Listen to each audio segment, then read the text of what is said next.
This place is rich with the sweet scent of flowers. Can we stay here for a while longer?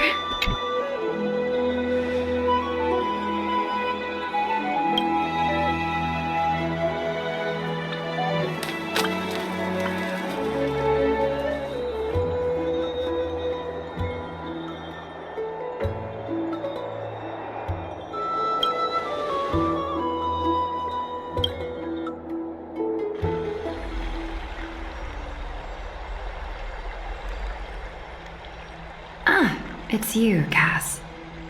I finished the anthology of poems you lent me. Here it is. I thought you'd be too preoccupied to find time for reading. Precisely because of these obligations, I felt compelled to read it swiftly. Wouldn't all these preoccupations slow your pace? On the contrary, knowing that time is limited can push one to overcome their limitations. The weight of these responsibilities seems to have enhanced my reading efficiency. I understand completely. During my time at the Grove, the closer exams drew, the more efficient I became at tackling everyday mundane tasks. Anything but my actual studies. Precisely. As I remember, you and Finon were both disciples of the new Sporists. I assume that Anaxa's exams were as unreasonable as the man himself, correct? The courses Professor Anaxa taught were Introduction to Alchemy and History of Mythology. And to be perfectly honest, those two courses were the students' greatest nightmares. The history of mythology, taught by the blasphemous great performer himself. I can imagine their fear. Now that I think about it, students would often rush to the podium during class to challenge him on those blasphemous ideas. May I ask, Lady Aglaya, has your relationship with Professor Anaxa always been like this? He openly dismisses people's faith and questions the very justification of the Flame Chase journey. Our positions have been destined to be at odds. While you were studying there, I assume you must have heard of his nickname. A Dromus draped in finery? As I see it, this nickname is more of an insult to the Dromas. Despite his insufferable arrogance, I do hold a certain respect for his nature as a scholar. To remain true to his principles, he is unafraid to stand opposed to the world, and that requires considerable resolve. Anaxagoras' life is almost like a satire. As a Chrysos heir, he refuses to heed the prophecy, while he disrespects the gods. The gods have chosen him. He was indeed chosen by Circes. Is something weighing on you, Cass? The golden thread is quivering. I sense there's more to this exchange than idle chatter. With all due respect, I'd like to know what you plan to do with him. In light of his assistance in the battle against the Flame Reaver, I am willing to grant him some time to find a way to remove the core flame. However, if Anaxa decides to make any move that places us in danger, I will not hesitate to take extreme measures. Just as I feared. The Flame Chase journey is the destined path for the Chrysos heirs. Yet he now seems more like an empty shell. Given his strong sense of self-respect, I trust that Anaxagoras will make the right decision. Still, I can't help but hope for another possibility. Perhaps Anaxa will also overcome his limitations, now that he knows time is limited. I understand your stance. Let's continue this discussion another time. But now, let's greet our guest. You're here. Does this mean you're ready to take on Orynyx's trial? It seems that this sacred beast is just as indispensable, given their intricate ties to the Titan. Memmy mem, memmy mem mem mem mem, memmy mem memmy mem. Surrendering the core flame is a Chrysos heir's duty. Your selfless assistance is deeply appreciated. However, I urge you to carefully consider the risks of accepting the trial. Becoming a demigod means forsaking your humanity. You will inherit Orynyx's divinity and bear the time of Amphorius, all on your own. From that point onward, your fate will be forever intertwined with ours, never to be separated again, until the end of Genesis.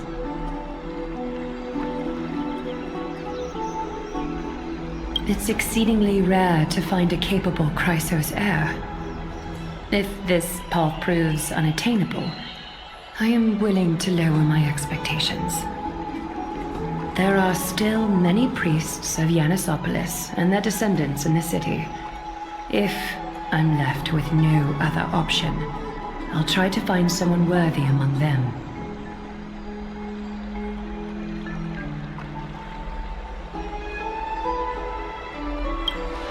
Mem worry. Memmy memmy mem, memmy mem mem mem, memmy mem mem mem. Mem memmy mem, mem memmy mem mem mem hero. Memmy mem mem, mem mem mem mem mem mem. Memmy mem mem mem mem mem, mem mem memmy mem mem. Mem memmy mem mem mem mem mem mem, mem mem mem, memmy mem mem mem mem. It looks like you know that Titan rather well. Memmy mem mem, memmy mem mem mem, memmy mem mem mem mem, memmy mem mem mem. Memories that exist outside of your own experiences. I can't explain why, but I can vouch for Mem's words. When I was in the abyss, I heard the Titan's groans, full of pain and grievances, yet without any ill will. Since you've made your decision, go back to the bath chamber and get some rest. Trinan will call for you when the ceremony is ready. It is difficult for me, as the guide, to absolve myself from blame for things to have progressed to this point. Time and again, you have risen to the occasion for Akima. Merely rewarding you with some honeydew is no longer able to express the extent of our gratitude. When the dust settles, I hope that we'll have the chance to have a long chat regarding your return journey and the curse of the sky. It's about time that we lift the taboo and discuss things openly.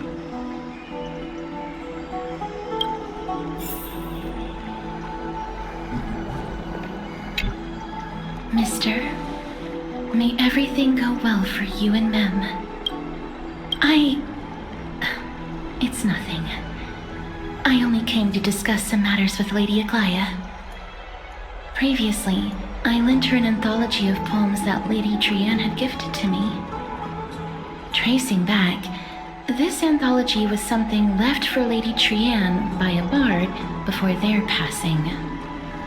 Although personal properties should be cleared out once their owner has passed on, Lady Trian gave this book to me since she knew how much I liked to read. No, it's just an ordinary book.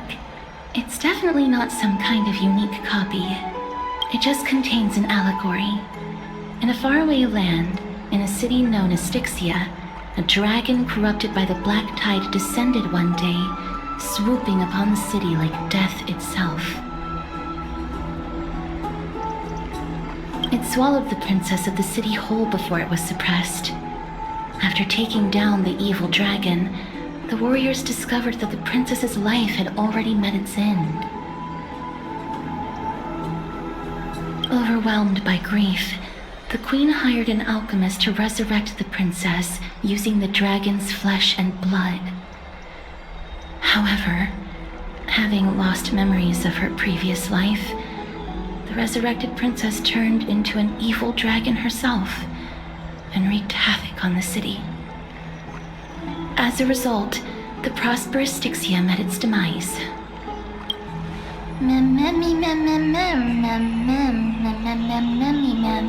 The author of this book is Archepia, a wandering bard who traveled to many cities. Among the things she left behind are poems, dictionaries, and many tragicomedy scripts. She even clearly underlined and took notes in books that covered myths with her elegant handwriting. While flipping through these books, I felt like I was afforded a glimpse into the life of Archepia. It felt just like I was traveling with someone that I'd never met before. It was as if she had yet to pass on and was still alive. That's right. Writing, drawing, and taking photographs. It seems like human nature to try and leave records of things.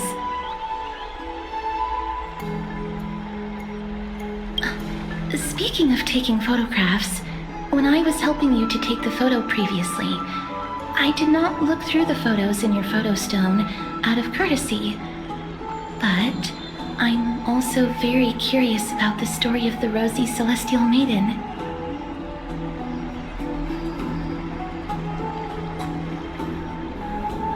Despite having visited many cities in Amphorius, I still understand nothing about the world beyond the sky. If there is an opportunity...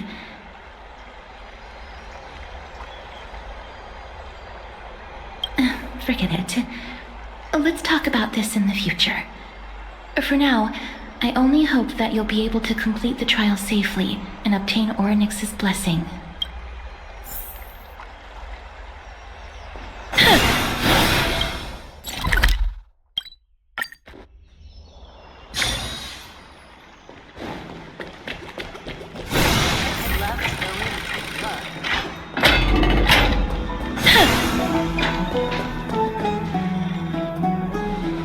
That's right. Oh, partner, you're back just in time. This is something that the both of you should probably know. I wouldn't call it trouble. I just think it will be favorable if the both of you understand the situation in Akima better.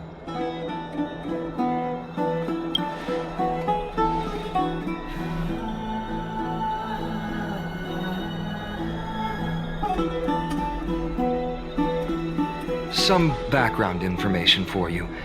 The Council of Elders is an authoritative body in Amphorius, made up of different city representatives. They hold legislative power over the Holy City, and are in charge of presiding over the Citizens' Assembly held once every few... This is the most important social event of Akima. It is highly influential, and can even affect what...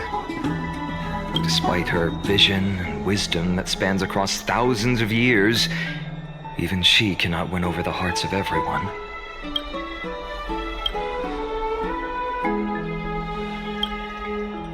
Every 5 to 10 years, the Council of Elders organizes a citizens' assembly at Dawncloud. During the assembly, the representatives will vote on major issues, such as whether the Chrysos heirs led by Aglaia should still hold the right to govern the Holy City, and... That is correct. However, the problem lies in the fact that there are ill-intentioned extremists in the Council of Elders. They view the Citizens' Assembly as a way to restrain the Chrysos heirs and hope to take complete control. We can refer to them as the opposition. During the assemblies held in the past 100 years, the Citizens' Assembly is just around the corner. But this time, there seems to be a new variable to the situation. I'm afraid that the Council of Elders might want to take advantage of Professor Anaxa. Aglaia will surely take back Circe's core flame, but with Anaxa's current condition, it's so he has always been someone that is only concerned about his own research. I'm certain that he must want to escape from the monitoring of the Golden Thread and protect himself. If the Anaxa has never believed in the prophecy, so technically it cannot be considered a betrayal. However, he has taught many Chrysos heirs, and has long been considered an important ally of Akima.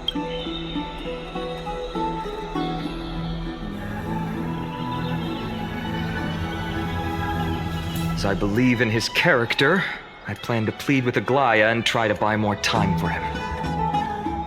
Then, the greatest way in which you can help is for you to know what I am fighting for.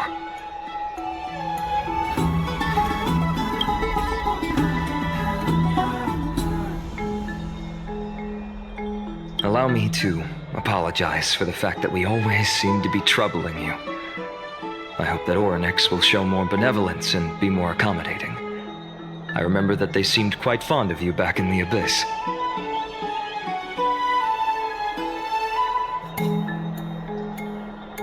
Go and rest and regain your strength. We'll meet at the Vortex in a few days. Oh, right. You can read this scroll if you want to find out more about the Council of Elders and the Citizens' Assembly.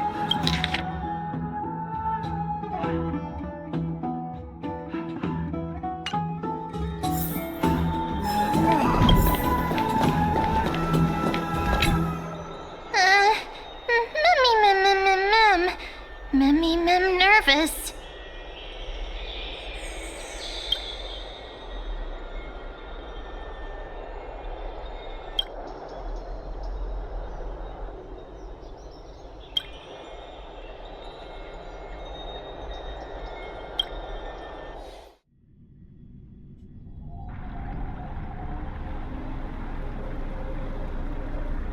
Esteemed one, Orynyx's vacant totem awaits. If you have already made your preparations to become a pillar of Amphorius, please, step forward.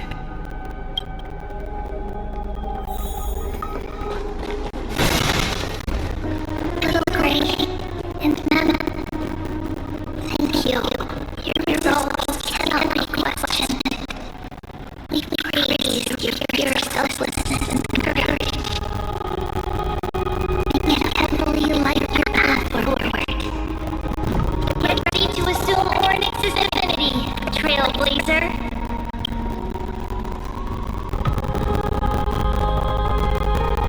The divine position of Orynyx has already been vacant for some time. We can feel the space of the trial closing. As there isn't much of their soul left, we'll have to complete the ceremony before their soul completely dissipates.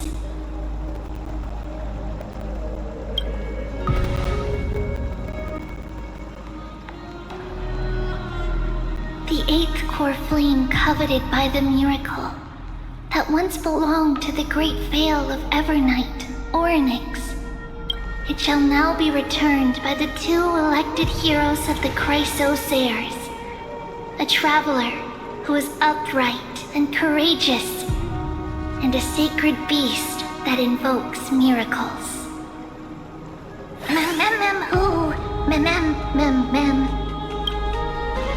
Both of you, please, come forward.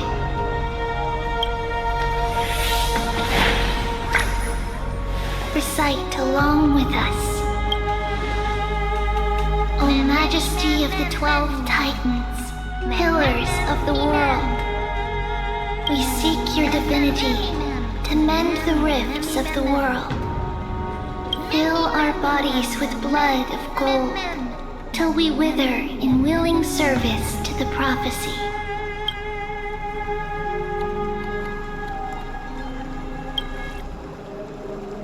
These are just words meant to make the prayer seem more solemn. Please, focus.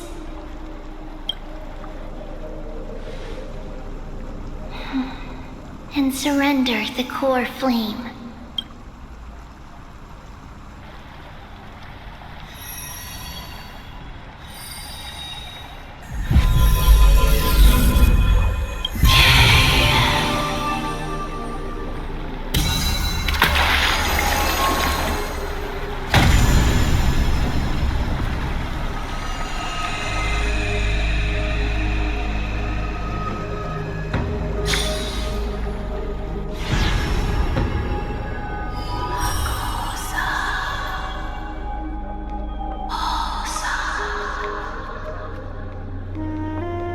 Orynyx.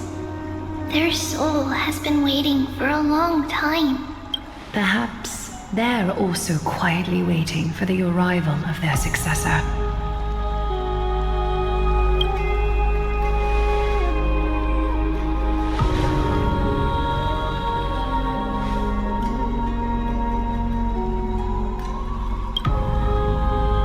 Don't worry, you're tougher than I am, right?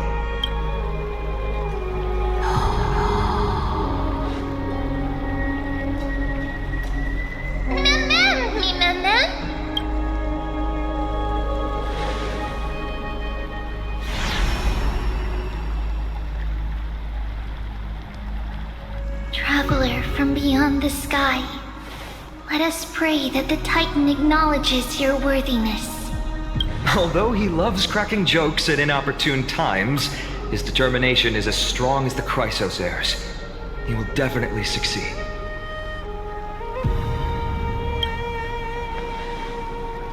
While he's away, I would like to have a chat with you, Aglaya.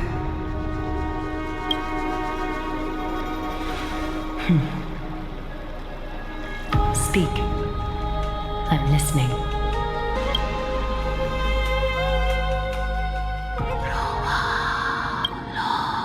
Slap, slap! Wake up!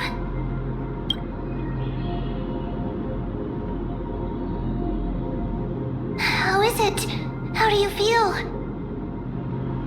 Right? I think that it's amazing too! Testing, 1, 2, 3. I have such a cute voice. It must be because of all the memories that I collected. Also, listen. The words of the Titan are Mother, it hurts. Have I finally reached the end? Are the years of isolation coming to an end? Orynyx. Oh, how heartbreaking. Ever since the figure draped in the black cloak robbed them of their... We are going to help alleviate their pain, right? Memories.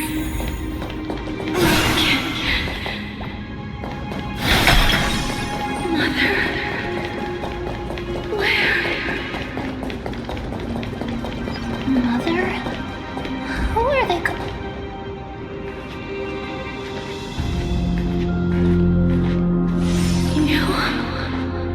It's you. I remember you. Skyfather has gazed upon you. Mother is calling for you.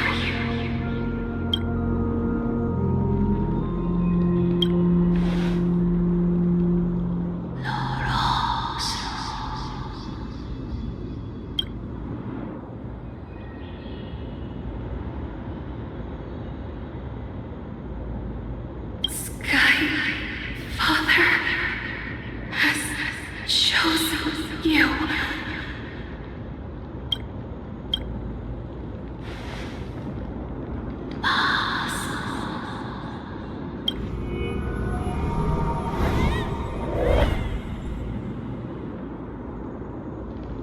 Mother is no longer responding.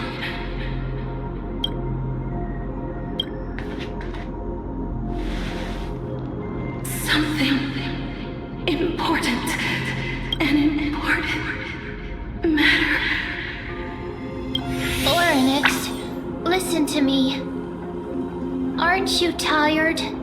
Throughout the long years, you have always been protecting the fate of Amphorius.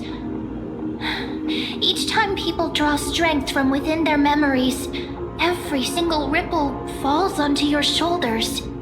There's no need for you to bear this any longer, Orynyx. From today onwards, someone else will bear time on your behalf. This is why we have come.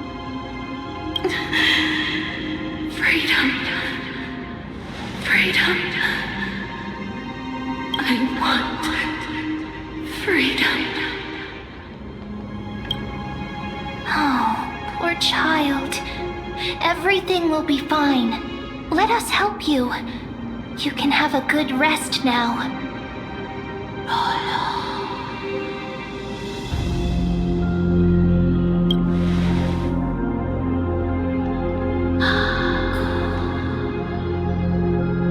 You have potential, strength, willpower, powerful, and tenacious. But you lack something. Just one thing. Lacking something? What is it?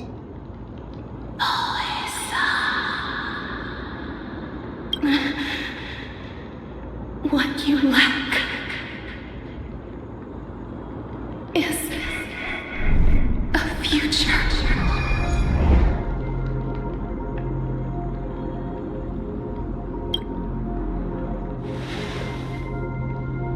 Future? Traveler from the sky, you should have dissipated already.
The gaze from Skyfather stabilized your form. Because from the moment you crossed the sky, your life was cast away. Right now, you are simply a collection of walking memories. What? How is that possible?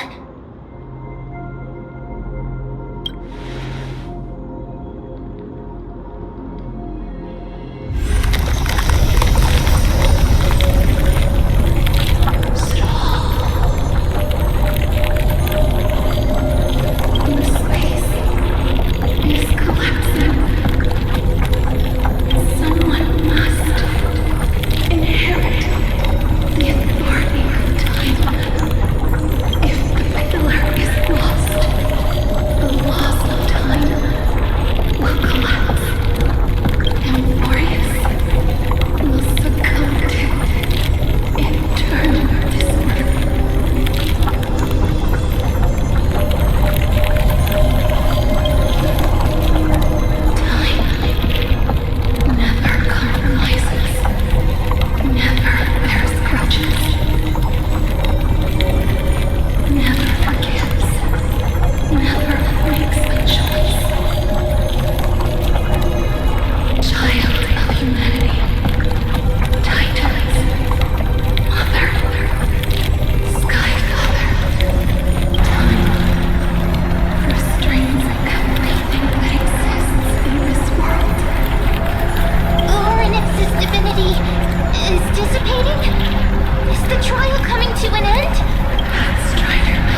Hey, are you alright? I heard you two talking about Thanatos. Cass is also very concerned about the warning. She has left the vortex and returned to the garden. Shall we go and look for her? Thanatos is the Titan that Cass has always been looking for. Oh, right. There's something that I have to tell you. The Chrysosairs already know everything that has happened to you. I was too worried, so I told them everything. Please don't hate me, okay?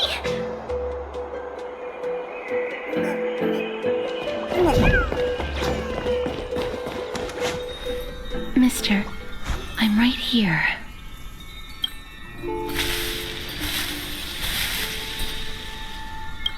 Please stay there and slowly turn around.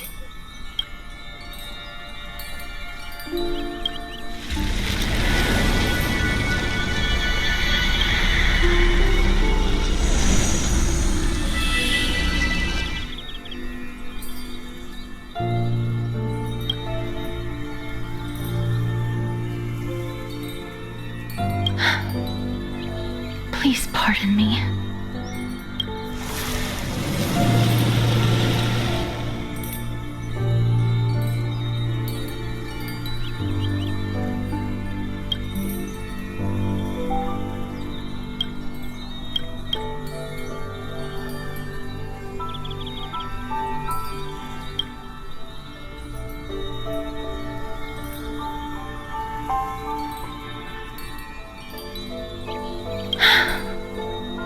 Just as I expected.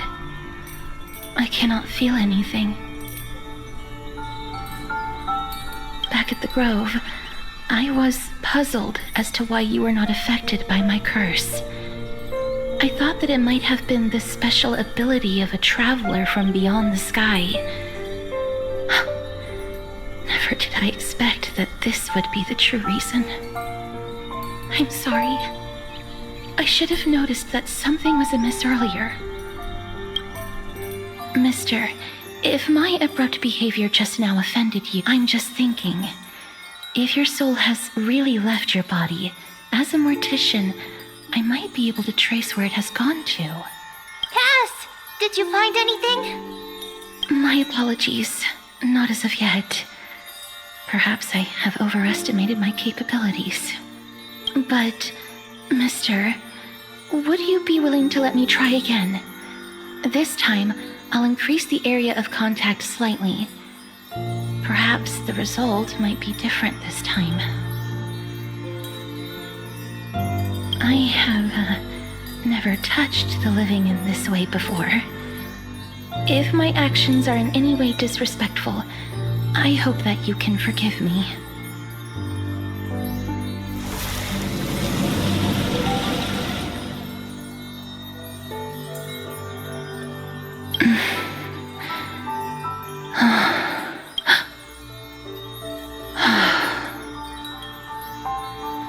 I seem to have caught a glimpse of something. Your soul is currently roaming someplace and cannot find a way to escape. But perhaps it might not be a bad thing. If your soul is still wandering around, it means that we still have time. We have a chance to find it before the fingers of Thanatos sweep everything away. Clues. Just a few more. I need more guidance. The connection has been severed. With my strength, I'm not able to trace it. It was me. I was a little too hasty. Don't worry, mister. Although we currently have no leads, I will do my best to search for the whereabouts of Thanatos, bring back their core flame, and personally return to you the life that you have lost too soon. I know that I'm lacking in confidence, but I hope that you can keep this promise of mine in mind before I met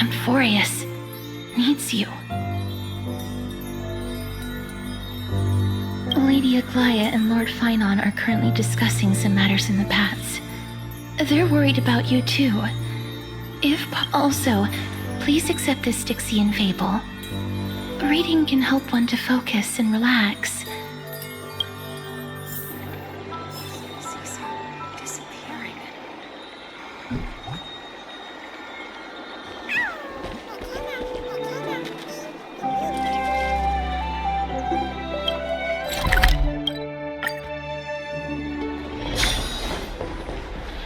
They're here.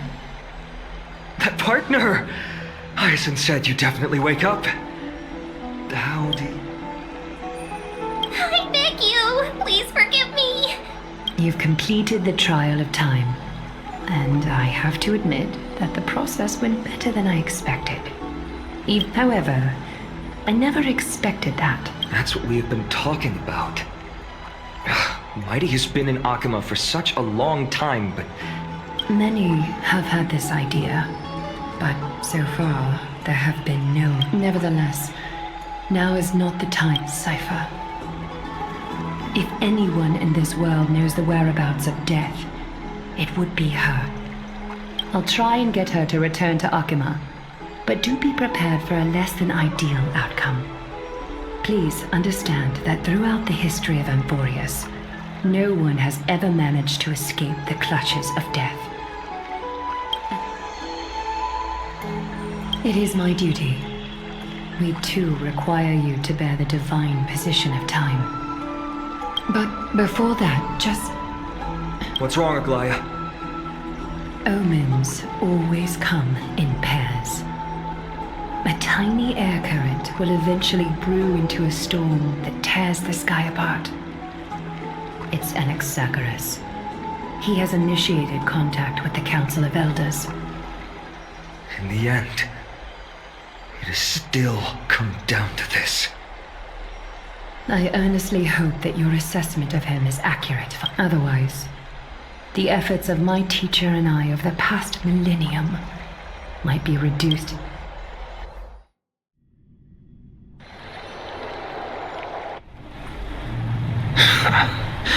I'm back here again. I remember this dream.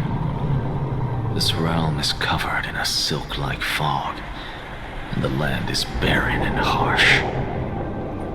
The crowd of travelers leaves tracks everywhere. Hey! Excuse me! What is this place? Where in Amphorius are we? The mutters of the traveler are in a language I'm unable to comprehend. Or perhaps... Tell me, which Titan reigns over this land? And how do I find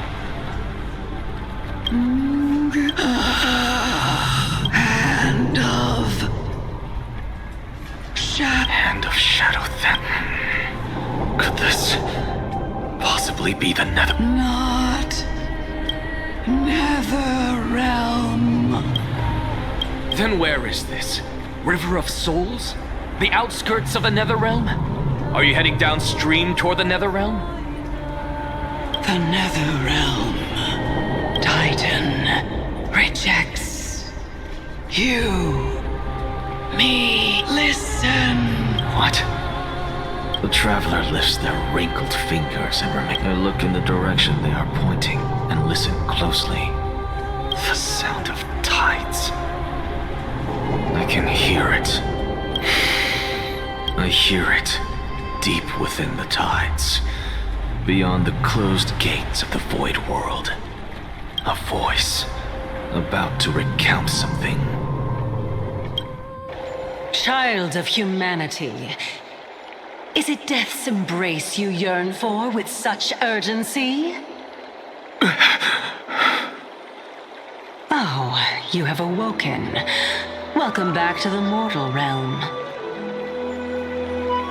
Your consciousness is dissipating much faster than I expected. Ultimately, it seems like the Titan's core flame is incompatible with a mortal body. How much longer can my consciousness remain in the mortal realm? In my estimation, at best, you'll...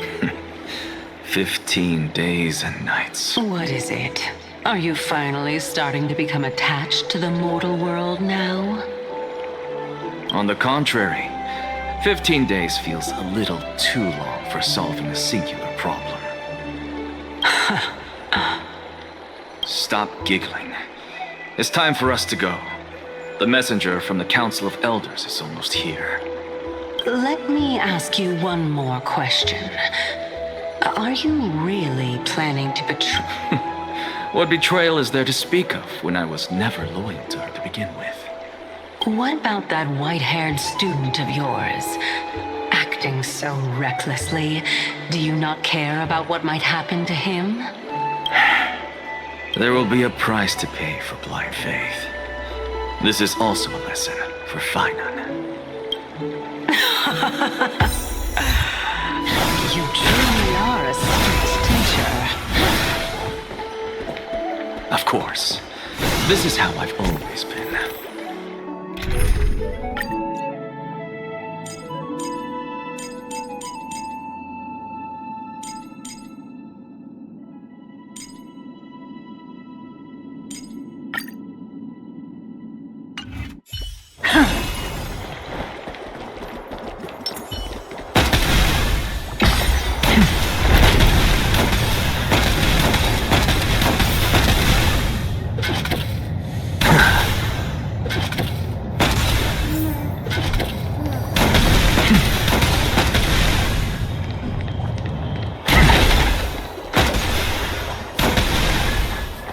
Sorry to keep you waiting, Lord Enexagoras.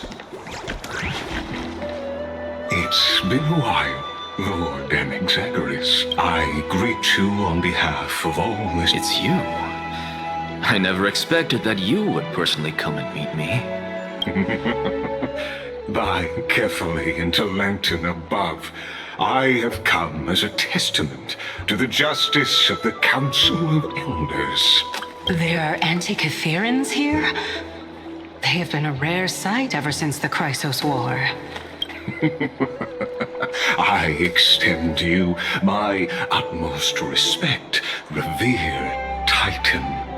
I am Lycurgus, though you may call me Lygus, holding an honorary position within the Council of Elders in Akima, and as the Theoros, I stand to protect the right of all upright citizens to express themselves freely. You can see them too? You know about us. We Antikytherans perceive the world through the amplitude and frequency of just as I am conscious that Lady Aglaia is secretly listening in on our private... The demigod should know better, for such is her station. Spare those poor threats, and just let her listen to... May I interpret this? I need not any plan, because she can do nothing other than petty espionage. As the Citizens' Assembly approaches, and with Orynyx's fall, any attempt to... While I, Enexagoras, serving as the Grove's special envoy... Let's forego the formality of asserting authority. Very well. She's been waiting for... Is there something on your mind? Nothing, really. It's just a question that I contemplate every time before I ascend to Dawncloud. Ah, a pondering truly deep. Time is on our side. Do you mind sharing your reflections with me? While all living beings must ultimately face their demise, Kefali has yet to meet theirs. Their journey continues unhurriedly along this long path. Are you suggesting that Kefali may not have truly passed? Yes. For dying implies an ongoing process, an action. Res death signifies a step. In contrast to mortals, Titans exist on a grander scale of space and time. Thus, An intriguing concept, albeit challenging to substantiate. Perhaps the gods, in their arrogance, deemed it beneath them to... Could you... Circes, the kin of the Sky Father as recounted in myths, now resides within my brain. Oh. That very well could be true. In that case, It's worth, because I completely concur with you on this aspect.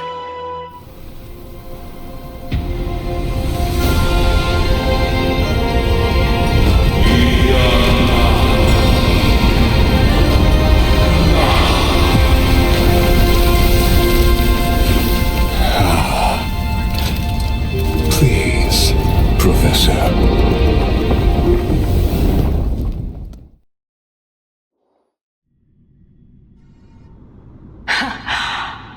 Children of humanity have indeed created... Welcome to Dawn Cloud. The atmosphere here carries a greater sense. Only esteemed beings grace this place. And among them, I've received priest, scholar... Once deemed a blasphemer, now a surrogate for revered divinity. The honor should rightfully be mine, shouldn't it? I'll notify Kindness and the others of your arrival. Kindly wait for a moment. A soldier will be here to... In the meanwhile, you are welcome to explore the vicinity, but kindly remain within the guard's view. Delaying the crucial meeting is something none of us wish to see, I presume. I'm well aware of Kindness's methods. There's no need to emphasize that. As you wish. Alas, I had hoped for a brilliant plan from you. But it turns out you just left one case. Save your concerns. Now that I look around, I wonder if there are any murals bearing my Off you go. I won't be joining you. This Titan appears to be quite at ease. Be aware.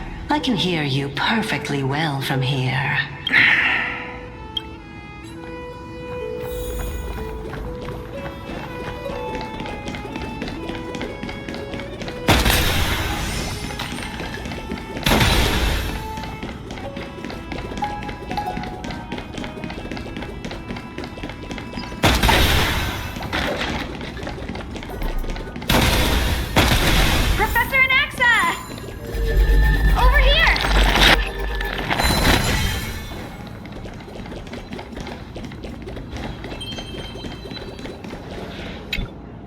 Professor Anaxa? Word has it that the scholars of the Grove valiantly perished resisting the Black Tide. To find you here safe and sound. You could say it's the Fate's toy. It's only the Cremnoans and Idonians who chase glory through death. But you're surviving. So, are you here to report the incident to the Council? I heard that after... Tell me, how much does the Council of Elders know about the Black Tide? Once Kindness and her followers learned of Circe's and Orynyx's fall, they proclaimed in the council that the Flame Chasers could no longer stay. Yet, when the Crown Prince ascended to godhood and repelled the Black Tide, she immediately altered her tune, declaring that all was resolved beyond Akama, with the only remaining menace now being Aglaya and her adherents. No surprises there, those shifty opportunists. Being an opportunist... Shouldn't you be searching for murals of yourself? I've had enough of your prattling. I was really curious to see how you would find the middle ground between both factions.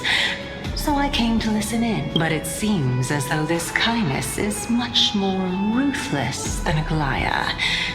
If so, why do you... I'm afraid you'll be sorely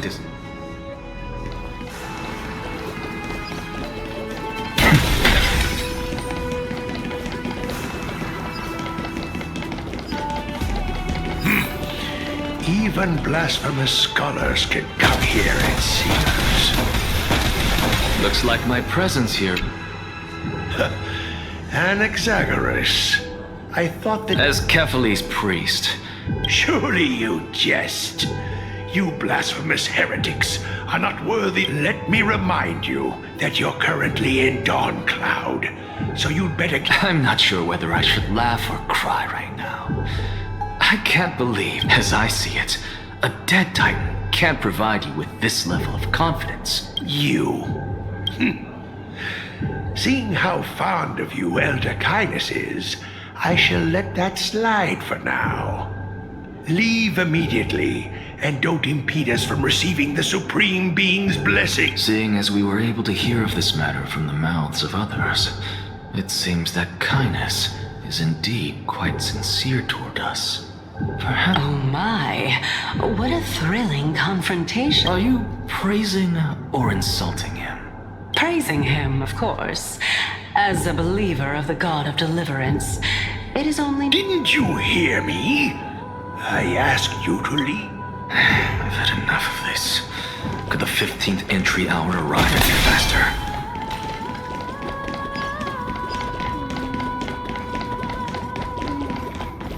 Oh, my. Every plant, every tendril, no, even every leaf could be the embodiment of Circe. As a result, mere mortals who did not know what the Titan actually looked like chose to paint them as a giant tree instead. This mural is quite abstract. I really can't tell whether you are praising or demeaning yourself. Of course I find such stylistic devices interesting. For all we know, this could be the answer to the question, what exactly are we? I, for one, am not willing to admit that. Was this the reason why you failed in your attempt to refine my soul when you were ambushed? Since you are aware of this, why did... From my perspective, this point alone was enough to separate...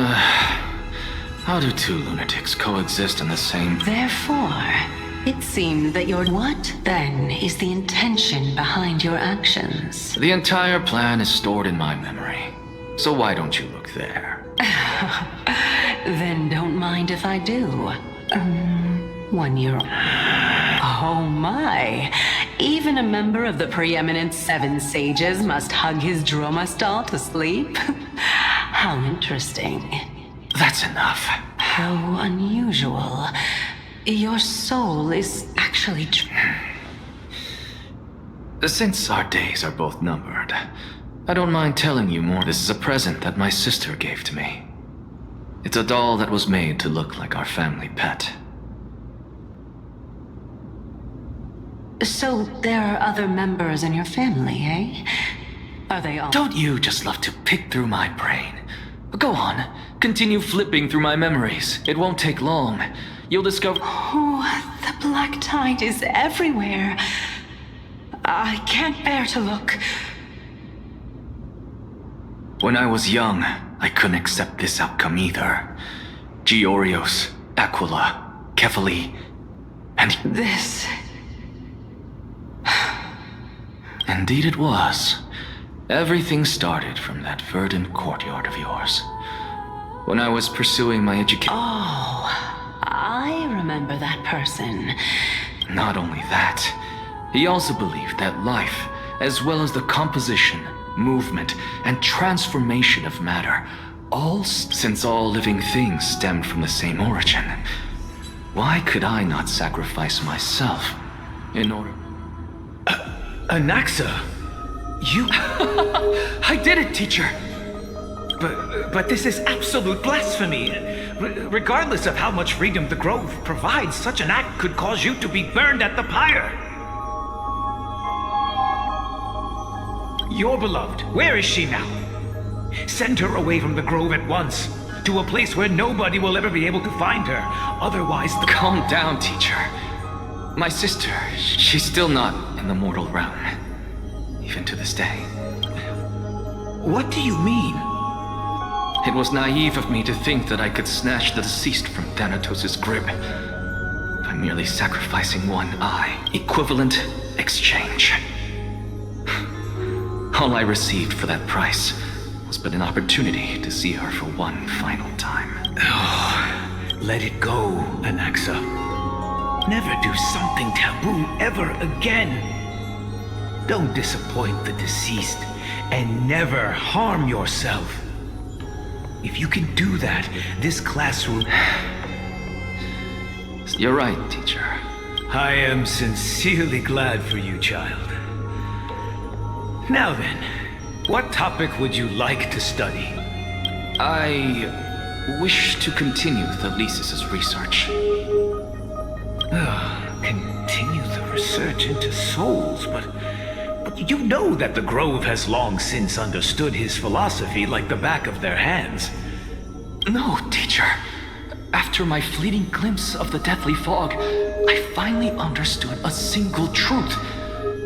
Since ancient days, our understanding of the souls is but the tip of the iceberg. I may have lost an eye, but my view of the world has become clearer than ever. I have grasped the truth with my bare hands. Watch it.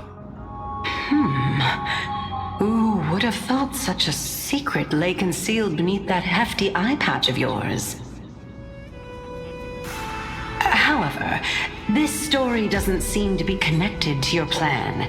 In fact, I'd say that they aren't related at all. The answer lies within the tale. If even you cannot understand it, perhaps you should relinquish the divinity of reason to me. After all, it'd be a waste for you to hold on to it. My story ends here. Now it's time for you to tell me your secret. After all, this is what equivalent exchange means, correct? Unfortunately, even if I was willing to talk about... Oh? Are you saying that the renowned Reason Titan is now admitting a lack of wisdom?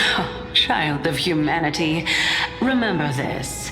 Being cognizant of one's ignorance is the greatest wisdom of all. Now I understand. No wonder you asked me to answer your random nonsense. Not only that, you're the only one who can shed light on my... Lord Anaxa. I saw you muttering to yourself and was wondering whether you were caught. I have a message from Lord Lygus. Lady Kindness has met up with the Council of Elders and is awaiting your arrival.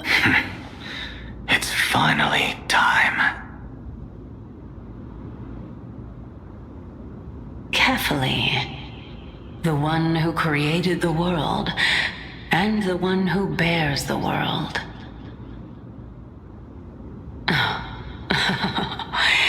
If you truly have not met your end, how will you answer the challenges of those who defy you? I didn't expect you to agree to Lady Kindness's invitation. What a wonderful turn of events. To tell you the truth, there are many people who hold grudges against that Lady Gold. Isn't that the dromas draped in finery? Avoid his gaze. I don't acquaint myself with blasphemers. Don't worry. He's too full of pride to pay us any attention.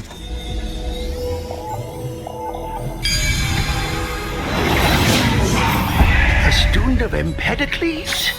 I hear that his views run counter to the Venerationists. This is what being a scholar is about. A collision of ideas only occurs when there are differences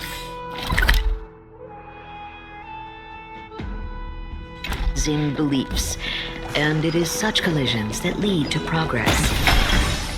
Yet, in my view, there are only right and wrong perspectives. Lord Lygus and Lady Kindness are just ahead. I'll take my leave for now.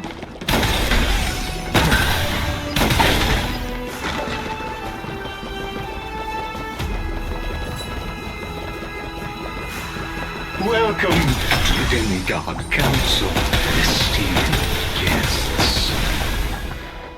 Lord Anaxagoras, I've heard so much about you. Head of the Nusporists of the Grove of Epiphany, notorious blasphemer.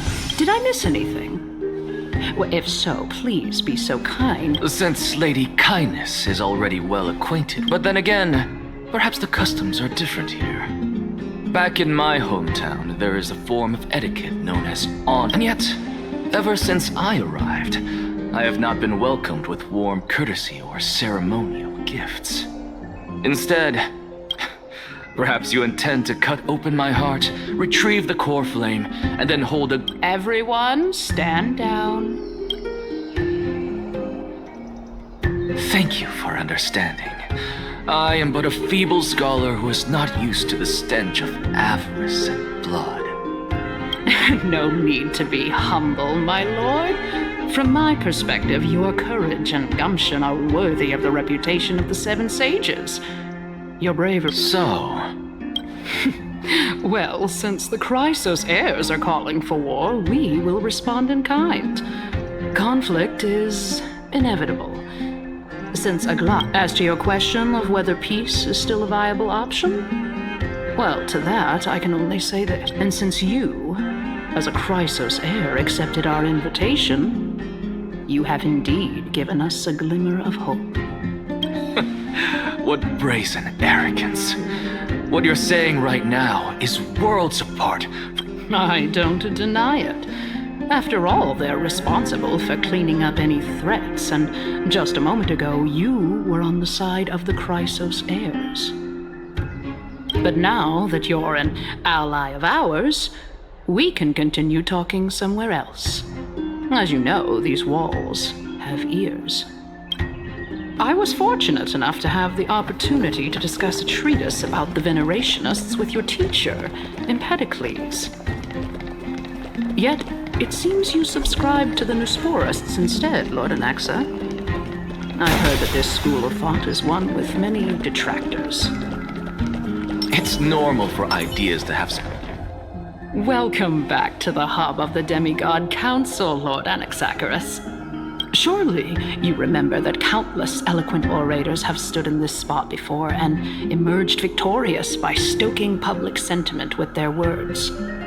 And this tiny stage is the most profound embodiment of Akama in set. May the both of us carry out our duties with honor and lead the masses back toward the Erechrysia, a golden age with no death, strife, or trickery. Oh my, 15 days and nights. That allows... Using death to prove myself fits my intentions perfectly. What strong conviction you have. As expected of the hero. As expected, she misunderstands you. That's enough, Lady Kindness. Dispense with the niceties. I only accepted your invitation so that I can serve the commoners alongside the members of the Council of Elders. Don't test my patience with such superfluous formalities. Well, you say that now, but surely you also require my aid as well, so that you can stay alive even when being pursued by the Golden Thread? You worry too much. She won't show her hand too freely. Even someone like me can tell that only a sliver of her humanity remains. As you're no doubt aware, Aglaya covets the core flame that I possess, which makes it the bargaining chip that allows me and the rest of you. You're well aware how valuable Cersei's core flame will be in the air. Talk is cheap, so you'd better act prudently as well. I understand. After all, this battle of wits is just a means for each party to acquire what they need. As long as your request, let us decide how much we can secure for ourselves and how... Continuing from the earlier topic, let us discuss our common enemy. She is the second most experienced Chrysos heir across the whole of Akama, who has gradually lost her Admittedly, there is ample reason for her to take your life. Yet your previous reasoning is quite sound. As a seasoned political animal, it's unclear whether she will actually cross that irreversible boundary. Is there anyone present who can swear by the sacred vow of Kefali and guarantee that you weren't in league with that woman? I believe you're aware of Castorus the Executioner. Long before I returned to Akama, Aglaya had already dispatched her, as compared to a comprehensive plan with uncertain results. If you decide to cut open my chest and remove the... At the very least, the both of us agree that this tyrant who wallows in extravagance and greed is the greatest threat to achieving peace in Arkham. However, I regret to say that sentiments in favor of the Chrysos heirs and Aglaya are only growing in magnitude. Tell me, what are you willing to do for our esteemed citizens so that they can... Although the circumstances are rather unfortunate from an objective point of view, it is an undeniable fact that ever since the Grove was attacked, the Council of Elders needs more backing if it wishes to topple Aglaya. At the very least, I have served as the Grove's special envoy to Akama for a In the name of Kefali, Akama, at this stage, it's clear that you and I understand the benefits to be won from this discussion. The Council of Elders has vowed to all citizens of Akaba that it will always remain loyal to them. As for you, Surely you jest. My loyalty does not need to be proven. The fact that the Council of Elders is asking for proof of my loyalty...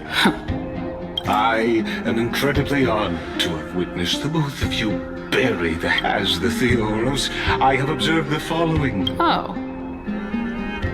Well, I do. Feeling dissatisfied, Lady Kindness? Despite the Council of Elders' lofty residence on Dawncloud, it must... So you were holding back just now. Seems like... So tell me, Anaxagoras, now that you're an ally of mine... You can do as she says.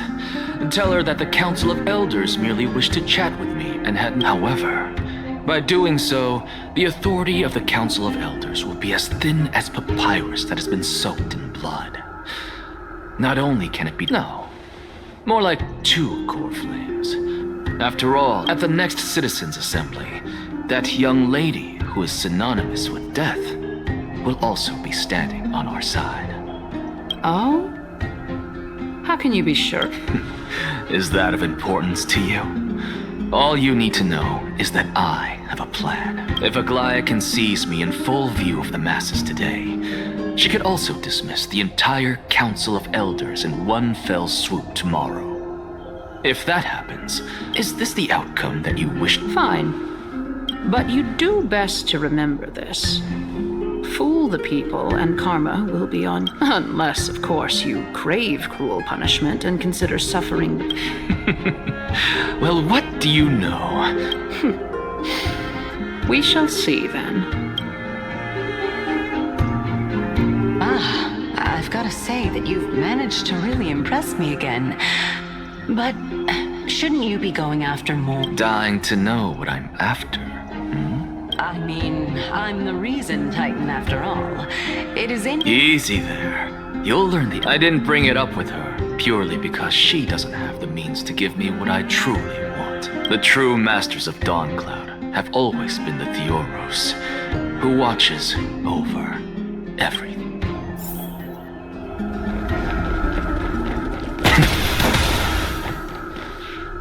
An expected visitor. Welcome once again. You know, you could actually skip all the pointless debate and come straight to me to seek an audience with Kefali. I have no reason to refuse you, do I? You may not, but Kindness has. Whoever gets hold of Kefali's core flame will get to rule over Akama.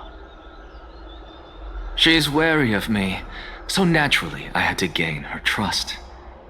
I would say that debate was not at all pointless. Very true.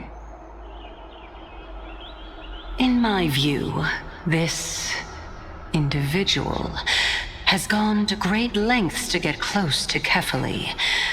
He might very well be plotting something nefarious against the Titan. Are you still willing to let him pass, knowing this? Yes, very much so. All living creations are always free to visit Kefale's transcendent vessel. This comes with being the world-bearer. How convenient it is to be able to hear what they say. It is truly my honor to speak to a venerated Titan in person. Please, go ahead. Let me join you both on this journey. Oh, a bygone myth tells of an occasion where Kefale once answered their followers' questions on the peak of the holy mountain. Their followers have since believed that scaling this Titan cliff is one way of being with the god. Hear that? It's not every day that you get to climb a mountain with Circes. You should sing me a hymn of praise. Titan hymns are beyond me.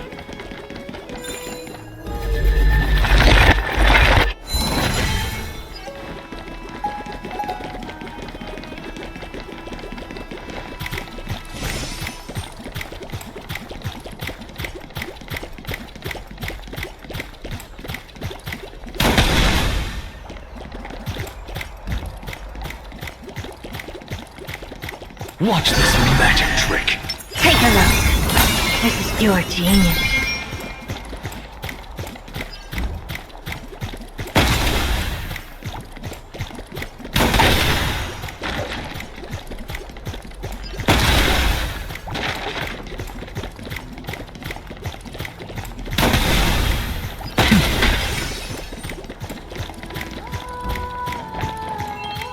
Go on ahead.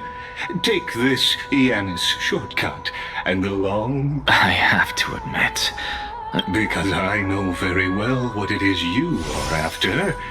As the saying goes, I believe Kefale will not deprive you of your right to ask your question, especially... Putting a child of justice into a farcical world is bound to turn. It is my hope that you bring a much-needed change to this world, which is on the brink.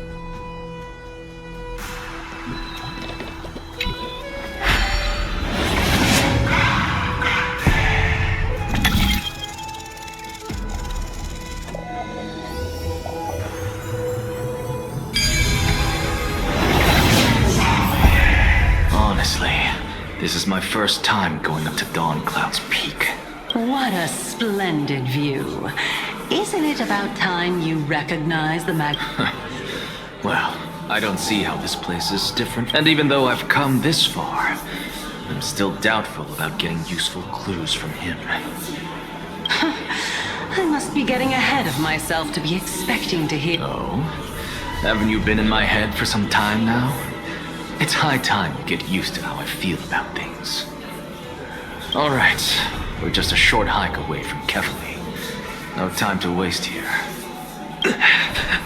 So the intellectual debate from earlier was too draining for you, huh? If Amphorius gets a new lease on life...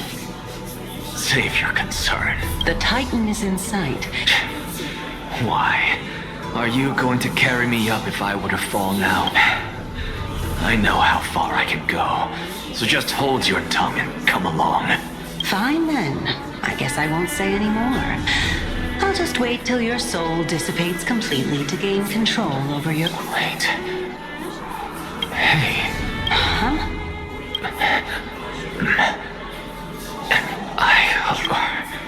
Do we even get to see souls work?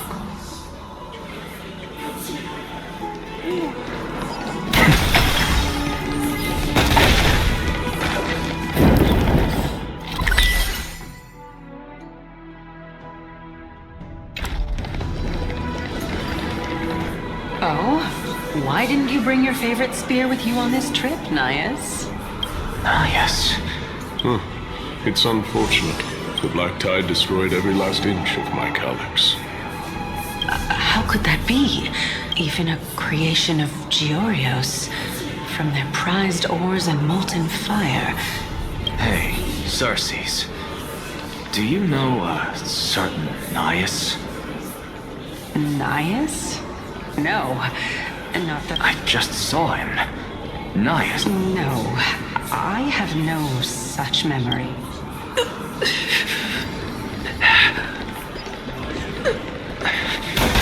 This is a departed spirit.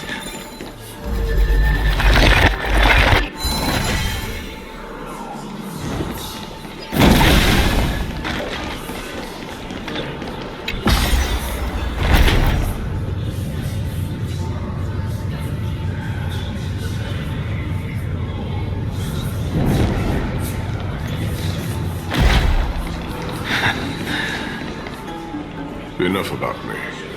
Did Kaos ever reply to you? Well, regret... Seems like the price of becoming a demigod. Kaos. I've never heard of this person. Which Titan's authority did he inherit? Look on the bright side, Nias. Since we've come all this way, I doubt he... Let's just hope we mean as much as the world to him. Hey! Are you seeing that? Yes. It's still you and Nias, but... Kaos. This name sounds... Never mind. I think I know what this is about. If things are as the souls of people... What? But... if those are the souls of the dead... Beats me. For all I know, you're just an illusion I conjured up in my dying moments. Let's just keep going. As long as I take in more sights and hear more... Know your limits. Wander too far among the... Fine. If this is indeed as I thought, then this will be very amusing. So, we meet again. I'm sure you wouldn't mind us.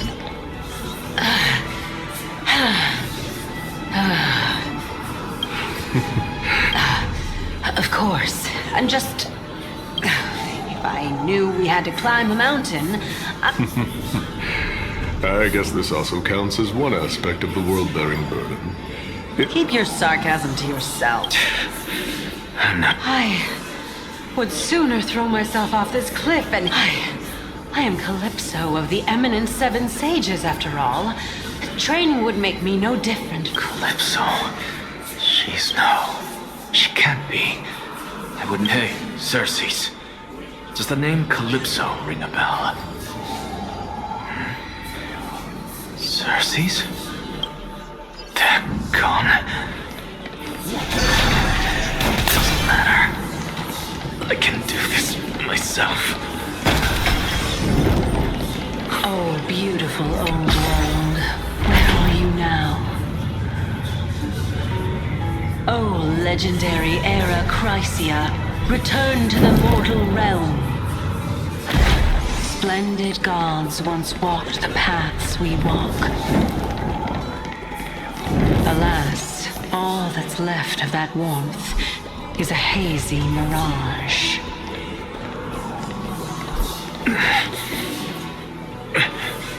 We're here, finally. So, I don't get to ask the Titan my question, but all of you make for a pleasant surprise, nonetheless.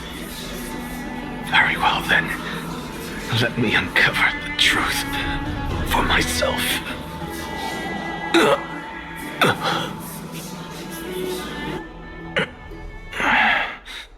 Did I still fail to make it in time? So, I'm back here again. This is... I can hear it. I hear it from the depths of the tides, behind the closed doors of the void. This time, the voice is a lot clearer than before. Since we've come this far, let's just wait. Lord Nias and Miss Calypso, are you both here to visit Chaos too?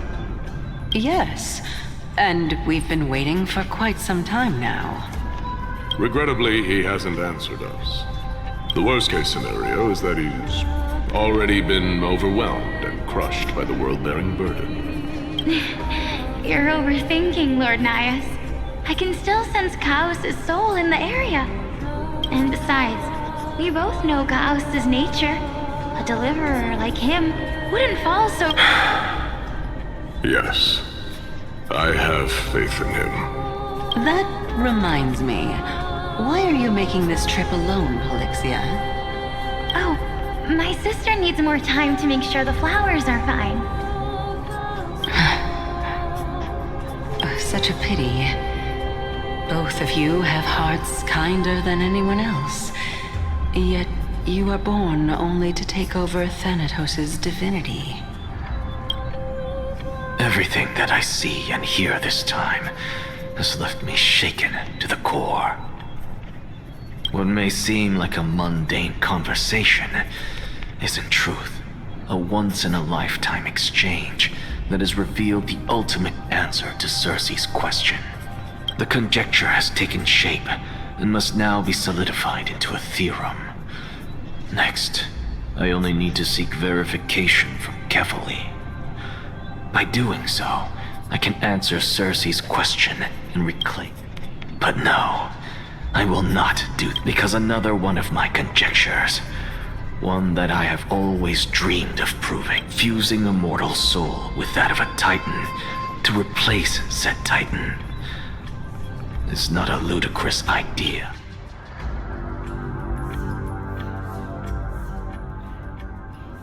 What are you thinking about? Is that so? You don't look the slightest bit amazed, though. Plus, you seem to be strangely familiar with the city around the Great Tree.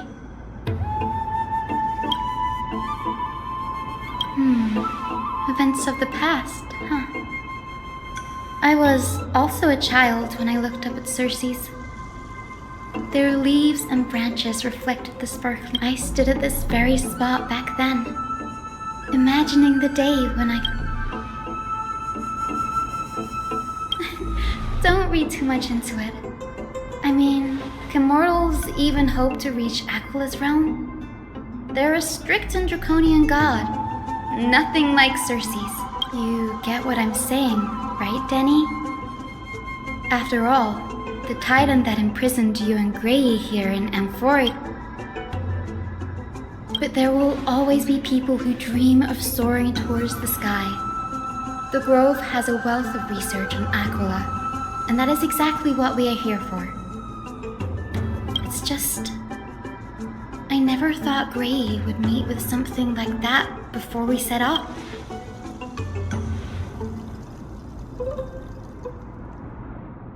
Yeah, there's no rest for the weary, huh? In any case, what we're looking for could be anywhere in this enormous grove. Let's split up to cover more ground. Danny, with your skills, I'm sure those monsters born of the Black Tide will pose no threat to you anyway.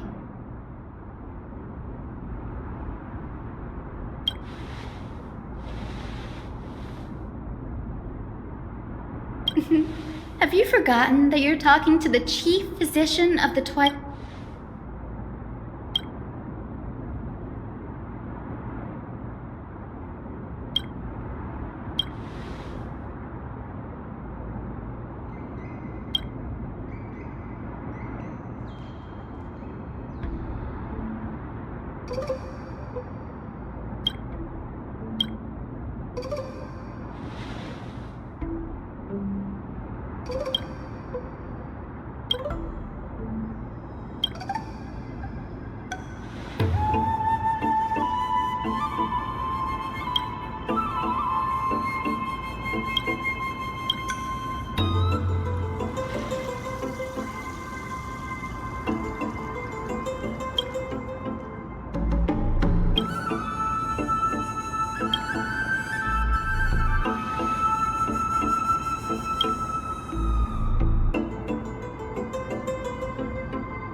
Really now?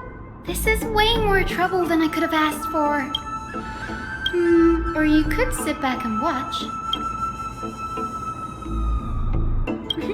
I'm kidding, Danny. Lend me a hand, pretty please. All right, now let's get him.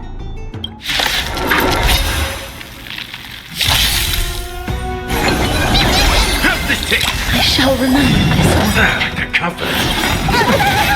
Slice like my friends. Indulge yourself!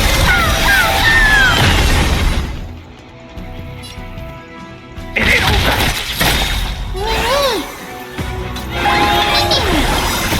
Embrace a new life.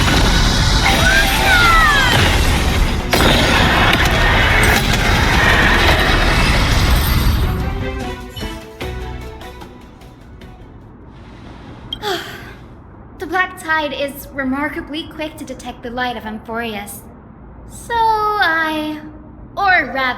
Anyway, never mind that for now. Here, you might want to have a look at this. I found it.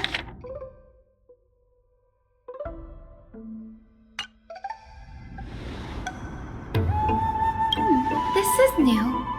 I didn't know Professor Anaxa was researching the sky. He's never mentioned anything about it. Might is an understatement. Anaxa has never been one to venerate the gods, nor has he ever found it within himself to put any faith in the... Yet, it is also this very blasphemer that Circe's favors. Fate sure works in mysterious ways. Oh? Let me...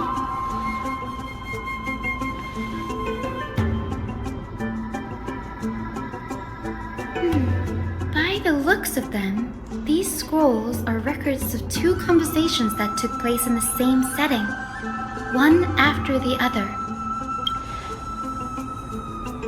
Sure, go ahead.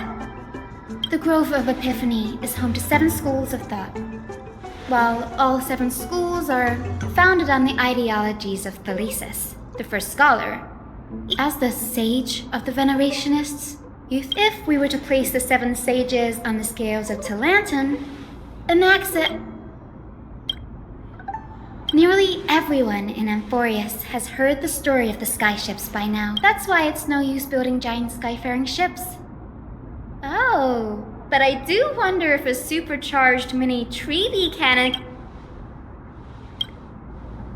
Newsporists primarily study the application of alchemy in soul. Everyone considers Anaxa a blasphemer, but that has never stopped him from sharing his ideas.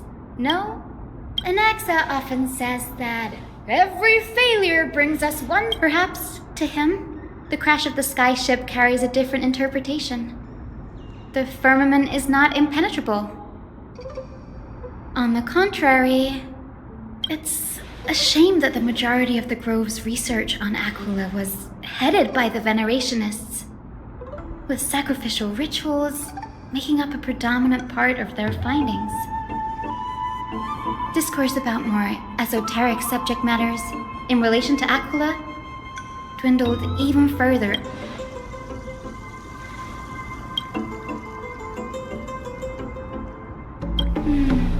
That's what I'd like to know. What are these experiments? I have a bad feeling about this. Could there be more to what happened at the Grove?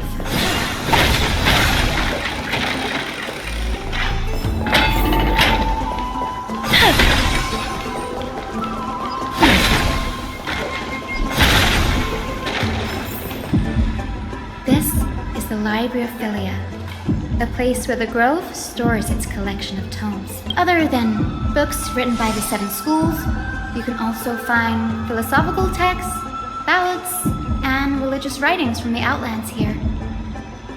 Cities that desired to learn from the Grove were apparently expected to contribute knowledge of equal value to what they saw. We've had more than our fair share of hilarious episodes over the years. For instance, it's said that the Erythrocheramists once borrowed a manuscript from a certain author, but ended up returning a copy instead of the original. What's more, the original manuscript was supposedly then hidden here.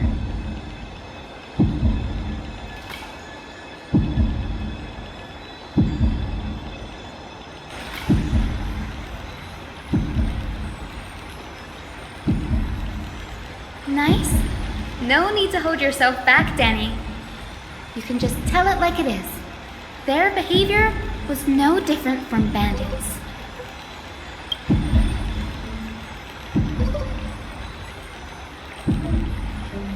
Whew. You've got me there. Some said you couldn't even find a dictionary in Castrum Kremnos, so I guess they were spared. There are too many books in the Library of Philia. Flipping through them all will take too long. Why don't we use the Biblioslate to search for the texts we need? We can bring them back to Akama for reading after that.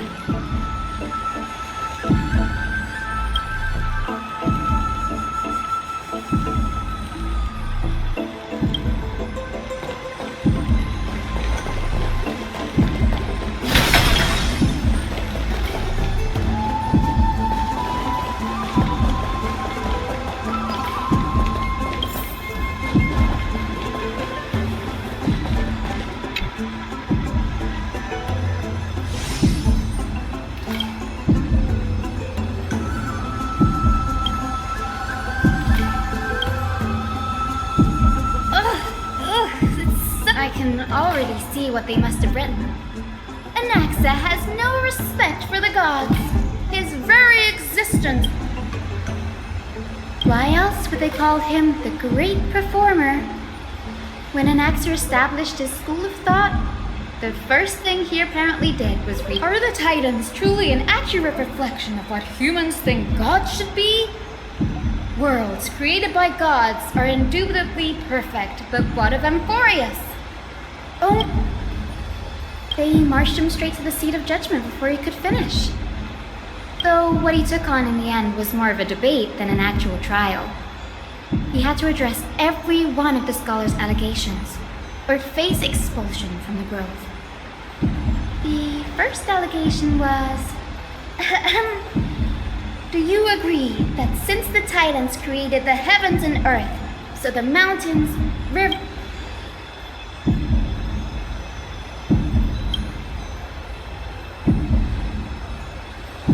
Anaxa would have probably been spared a lot of trouble if he had answered this way.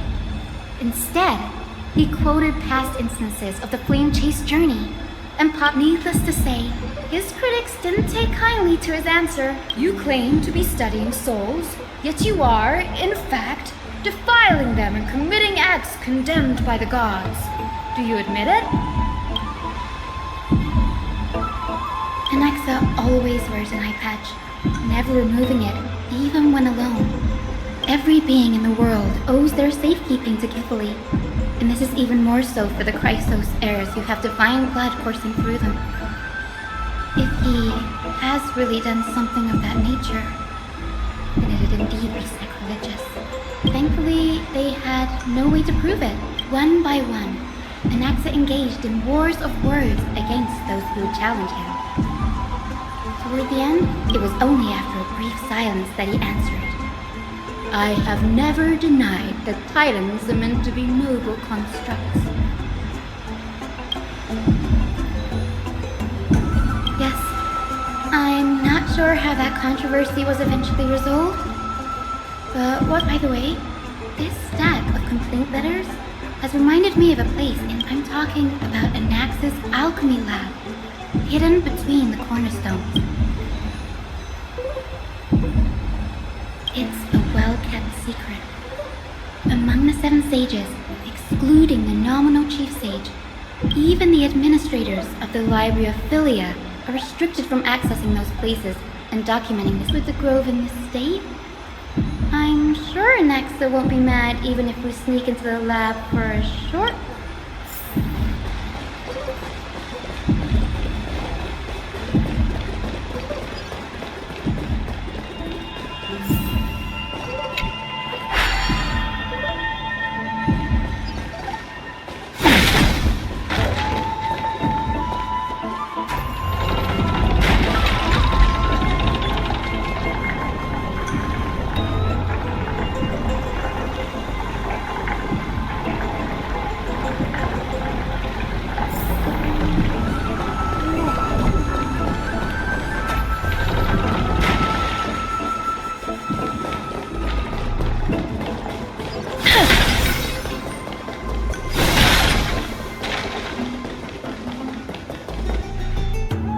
place, but where materials for alchemical experiments, matrix diagrams?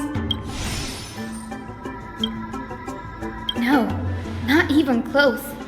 Not only are alchemy experiments high-risk activities, but Professor Anaxa also has a penchant for using bizarre materials. Huh? That bookshelf over there seems to be the...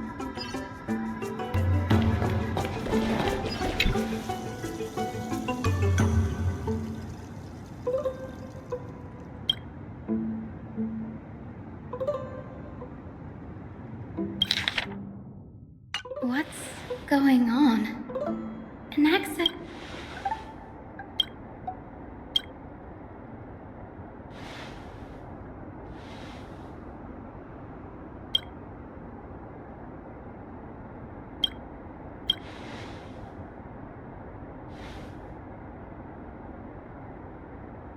It wouldn't have been so strange if he had focused only on Cassie, given her own curiosity about her origins.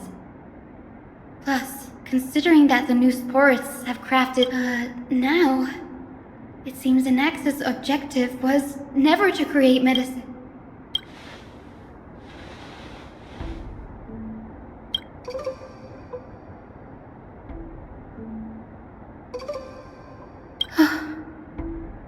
Danny, look at this. I have a bad feeling about this.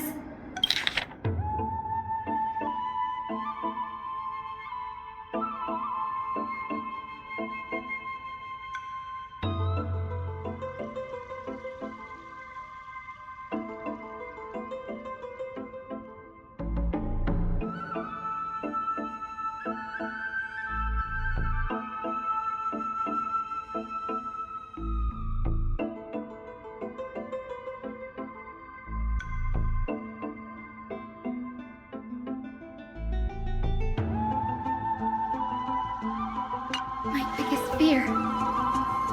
It's come true. After going through his notes, I think I can piece it all together now. Anaxa was carrying out experiments on. Yes, this is what he was secretly conducting research on. Something he had to keep hidden from others. Compared to his public speeches... Oh, I just thought of something. Do you remember? When the black tide was approaching, the Grove had planned to send Cersei's core flame to a safe place. But an accident happened along the way, and Anaxa lost his life in the process. That's right. But what if, Professor... Put yourself in his shoes, knowing that the black tide was close... Exactly. When the black tide came, the true reason Anaxa headed to the Luminary Throne was... No. Judging from how he reacted after the event, the results came as a surprise. The manuscripts detailing all the alchemical formulae have been taken away. Like, what? There's only one Titan left in the world now. No. No way. He's after Kefali.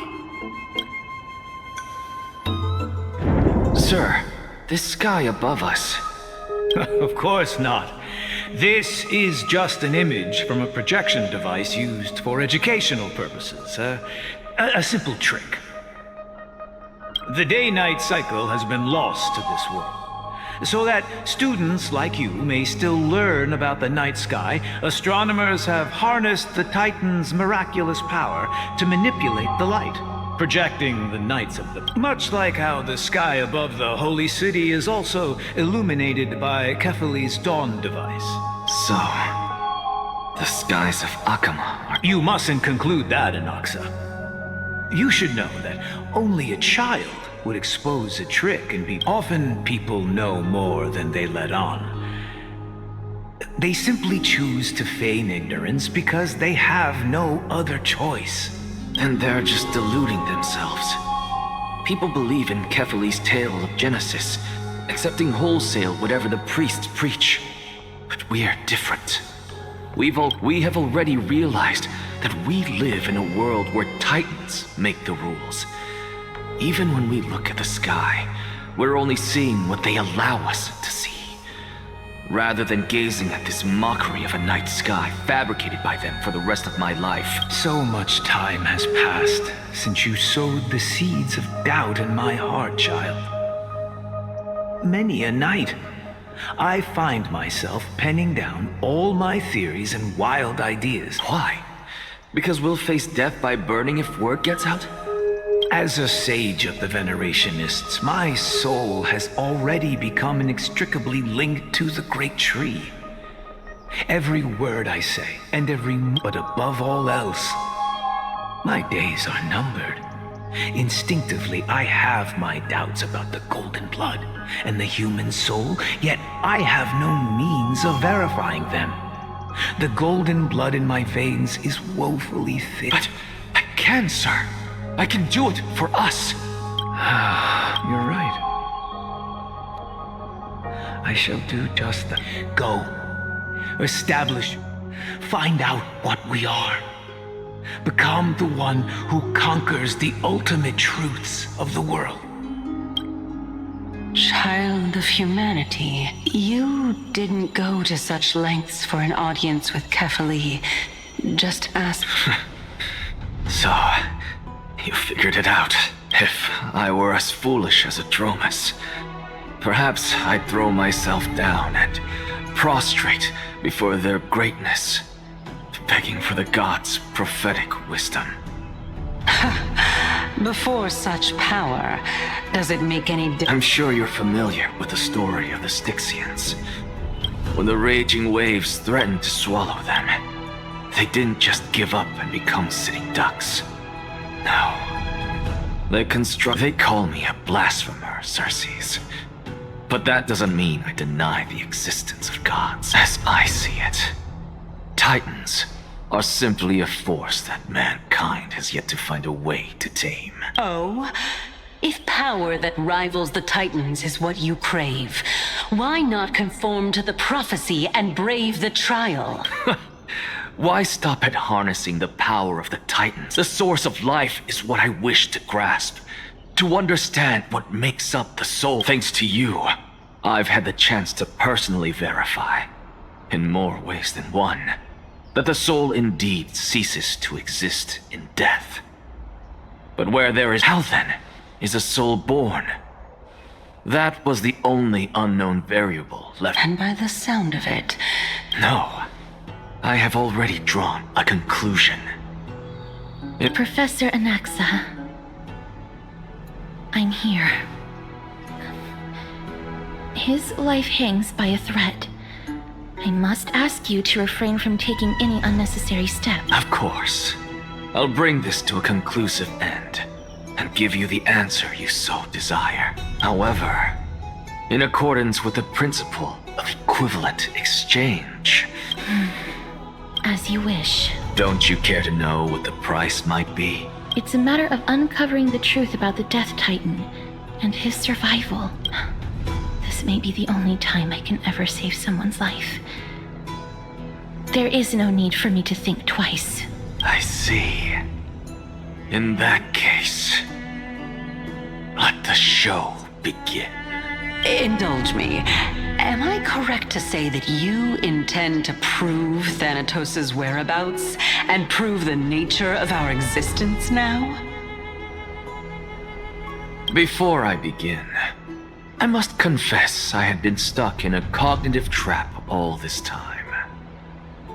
As unrelated as these two propositions may seem at first glance, they are in fact logical equivalents.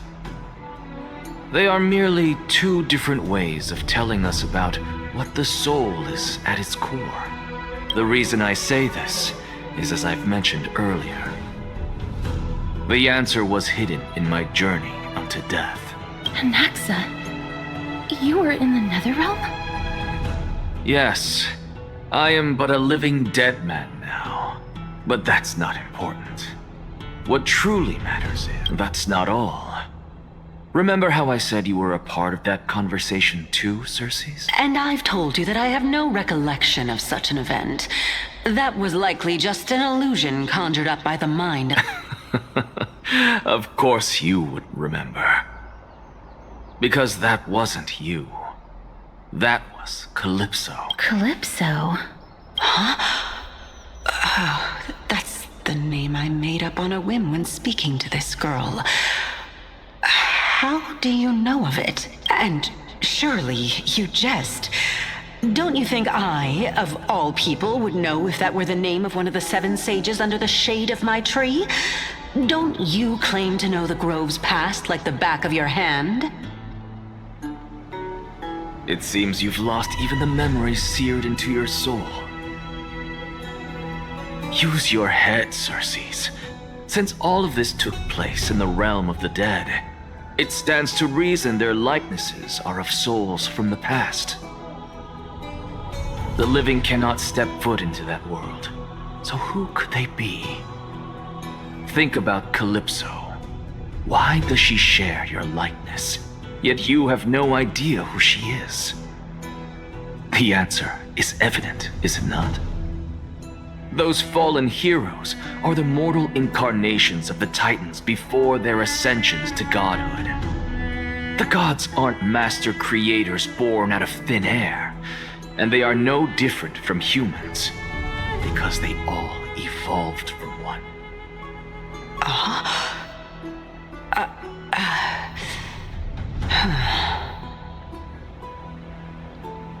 Does this answer disappoint you? Yes, because you've answered nothing. If I truly was once human, as you claim, then where do the children of humanity come from? Even on the off chance that you speak the truth, this brings us no closer to grasping Thanatos' whereabouts. How are we to find them?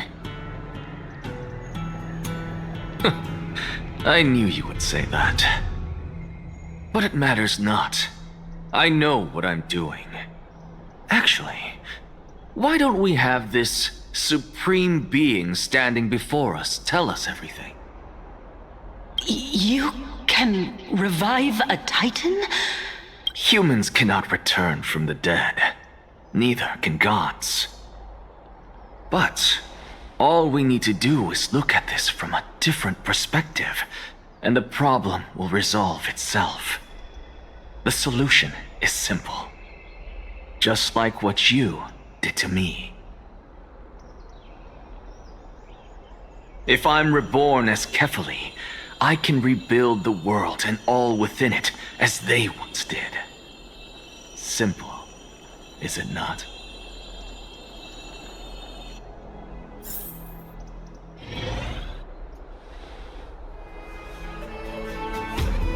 I have news from Hyacinth and Damhung.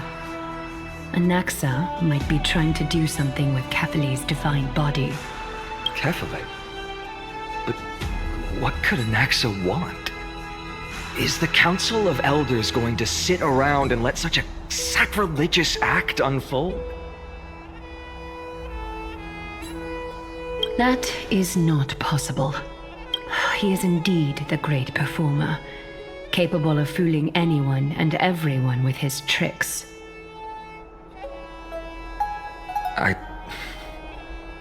I'm sorry.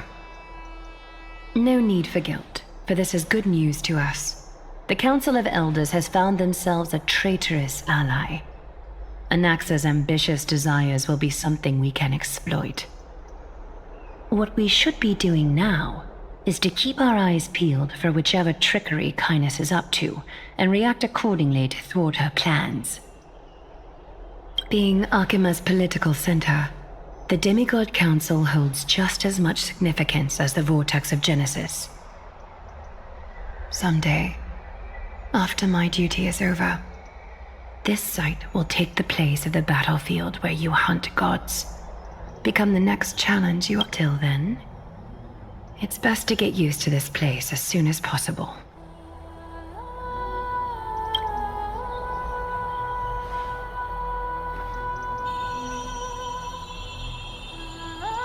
Preposterous! The Christos-heirs only have their standing because of the Council of Elders! How dare they trample over it!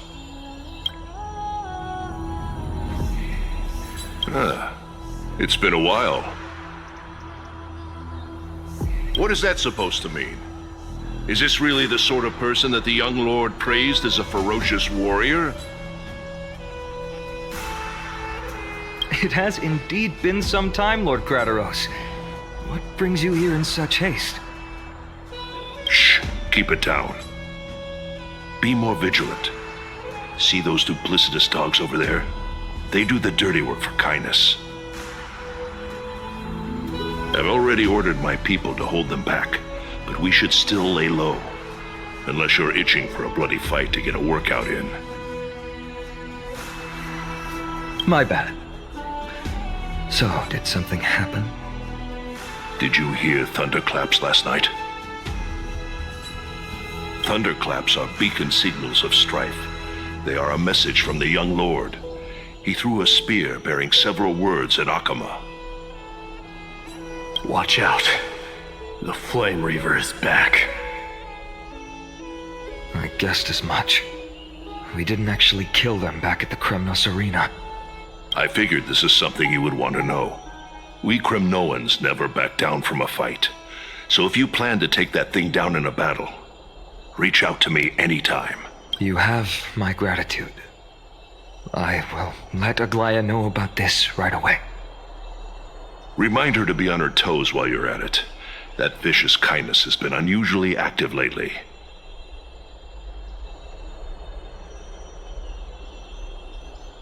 Those lackeys she keeps undercover have been going in and out of the city a lot more frequently these days.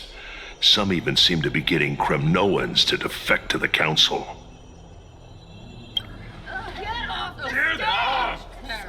How dare you! Don't place them! That's her. Looks like you can see it for yourself. We should get back. Thank you for the intel, Lord Kratos.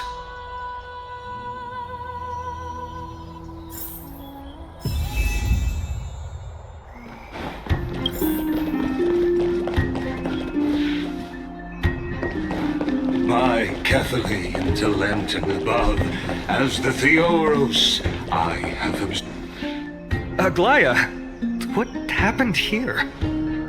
I know about the poisonous fangs of that king snake through the golden threads. In the past, it is no longer about eloquence or arguments. I have been a demigod for far too long that I hardly have any humanity left. This has come a lot sooner than I expected. Perhaps it is time. Yes, this is my duty, but... It is far easier for the Council of Elders to fool many than just fool one person. Their so-called more support is no more than a ruse to distribute power using words instead of lances. There is no glory in winning this debate, but that makes having respect for humans so much more priceless. Finan, you are a Chrysos heir without flaw, capable of relating deeply with humans. I appreciate what you've taught me, Aglaya. I hope we'll live up to your expectations and win this debate.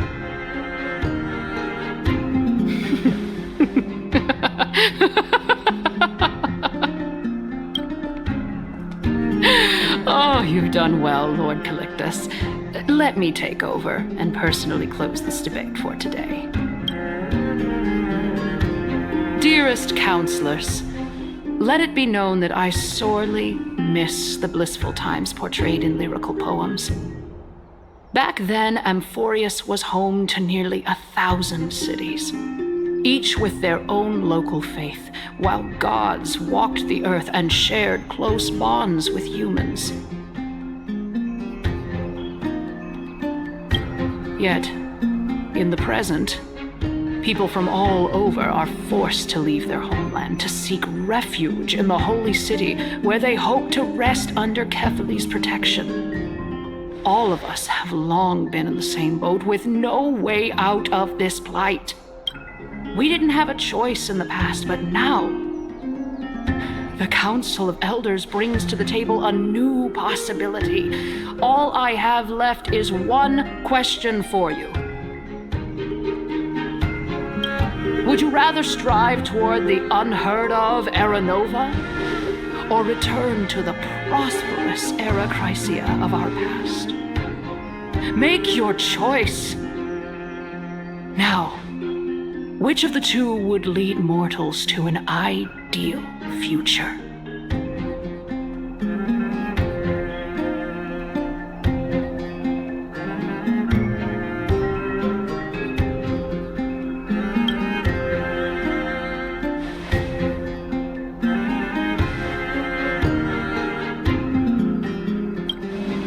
We all know that Era Chrysia is a thing of the past, Lady Kindness. Please, enlighten me. How does the Council of Elders plan to turn back time? Let the 3 Titans of Calamity be born, and Era Chrysia is nevermore. But bring demise to those Titans, and Era Chrysia will descend upon us again.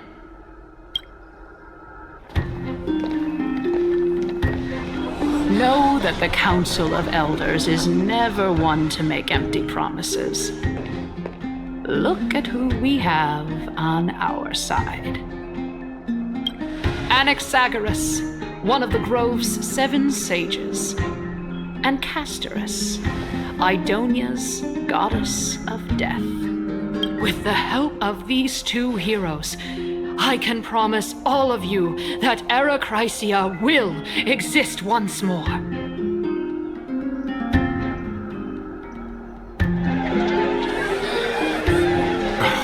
Aren't they Chrysos heirs? They're supporting the Council of Elders instead? It's clear from the start that these heroes do not get along well in their group. All the more proof that Aglaya is unfit to speak on behalf of every Chrysos heir. I am in favor of Era Chrysia. Era Chrysia! Era Chrysia!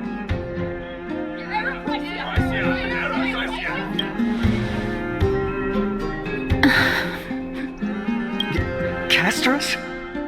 Why are you standing over there? You finally arrived, Anaxa.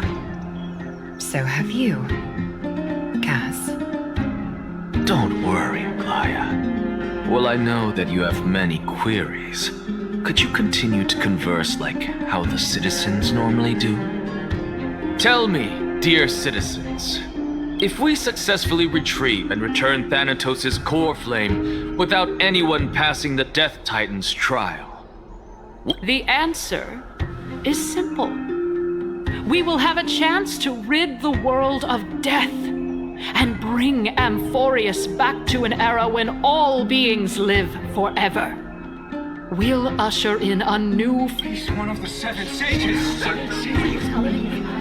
Your proposal is much too idealistic. As long as the Black Tide still exists, how can we go back to the old days? Remember what I previously said? Kefali's core flame is guarded by the secret power of the Council of Elders. Plus, Fagusa's water curtain will be able to block out any external perceptions. Tell me, dear citizens, have any of you ever seen even a glimpse of the threat that this person is talking about anywhere within the walls of this majestic holy city?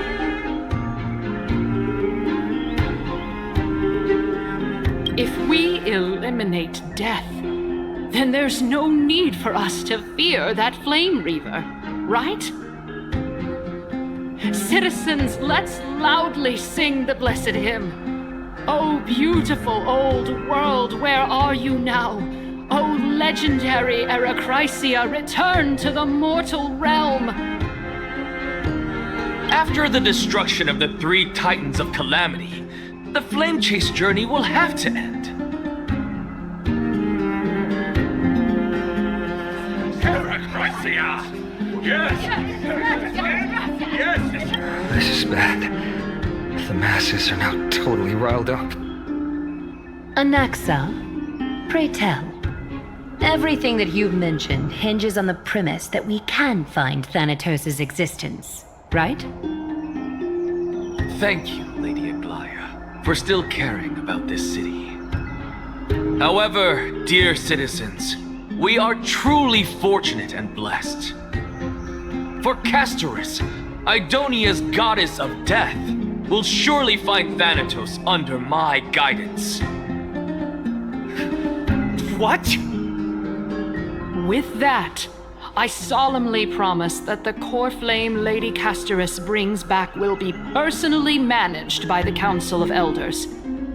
Thereafter, if we are able to garner the support of all of you at the Citizens' Assembly, we shall spare no effort in ensuring that the Erechrysia...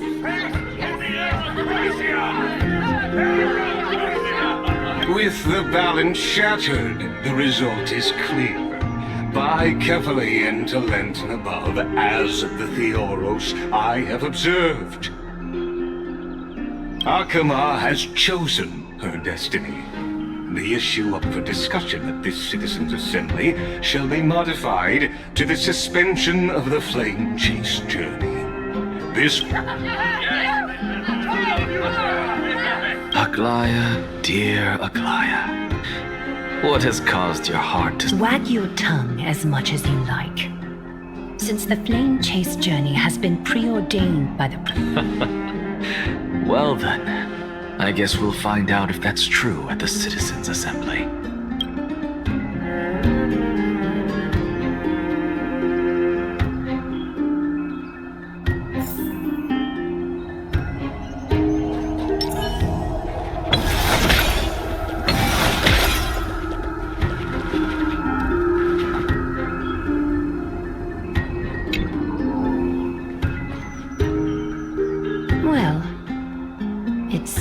That when I sent you to look for Anaxa, My apologies, everyone. I know that you have many questions to ask me. In that case... In actuality, a past that was both long and heavy. The reason I say this is as I've mentioned earlier. The answer was hidden in my journey unto... Anaxa? Yes, I am but a living...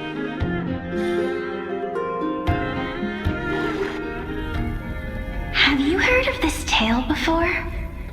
A tale about the ocean god's treasured pearl, our hometown. It was a seaside town which enjoyed the ocean breeze and glorious, peaceful times, thanks to the wisdom of its ruling queen. Until one day, an evil dragon descended upon the town. Its wings were large enough to blot out the sun, while its claws were sharp enough to rip the waves apart. It barged into the tall tower and devoured the queen's beloved daughter. It even settled itself in her bedroom. Like a tyrant, the queen assembled 300 warriors who managed to subdue the evil dragon by chaining it up. However, when the queen slit open the dragon's belly, she realized that it was then that a devious, smooth-talking scholar arrived at the palace and suggested that the princess could be revived through the use of dragon bone and dragon blood. That liar called this process the secret art of alchemy. The princess was reborn! The queen was overjoyed, blissfully unaware that the evil dragon's soul still lurked within the princess's body. As revenge, the evil dragons were still. The souls of the deceased refused entry to the Netherrealm because they were filled with regret. Forced to roam the mortal realm, these resentful souls ultimately converged into a river of souls. A terrifying death had consumed all. Thereafter, our hometown fell into ruin as well. Until...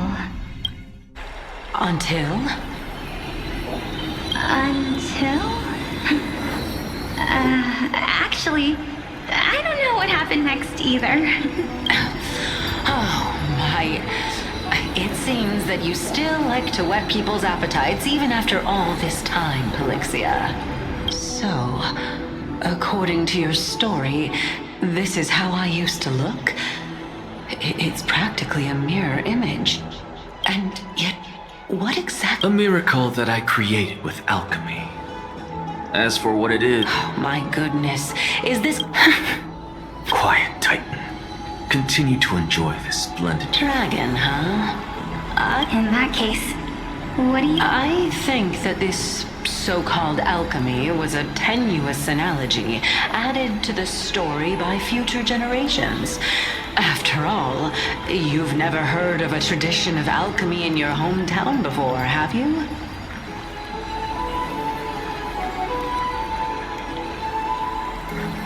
Indeed. Before I left home to pursue my education, I never even knew that anybody was looking into this area of study. Therefore, we can just treat this tale as a fable told to young children. A fable, you say? If so, what moral is it trying to impart to the kids? I guess it might be the concept of equivalent exchange? Oh? I thought the moral might be closer to something like honor the dead. Huh. What? At a loss for words? No, I merely realized that we're both thinking of the same principle. Indeed.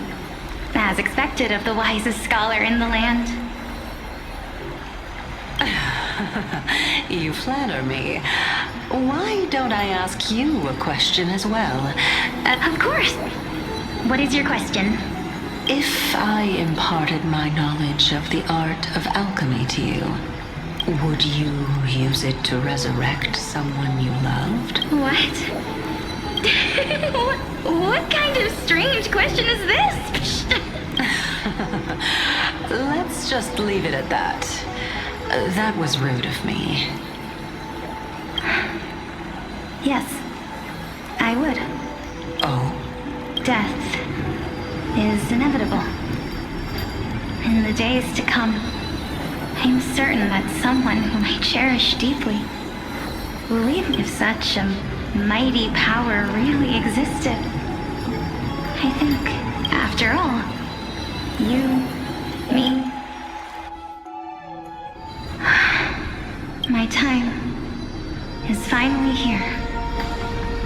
However, perhaps because of my firm belief in the immeasurable value of life, I am unable to complete the trial. You shall wither, and through that, the dead will sprout again from the remains and be reborn with the dead flame. It is a pity that fate is such a cruel mistress. Is there no other way of interpreting those words? I'm afraid that the meaning is clear. Between my sister and me, one must pay the price. Our trial can only be completed when the one chosen sacrifices her life.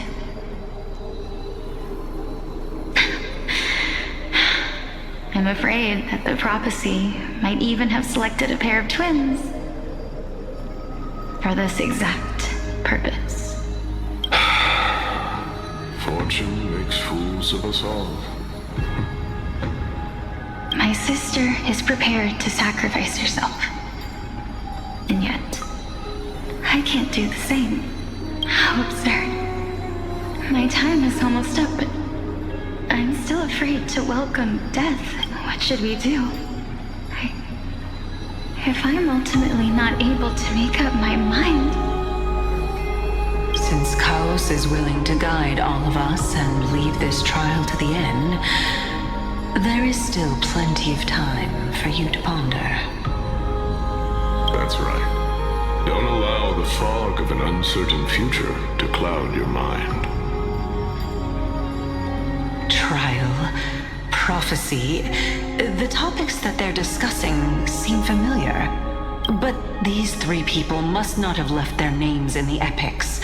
Otherwise, I would have some recollection of this. Amphorius' history before the Titans were born was complete chaos. Is that not strange by itself? I have long held 3 hypotheses about this. However, let's continue watching for now. Calypso, Polixia, and this warrior. I seem to have met him somewhere before. Regarding this matter, Nias, are you confident that you'll complete your... Of course. Though, I am worried about what will happen once I've emerged victorious.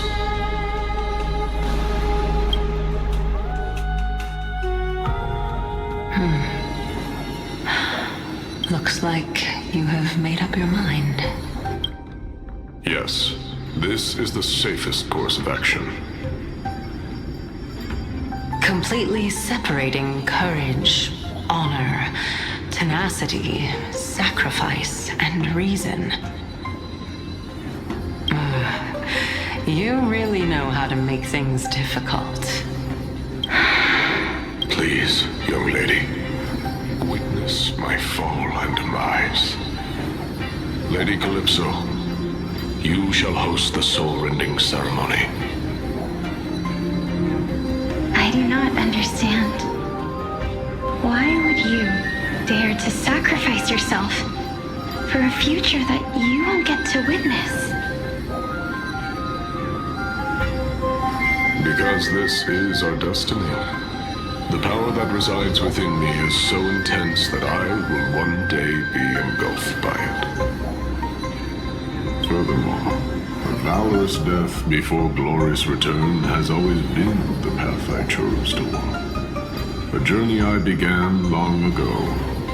If your sister or Chaos were in my position, I believe they would make the same choice as well.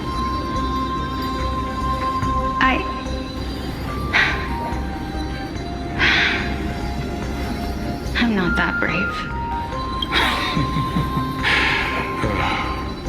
Let's chat, young lady. Perhaps since there's still time, I'm not worried about letting fate wait a little longer. Of course.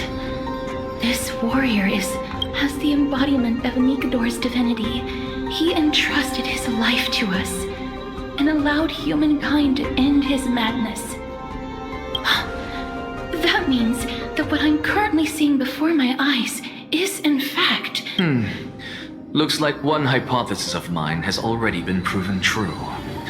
These heroes are the true forms of the Titans, before they attain their divinity. If so, the chosen one of death that he speaks of is actually... Polixia? Is the previous form of Thanatos? But her appearance... If this is true, as long as we can find out where she went, we'll naturally be able to figure out the location of the Death Titan. But before that, we first need to witness what ultimately happened to Lord Anias.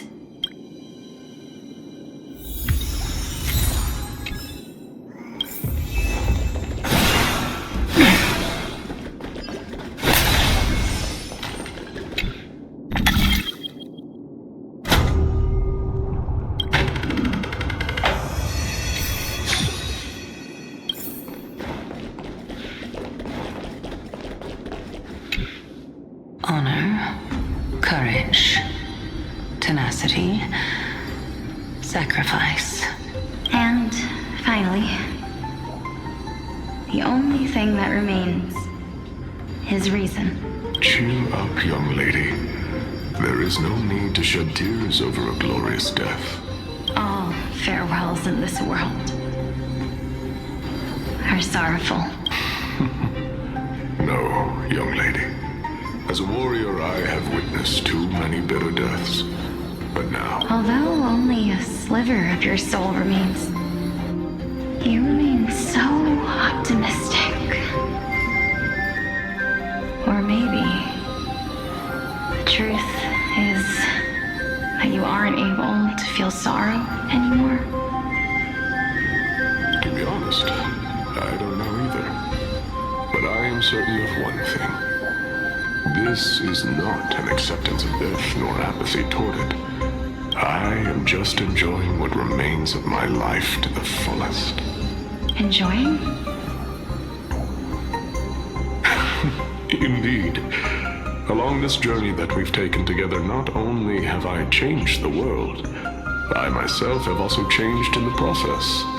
And now I have reached the journey's end.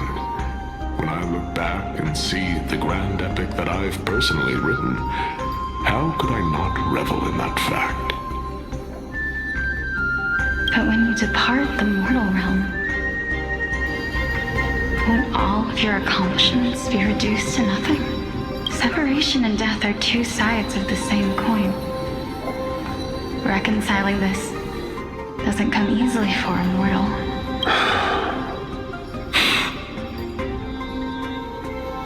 Finally, let me recount to you a story of mine, young lady.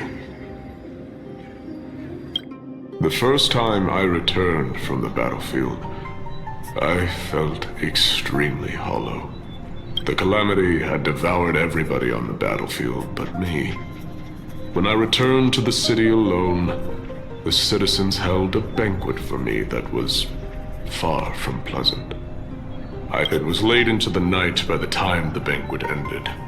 My head still reeling, I returned alone to the barracks. On the way back, I encountered someone. It was a crazed scholar looking at the night sky and muttering to himself by the side of the road. Although I tripped over him and fell, I wasn't angry in the slightest. And maybe because I saw myself in him, I inexplicably asked him a question. Do you think that it'd be better if we just died on the roadside like a couple of stray dogs? To my surprise, he shrugged his shoulders and sighed. To someone who is currently experiencing death, dying and living afford the same amount of bliss. Now please go away and don't block my starlight.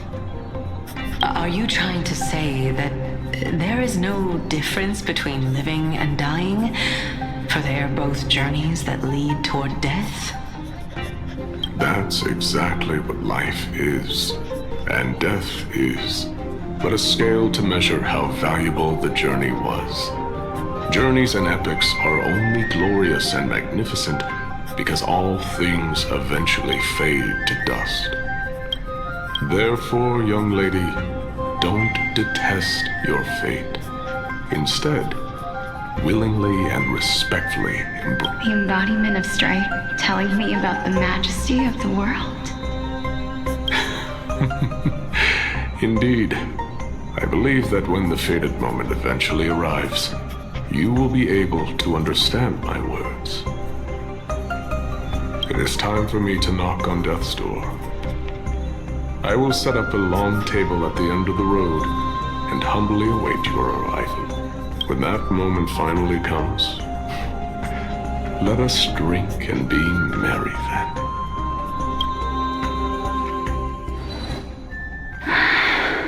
I knew this day would eventually come.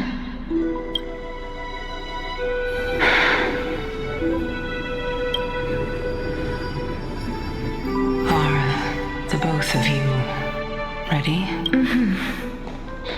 Calixia, I'm here. What?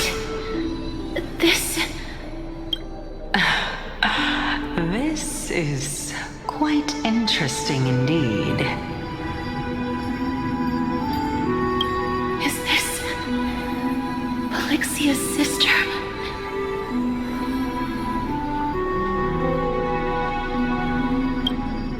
Is it me? Now, it's time for us to fulfill our promises. Are you afraid? What are you afraid of? That I won't be able to do it. You shall wither, and through that, the dead will sprout again from the remains, and be reborn with the dead flame. As foretold in the prophecy, and according to our vows, once it all ends, we must face our fated moment head on. Even if it was prophesied, do we have no say in the matter? It's so unfair. Why are we the only ones who are forced into mutual destruction? Let me do it, sister. Let me be death's sacrifice. I was never long for this world anyway. But you're different. I was the one who wasted your life after all. You're wrong, Polyxia.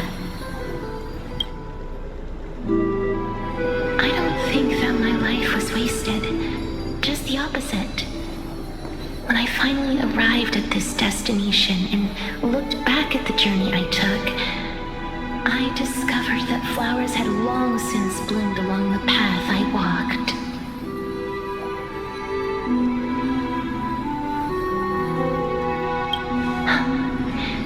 It was you who sowed the seeds for this sea of flowers, one that is more beautiful than the promised land at the end of the world. Besides, I have lived a fulfilling life. Even though I was fated for sacrifice, none of the things that I've experienced will dissipate. Instead, they'll forever live on as memories inside your head. Will they not? How could my memories of you ever compare to the actual you? Well then, tell me. What exactly are we?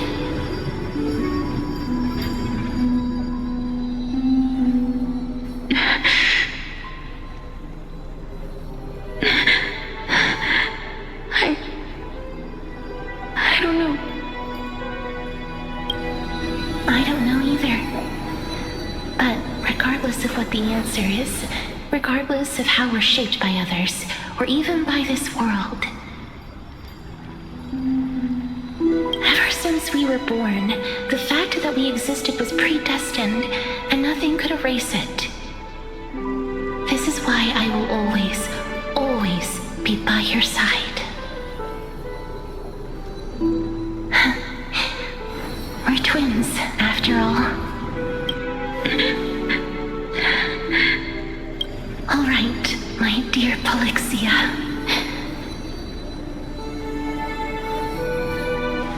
It's time to extract my heart and light the flame of death.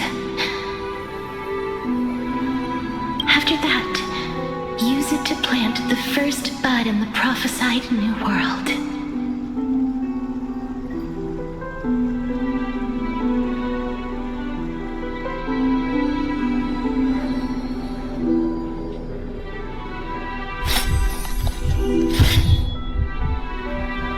If I imparted my knowledge of the art of alchemy to you, would you use it to resurrect someone you loved? Death is inevitable. In the days to come, I am certain that someone whom I cherish deeply will leave me for good. If such a mighty power really existed, I think I would use it without hesitation. Even now, my answer remains the same. This is why, sister, I promise you, in the prophesized new world, I shall plant the first bud on your behalf. Go now. Return to the ocean god's treasured pearl, our hometown. I shall open wide the entrance to the Netherrealm and grant you a second life. The living beings on this earth shall respond to my call and lead you to the sacred daylight. Remember, do not look back on the land of the dead, and do not stop moving. In the new world promised by the prophecy, march toward your new life. As for the price of our equivalent exchange, let me be the one to pay it. Everybody, we've come to the end. Unfortunately, I am not compatible with the Supreme Being. I'm certain of this now. Before the Titans that we are well acquainted with were born, a group of heroes roamed the land. These heroes followed a prophecy and took possession of divine authorities one by one, until they eventually became the pantheon of the New World.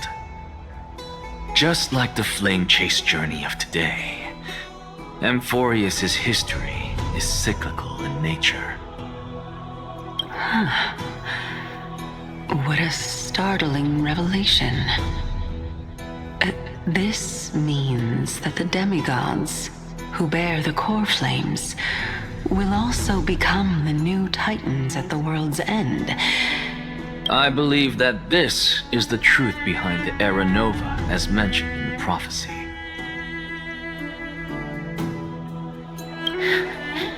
This is utterly unbelievable.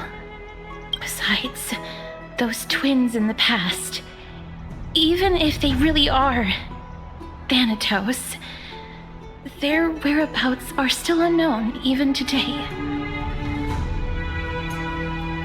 Are their whereabouts truly unknown? Didn't Polixia mention that seaside town, the birthplace of alchemy and the tale of the dragon? In our world, there exists a city which perfectly matches that description. Styxia. But the people there worship Vagusa and bear no relation to Thanatos. I have also never been to that place, as in the time of Idonia, it had long turned into underwater ruins. Take this. This is... the Nusporist masterpiece, the Philosopher's Stone. It was made by transmuting all of the sages' wisdom into a single entity, with their flesh and blood as its foundation. Remember, I've mentioned before that the art of alchemy is all about conversion, tempering, and ascension. This process also applies to the pursuit of truth. Think about the story of the dragon. This stone will lead you to your real hometown, allowing you to reform the door to the Netherrealm and discover Thanatos' fate. You still look as confident in your victory as ever. But what if your conjecture is wrong? Simple. I shall merely admit to the entire world that my experiment was a failure. However, my line of thinking will not fail, because I have already planted the seeds of doubt into the hearts of the masses. Actions speak louder than words, Mistress. With the assembly about to begin, don't forget the promise you've made. I have already searched for so long. I'm willing to try one more time.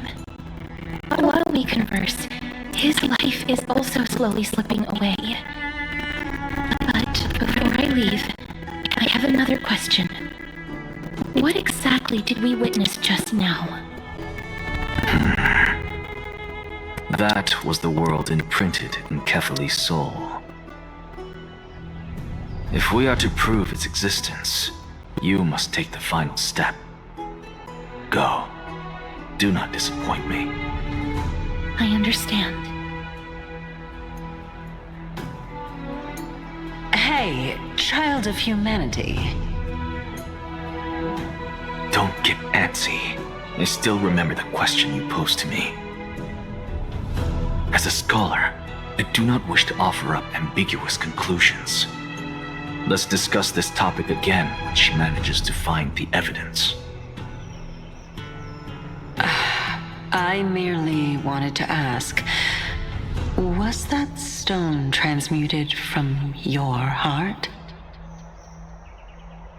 If so, rebirth is no longer an option for you. Why not? When I was a child, I lost someone dear to me. When I was a teenager, I lost my faith. A while back, although you saved my life, I also lost my soul in the process. Now I'm merely forsaking my body. What's the big deal? Why are you always finding ways to die? Isn't it good to be alive? This is but a necessary sacrifice. Can someone who's dead even claim to be the purest of them all? Furthermore, if your hypothesis is proven correct, does it not... No, it's just the opposite. It means that I can actually ascend to godhood and reshape this up.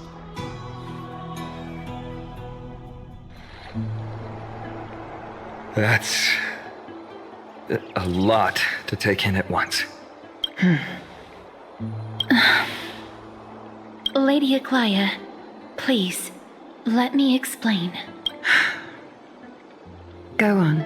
You know that the core flame of death has always been the greatest unknown regarding the Era Nova, which is why both you and Kindness desire to gain the power to control that core flame in the approaching Citizens' Assembly.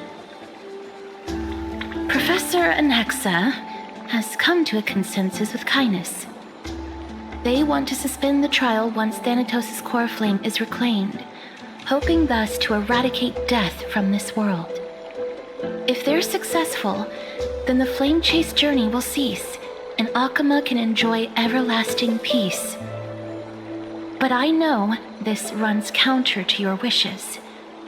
So long as we do not usher in Era Nova, the Black Tide will never be eradicated. Even with Lord Mighty on the front line, and the Black... Honestly, it's difficult for me to assess the pros and cons in this decision. But someone with the Titan could be very near. I cannot let this chance slip by. Besides, someone has to make this trip to bring back Mr. Soul. Well said. You already had every reason to seek an audience with Thanatos. It's that great performer who has weaponized your wishes and placed us in this difficult situation. A world without death. Do you desire that too? If fate dictates that my path must oppose yours, I will do all I can to resist. Lord Mighty showed me that without taking the first step, all talk of what follows is moot.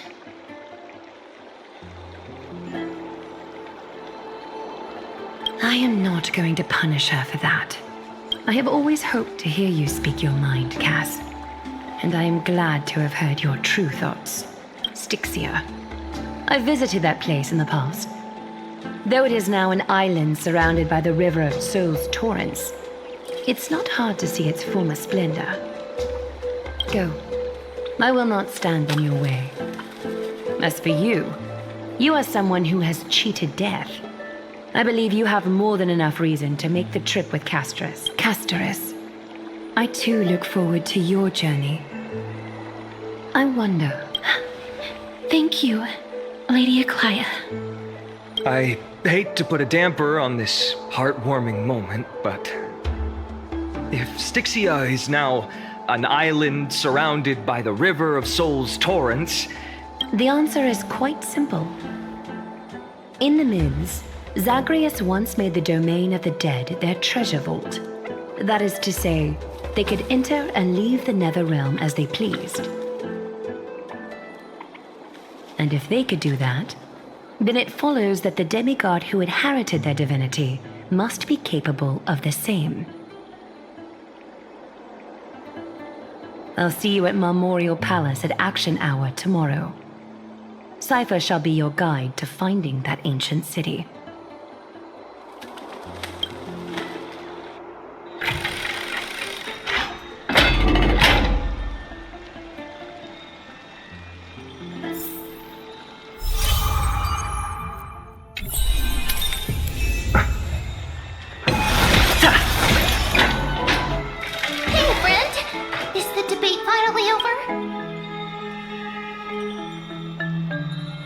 What a glorious defeat.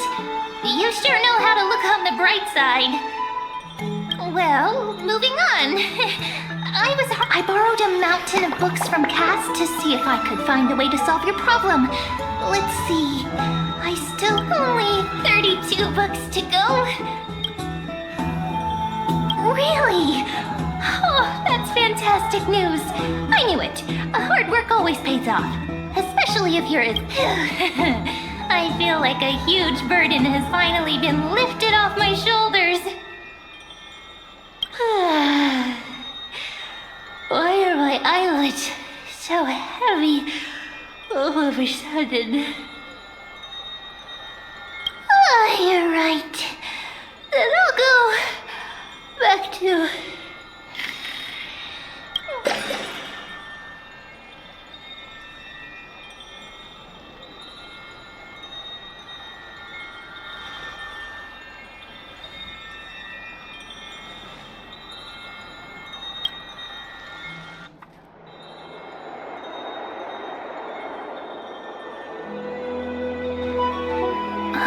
Cass?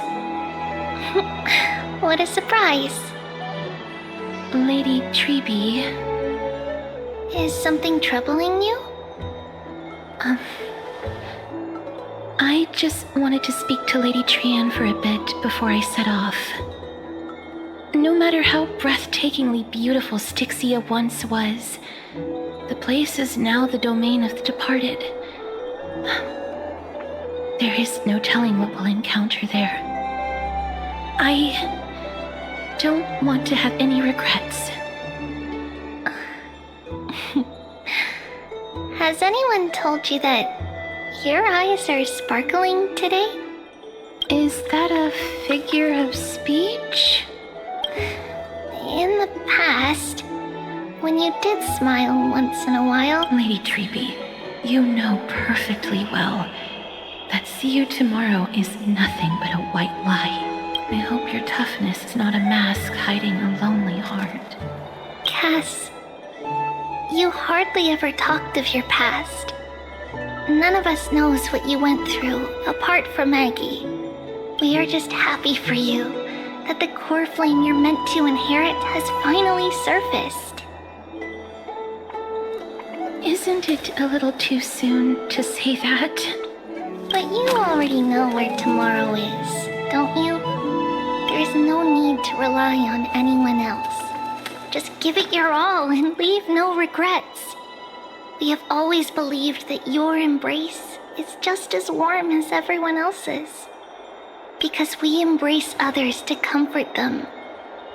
And Cass, you're the kindest Chrysosaur we know. Thank you, Lady Treeby. This feeling... it's hard to put into words. I suddenly found myself with so many wishes. So much I want to accomplish before setting off. Then go do it, Cass. Trian was actually working on a surprise gift for you. It's a pity she didn't get to finish it. But now Trinan and I are working on it, and we'll make sure to give it to you. So, let's meet back here when you return from Styxia. Safe travels. See you tomorrow!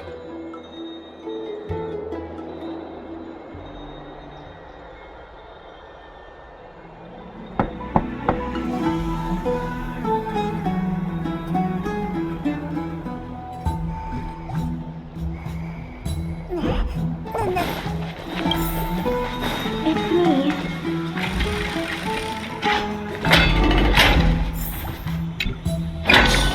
I hope I didn't wake you.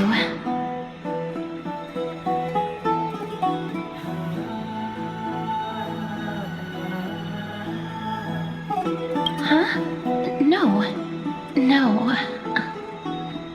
I'm here because of private matters, actually. If it isn't too much to ask, I'd really like it if you could come along with me to retrieve something.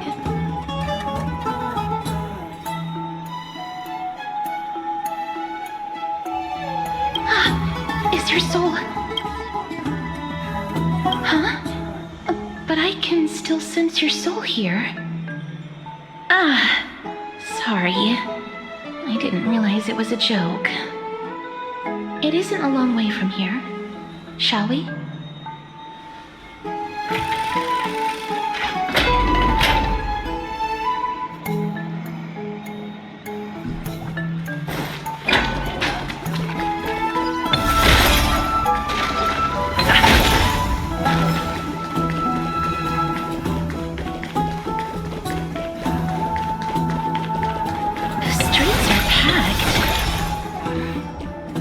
Seems the vote.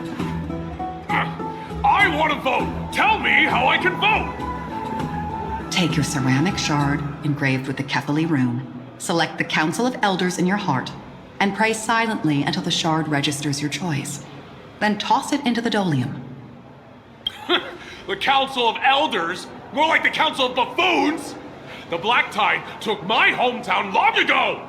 The Titans are just.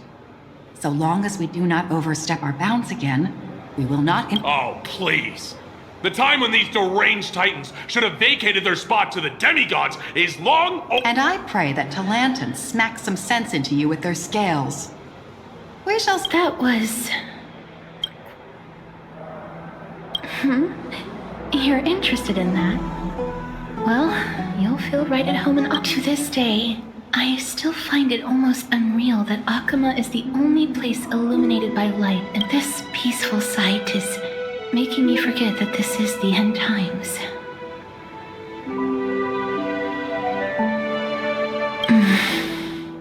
Before coming here, I had lived for many years in Idonia, a city of rime and frost. The people there were traditions that I played a major role in. Yes. You now know me as the Mortician of Akama. But back in those days, I was Idonia's Maiden of War. I was trudging across the frosty plains on my own when the Idonians found me. They saw the curse in me as a blessing from Thanatos, and believed that my hands could correct the Arachrysia's mistake and lead them to meet the great god of death. They provided me shelter, but in return, I was expected to grant merciful deaths to war captives, prisoners bound for execution, and heroes alike.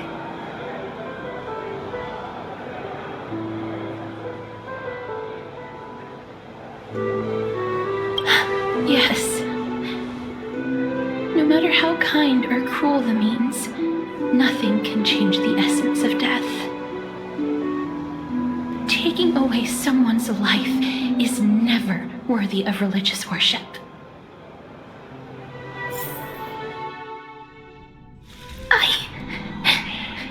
I can't do it. Their voices...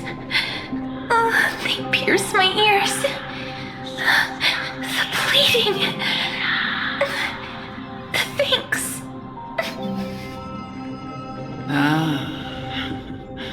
I know that feeling, child.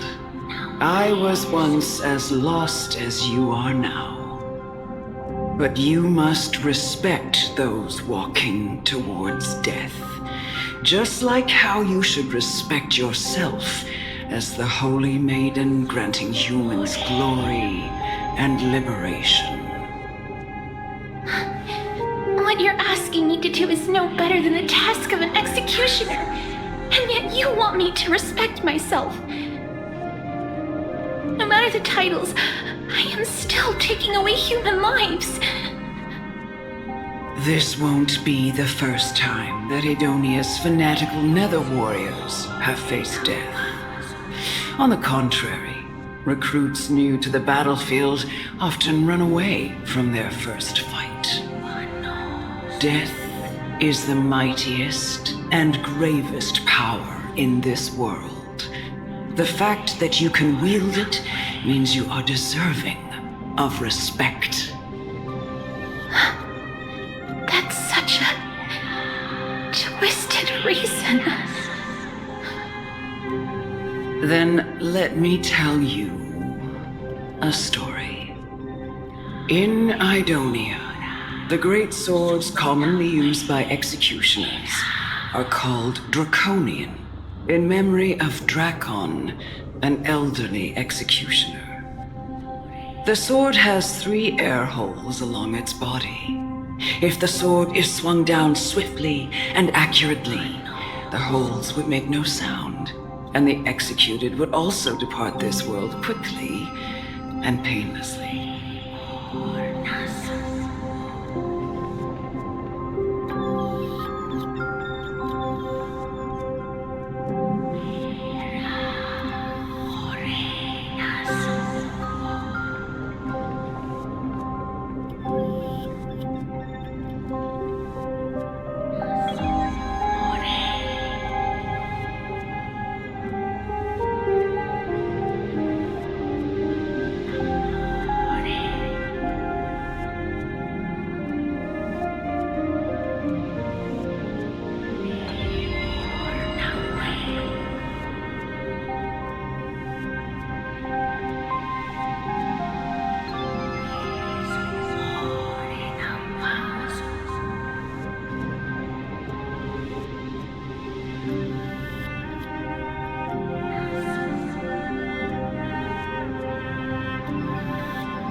But should the executioner have any hesitation, the holes would produce. Every executioner after Drakon is to hone their sword skills every day in preparation of future pain for the dying, as well as pain for themselves. No. I can never get used to this. You misunderstand, child. I am not telling you to get used to it. I'm asking you to consider the source of the dead's suffering and use that knowledge to fortify your future touches with more and more determination. Go, walk with the dead and love them as you love life. Then you'll no longer hear those noises.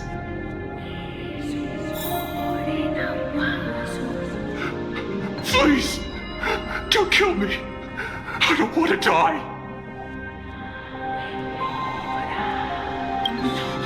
No!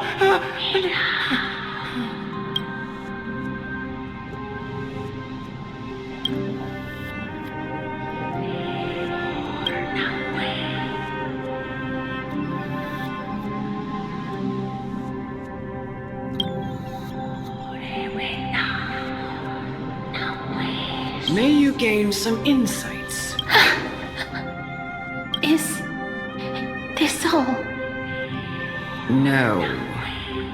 Come with me. This is just the beginning. You executioner!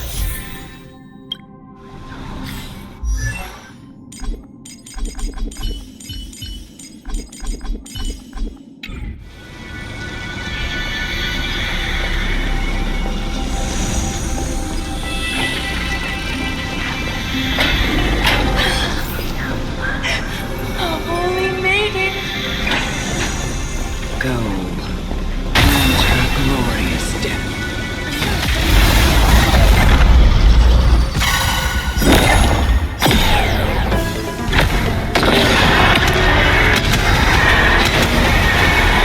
May death protect us!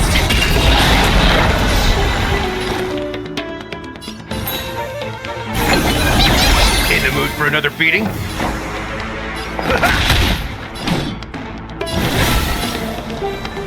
Root here.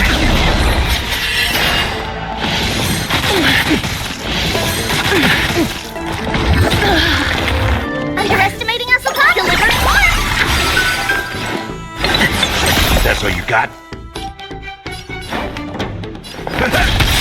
Slice like a good friend. Indulge yourselves!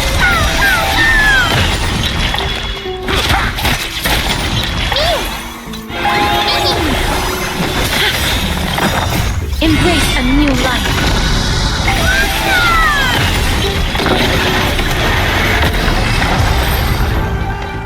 You executioner! Holy maiden!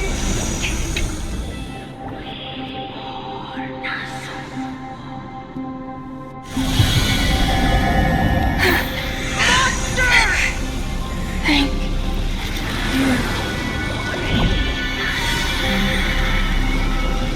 Do it then, executioner.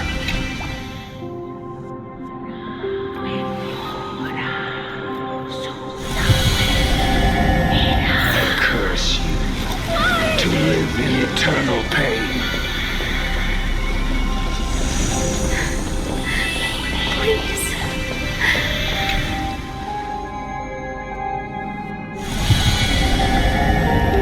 When will this ever end?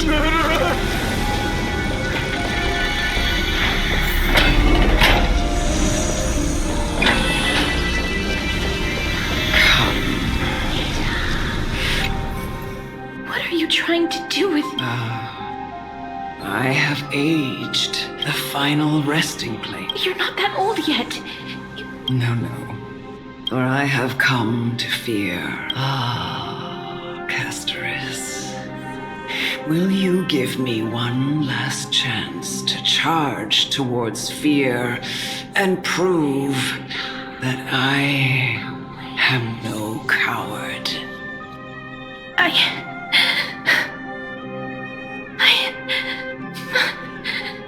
can't take this anymore! Child, it was I who brought you here from the frosty plains and set your farcical fate in motion. It was also I, Chief Executioner of Idonia, who forced the heavy duty of executing others onto you. I've always known that you have doubts and even anger about my... I never had a choice. Indeed. Yet you can end any sinful life with just a... I'll never do that. It doesn't matter how lightly the Idonians take death, or how readily they accept it. I simply can't do it. I knew I was right about you. What do you mean?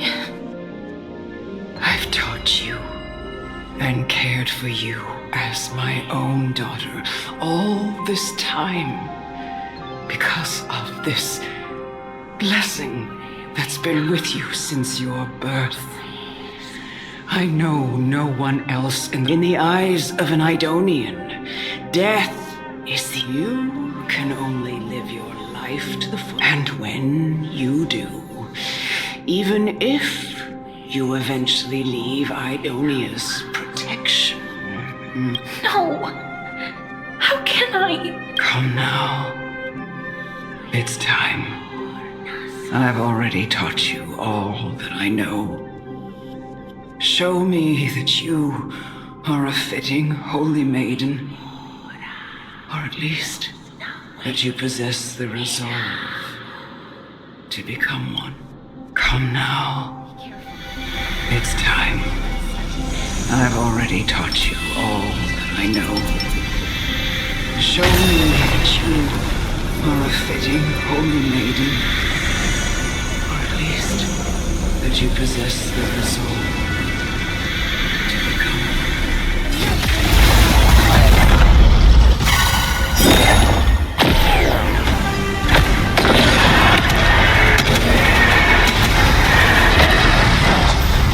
It's coming!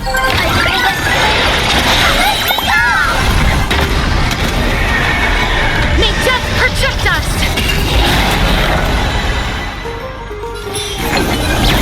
In the mood.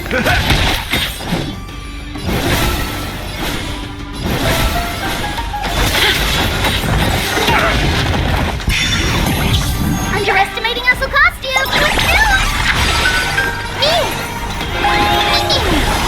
As you wish.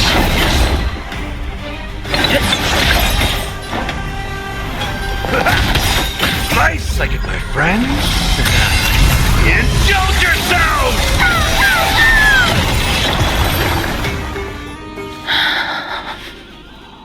This was the last time I followed her command. I gently touched the elderly woman before me. The executioner, who had seen too much death, died the same way as everyone else. A gasp for air, a wistful look in her eyes, and a barely perceptible tremor in her fingertips.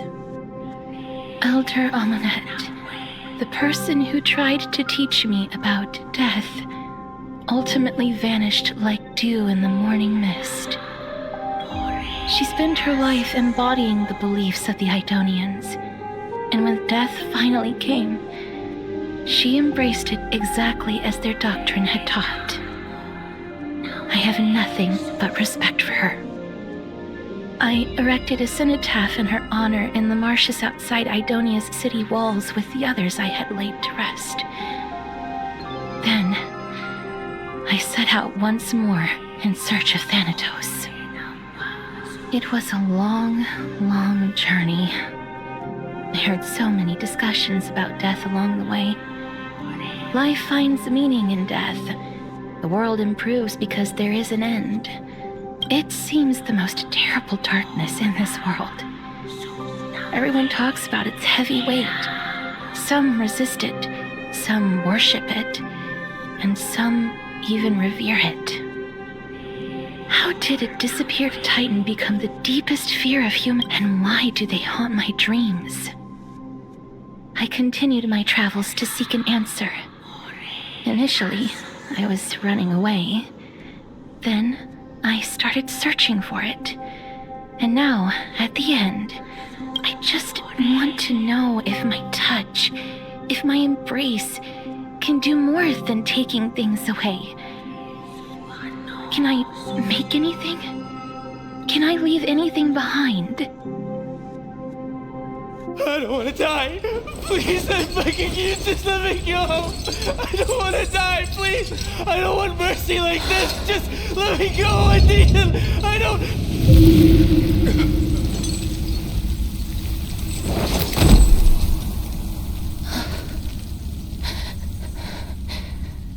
I hate these icy hands.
has blessed your hands. Only you can grant them peace.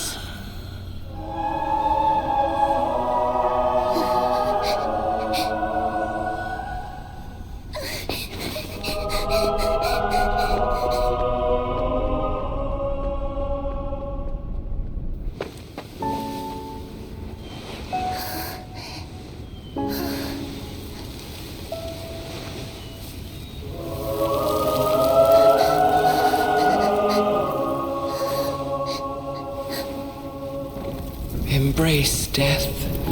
Walk alongside it.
Is that you, Castorus?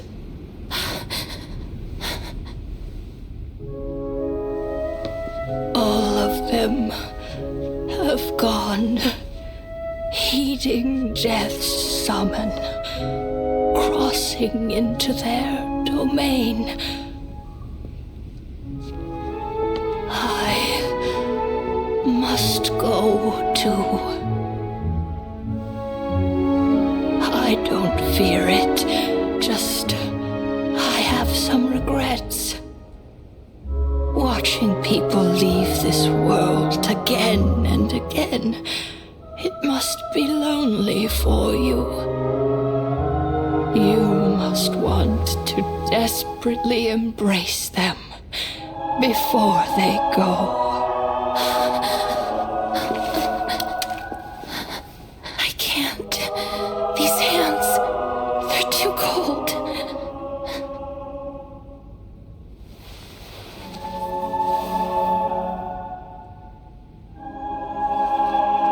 But Big Sister Castorus, your hands are so warm. Just like anyone else's. So go on. Don't hold back. Give me a warm hug.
hands like these really be warm?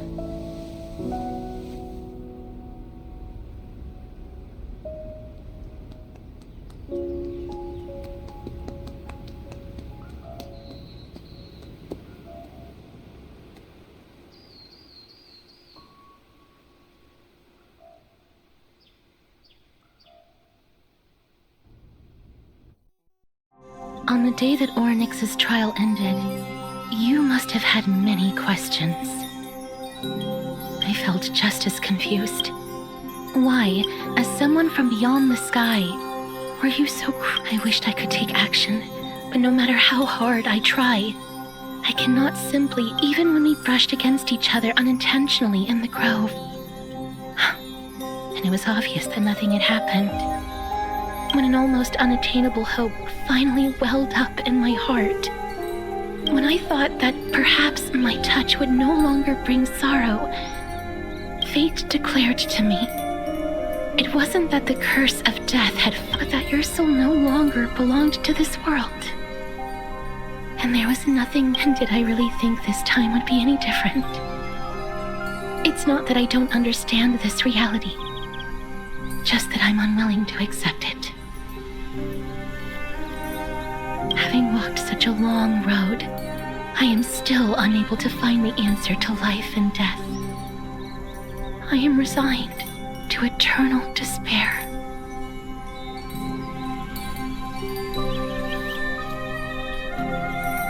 Anything I wish to hold on to, death will inevitably wrest from my grasp.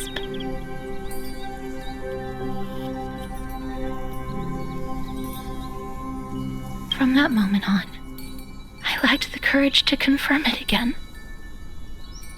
Until Ornyx laid bare the cruel truth before us.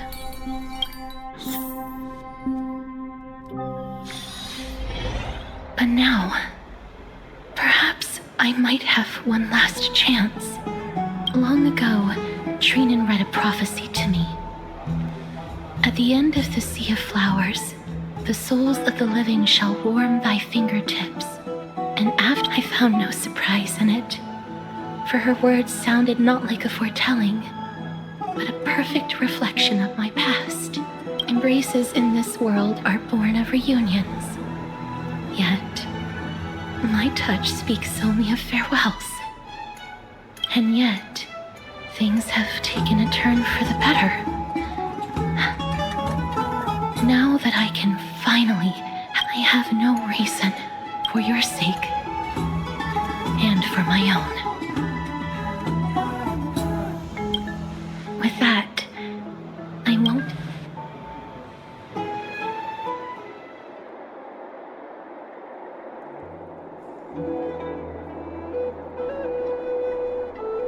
Let's put that aside for the moment. We've arrived. I want to retrieve a small gift I specially prepared for you. I made it myself, like the trinket I gave Lady Trian. The journey to seek an audience with the Death Titan cannot be an easy one. I want to make full use of every moment I have before we depart. No, it isn't. You'll know when you look. It's right there. Huh? Where did it go? What's going on? I am not some corrupt grown-up. What's this? The coin of Zagreus and a slate. So it's her. No doubt about it. This is her favorite symbol. It's a lady's cipher, the demigod of Zagreus whom Lady Aglaia had spoken of. She's a... so many years have passed, yet she's still announcing herself in such a crass manner. Let's just do as the slate says, and look for Lady Cipher.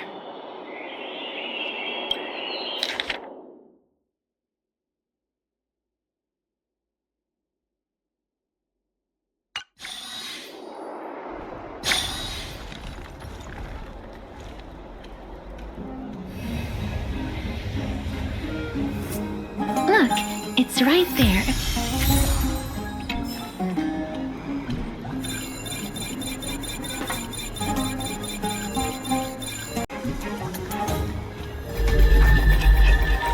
We must pursue her.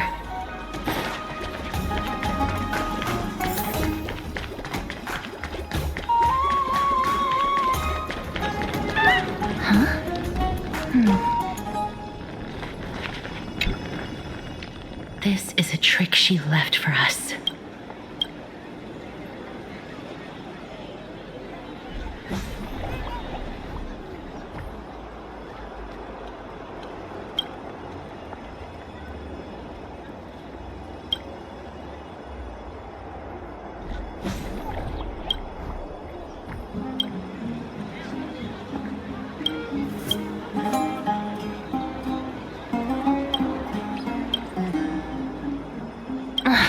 She's incorrigible.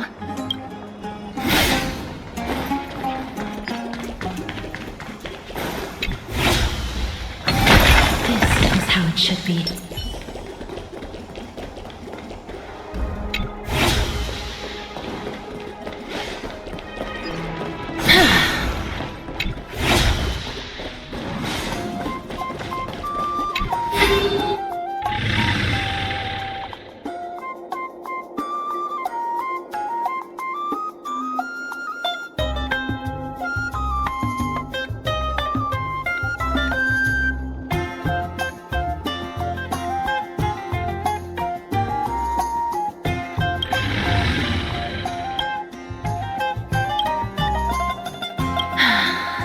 Lady Cypher, please come on out.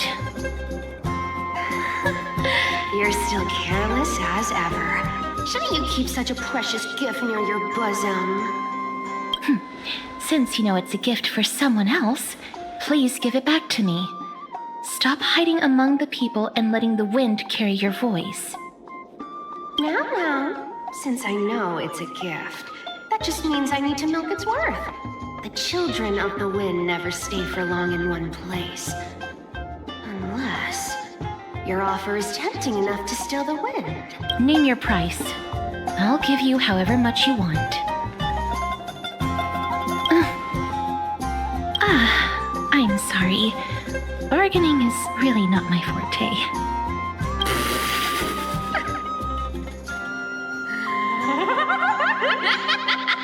No wonder they call you Princess Homebody.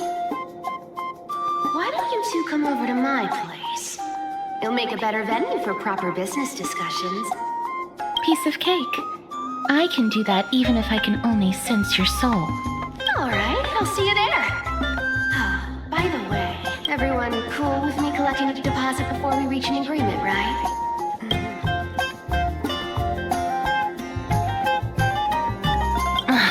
She's incorrigible. Follow me.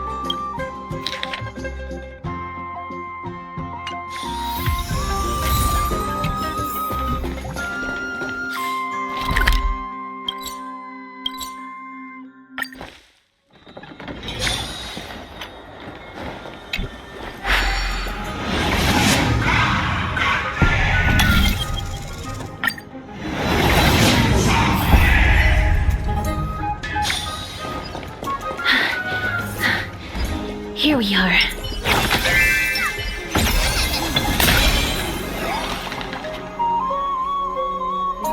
Over here! Over here! No, not that way! This way!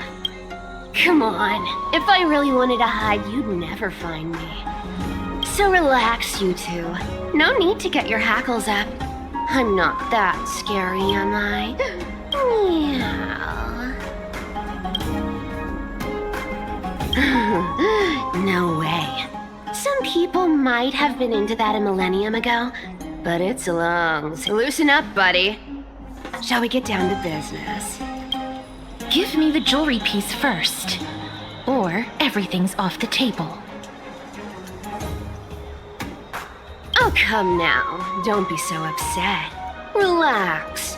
Relax. Look, isn't the view here just great? You can see what everyone is doing and where they're going, and they won't even know you're here. Now that we've broken the ice, let's get to the point. Everything I've said so far has been a joke. I'm inviting you two here for 3 things. 1. The seamstress found me and wants me to take you to Styxia to look for the Death Titan. 2. The Council of Elders also found me and wants me to make sure the core... Of course, I may keep a low profile, but I'm still a bona fide demigod. And last but not least, I'm telling you that I'm not interested in doing either of those things. Don't go look for the Death Titan. The end.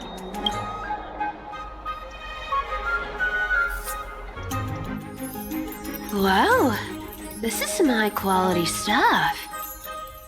And this room is full of it. How much are these worth,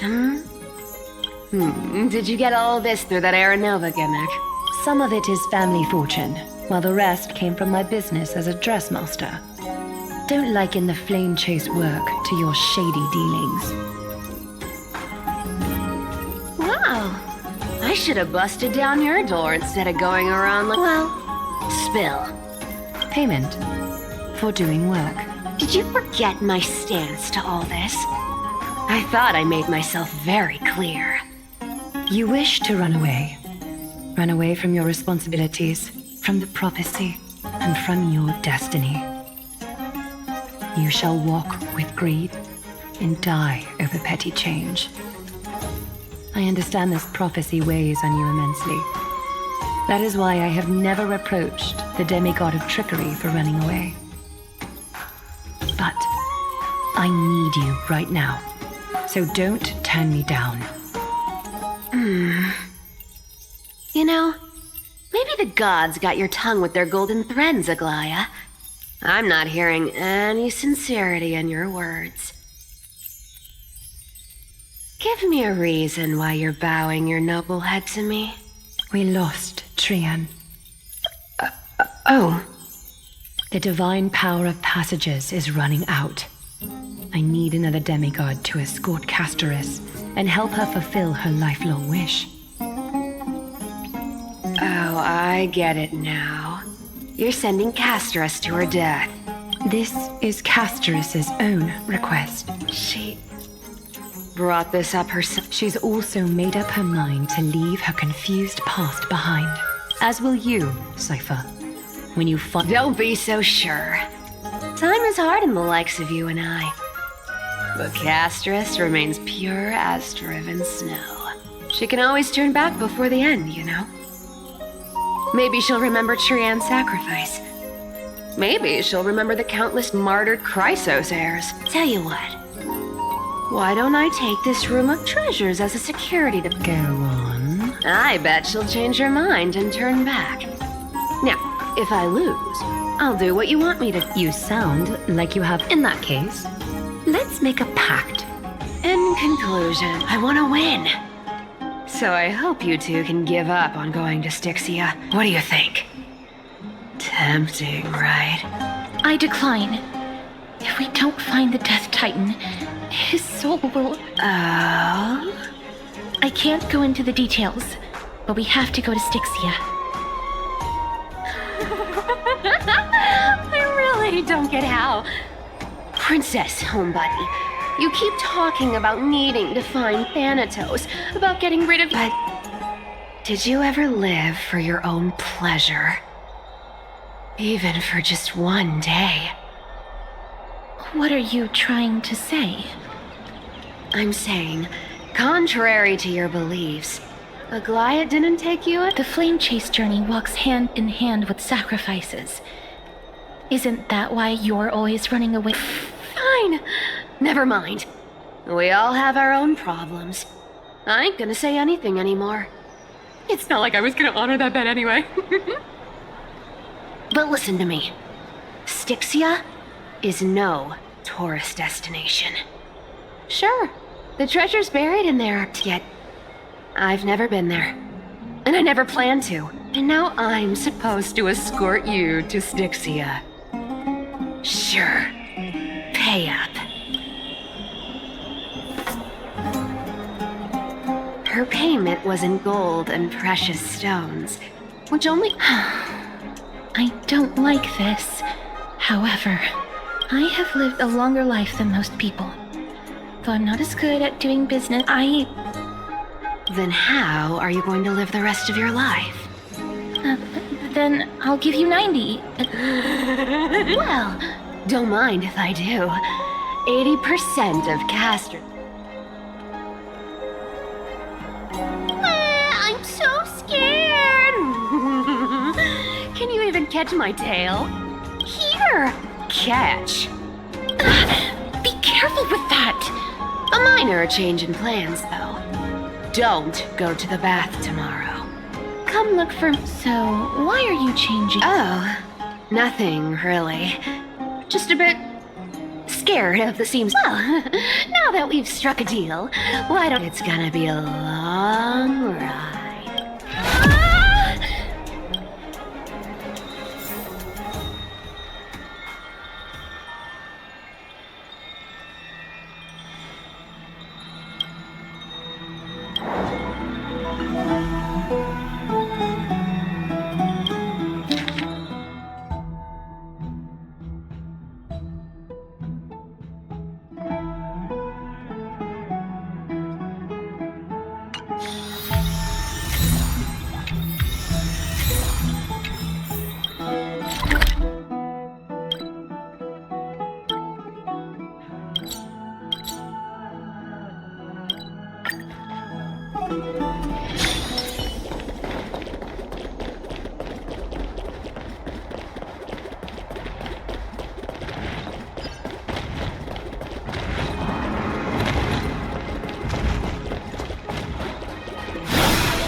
Bright and sunny. You're... here? No need, I already told her. She's fine with it. You sure know how to put me in a spot, Castorus. I need to travel with you, but Sorry. Aw, I was just teasing. Don't take it to heart. Did you know that the legends say you have to put an obol into the mouth of the dead or over their eyes if you want them to successfully... That's the fairy fare for entering the nether realm. However, I honestly won't ask. Hey! I'm just trying to make this journey feel more special. Alright, pass me the coin. It's time to get the gods' powers going. Oh, one last thing before we go. I gotta give you this piece of advice. You can't catch the wind by waiting. You only live... Get ready. Be steady. Hi, your turn. Don't be nervous. After all, it'll be gone in the blink of an eye.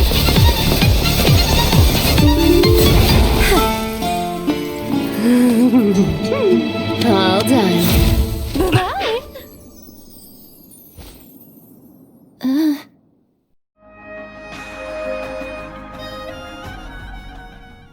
Are you feeling all right?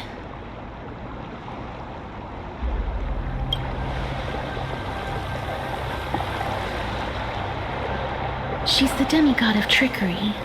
When she flips the coin of whimsy into the air, just like how she clearly had no intention of lingering here for even a second longer. Don't worry, Mem's here to help. Being cute isn't my only forte. I'm strong too. This is Styxia, the city of dragons and waves. Anaxa hypothesizes that the missing Thanatos is somewhere in these ruins. This is the land of their birth. Or perhaps of their death. Anaxa had used a secret alchemical art to temporarily fuse his soul with Circe's and Kephae. And when he was on the verge of death, he was pulled by Thanatos and caught a glimpse of the flowing river of souls. This alchemy, considered a sacrilegious act, might actually make the souls of mortals and titans attract each other. Even though Thanatos has been missing for 1,000 years, and even their followers haven't been able to find them, perhaps that special attraction could summon them here. Oh, so are we going to... I guess that's the only way. Thanatos is even more mysterious than I am. Indeed. Even one as erudite as Anaxa could only point us to this place, and no further. We will be entering the unknown as I believe that, rather than standing still, taking action is by far the better option. Perhaps fate?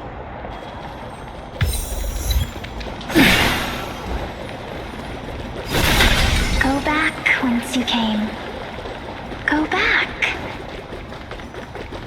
Ahead lies the... What a beautiful butterfly. This is a eulogistic butterfly.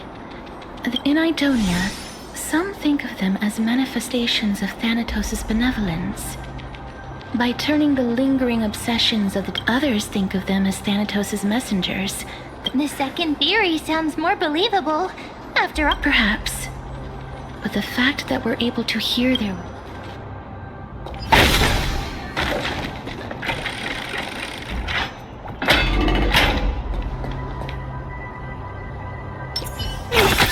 numbers! These shadowy figures... Are they illusions reflected by the River of Souls?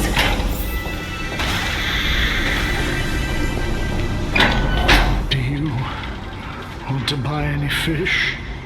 Huh? He can see us? Wait. More living people. I'm not selling my fish to living people. You lot are too shameless. Could it be that...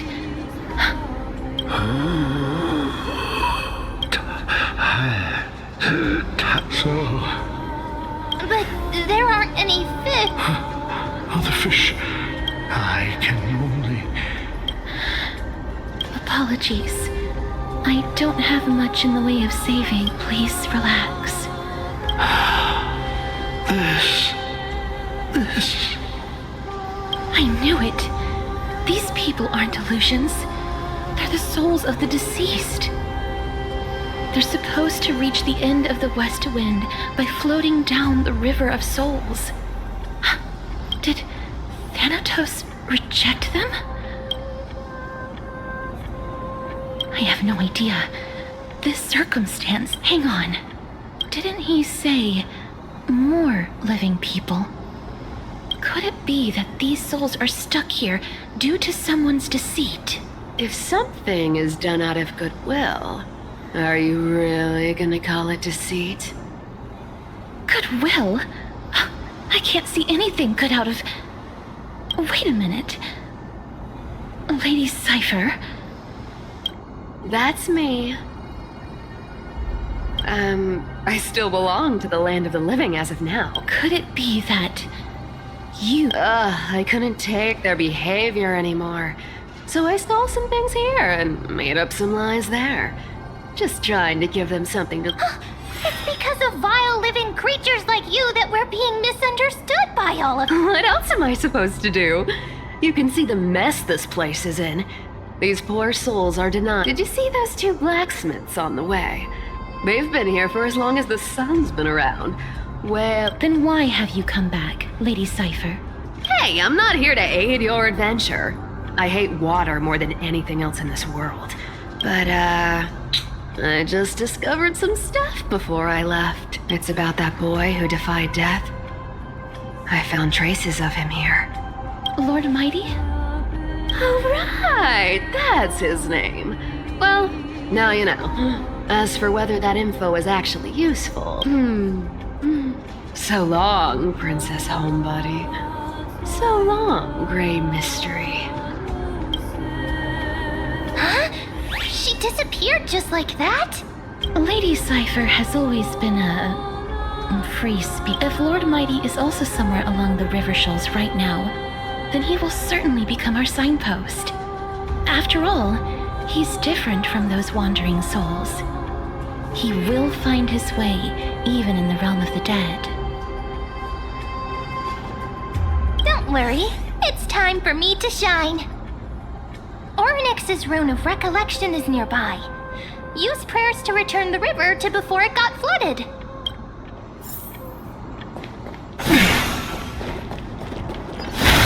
Hey, over here!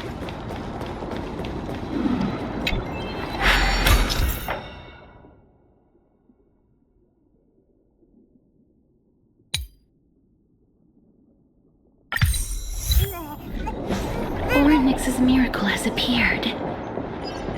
Amazing! It's like we're inside a giant bubble. Even the river got parted.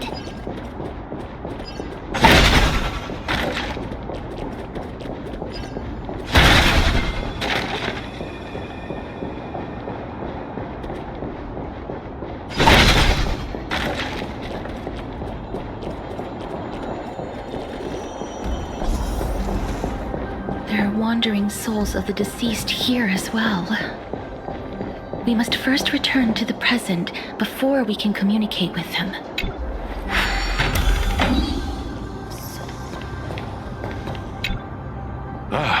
By the looks of it, you must be the foreign warriors, since the current campaign requires the utmost care. I wasn't able to... Foreign warriors? A priestess, a warrior, and a divine beast. You look identical to the blessed saviors that... A campaign? Nobody knows, as of now. Of the scouts that went ahead, only one has managed to return. He says that the land ahead is as for the rest of the scouts. They've completely lost. While there is still dissension within the city, the scholars agree that this calamity was so unprecedented. An unprecedented calamity. It seems that you have indeed heard about this. Well, death. A world that has never seen death. Looks like these people lived in the era. May I ask, where is the scout who managed to come back? So he returned to Styxia. He only had enough left in him to last no more than half. He said that he witnessed the demonic specter of an evil dragon at that treacherous land. The apparition opened its giant maw and devoured Styxia. It all sounds rather familiar. Sir, could I... The queen.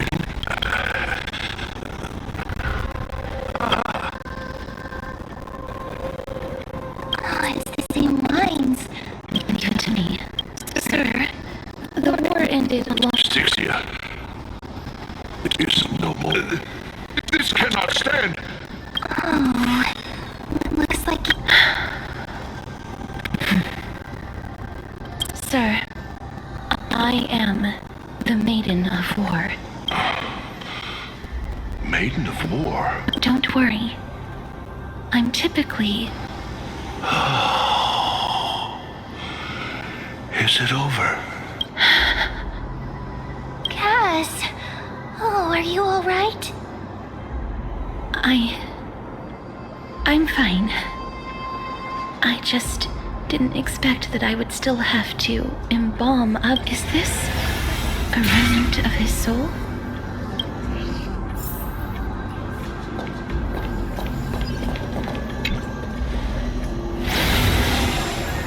Well then, why should I place my trust in you, holy maiden from afar? Wait, I don't quite understand. Since the prophecy has already pronounced your name as Chrysos heir of death.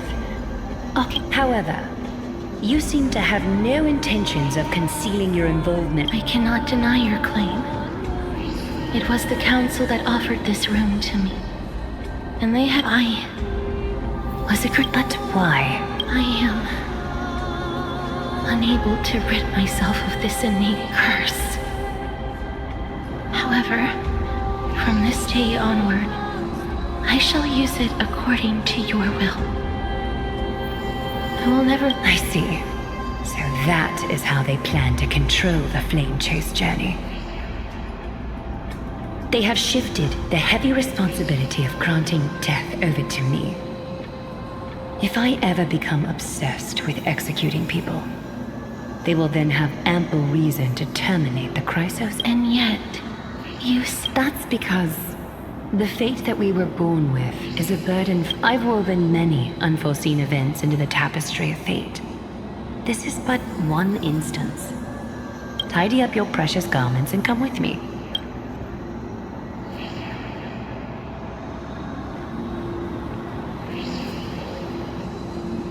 I didn't think we'd find vestiges of memory here.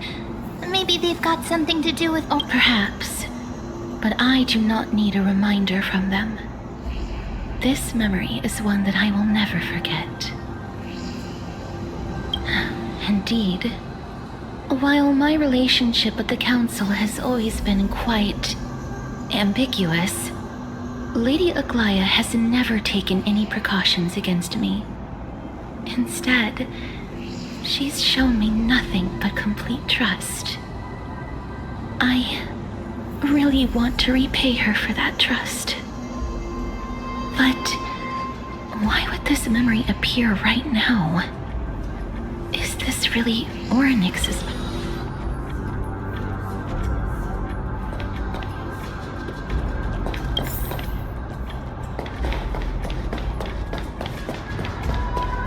Could these dead monsters actually be...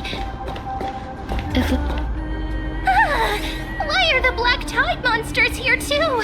Even Thanatos wouldn't be able to accept Black Tide mock. These traces seem to suggest that anybody who trespasses upon death. Since the realm of the dead must remain peaceful, it's imperative please stay back. Let me deal with these enemies.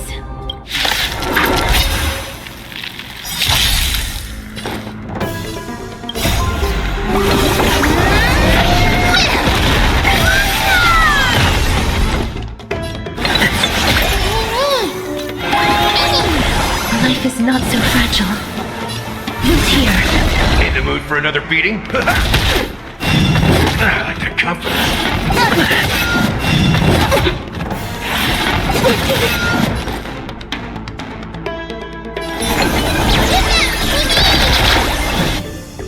As you wish. No bullying allowed!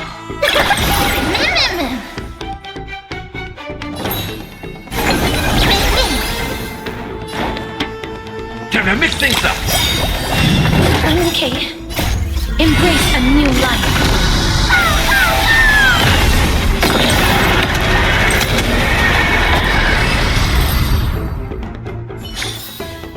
May wandering souls find their own way out.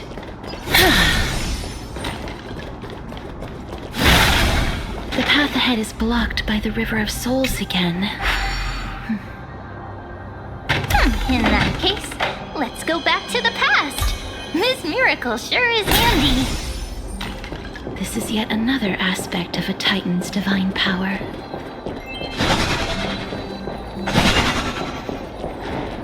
If Dan Heng was around, he'd definitely be able to raise the waters of the River of Souls into the sky. If Lady Hycelens is still alive, I think she might be able to do that too.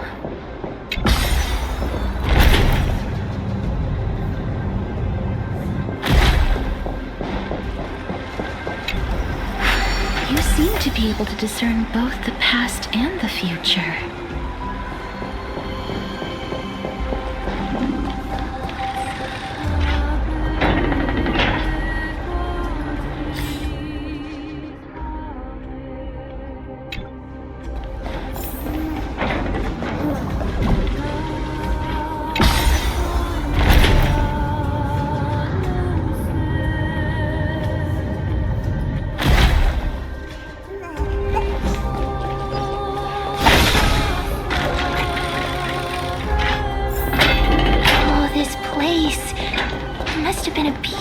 Courtyard in the past.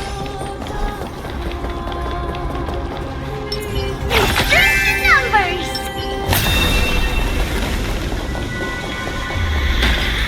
Please excuse me. I am but a scholar from a distant land who had the misfortune of...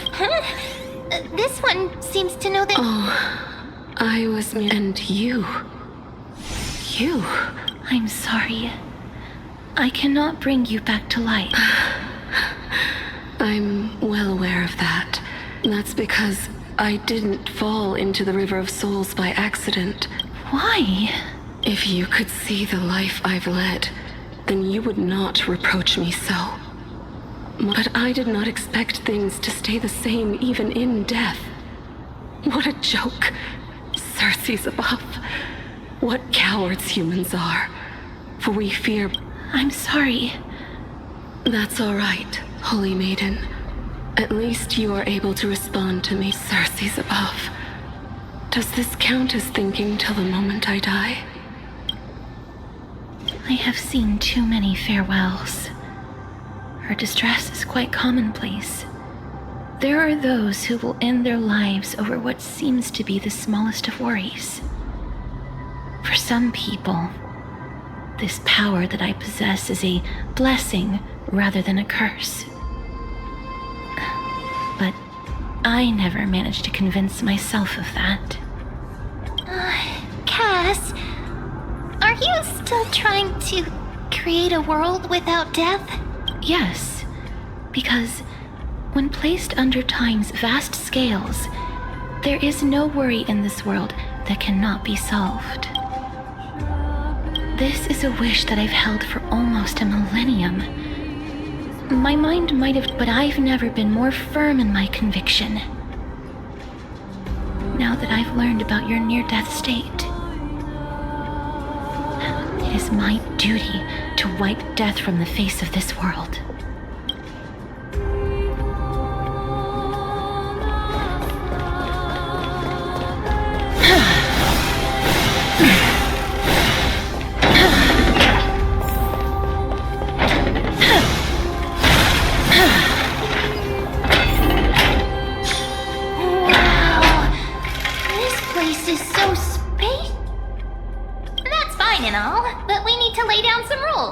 We're not gonna return to the path.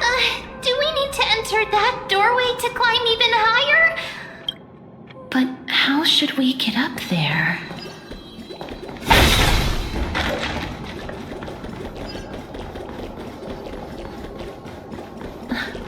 The path is blocked yet again. Ornaments's 8 always appears in times like this. How convenient. Look, there's even a platform lift over there.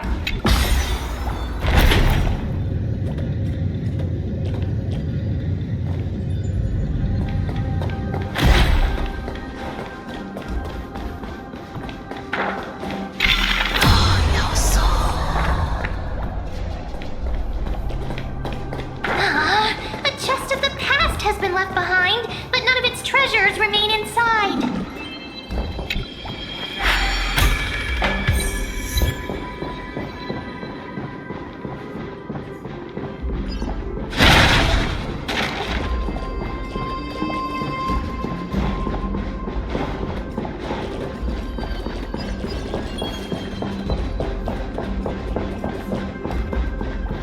Wait, what if the miracle suddenly loses its effect? Ma'am, do you really want me to answer that?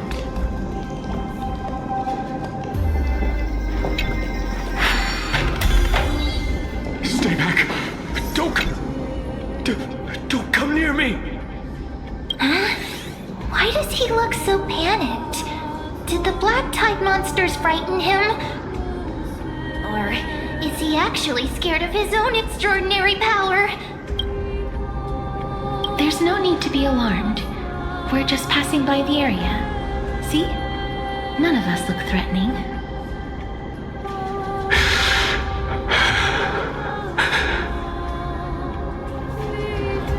You have a point.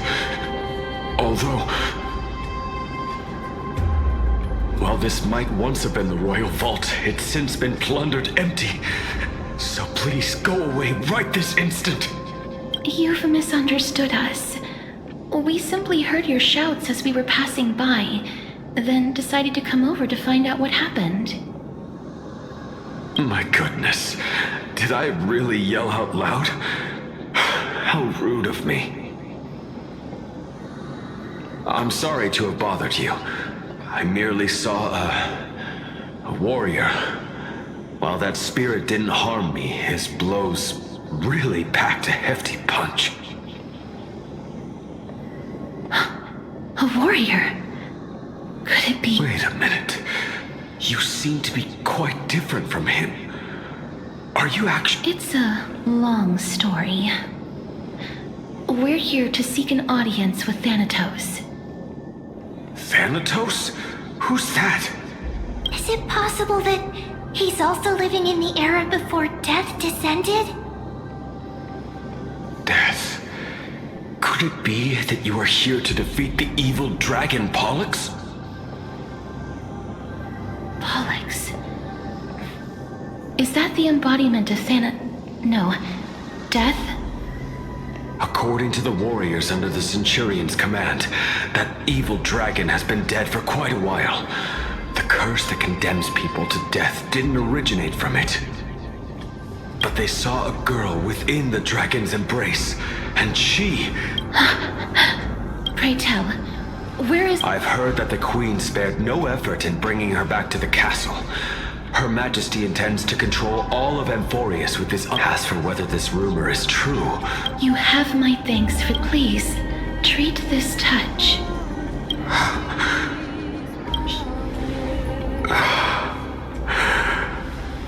Thank you. This is his...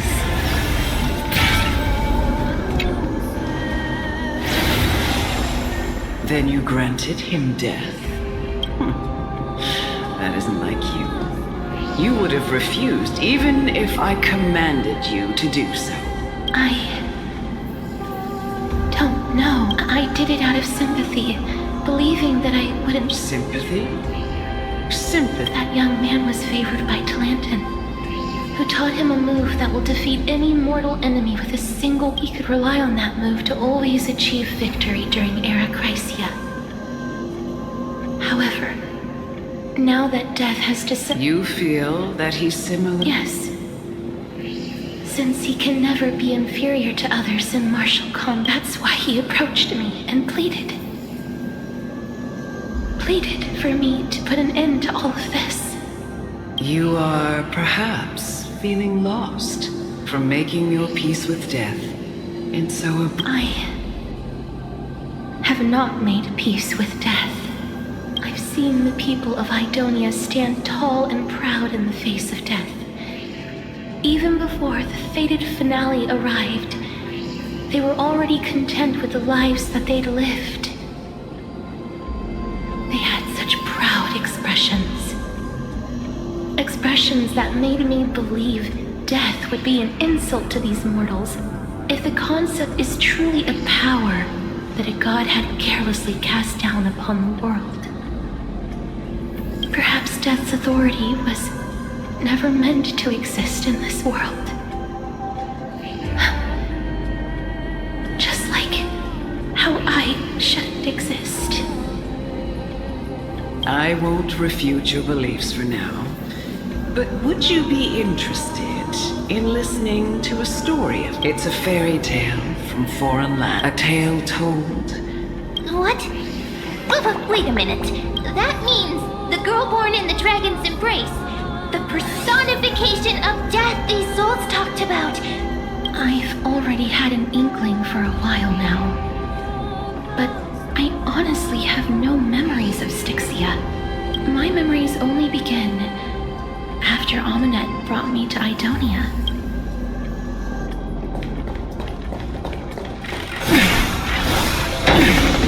Don't look back. Keep moving forward. Always. It's yet another eulogistic butterfly. Are we getting closer to the nether realm? Ah, this is...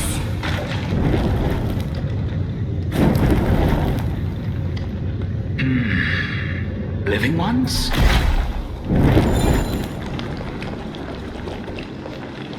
Oh, could Did you hear about the great work that I'm doing here? And have thus arrived to give me the last Great work? Have you heard of the great name of Pollux? During the age of myth, a time likely before your birth, I was the unsurpassed zenith of alchemy that none could. But didn't that dragon already bring death to the world?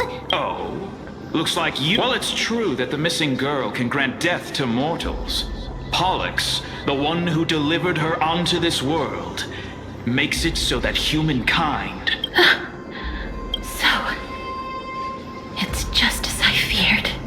This is my guess. The deceased are supposed to drift down the River of Souls until they reach the end of the West Winds.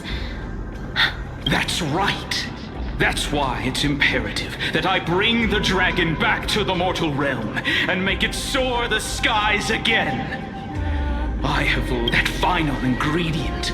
The final sacrifice is none other than the girl who lives out her days with death. What's going on? You didn't touch him, did you? I know that I am no longer capable of carrying out that task. Take this.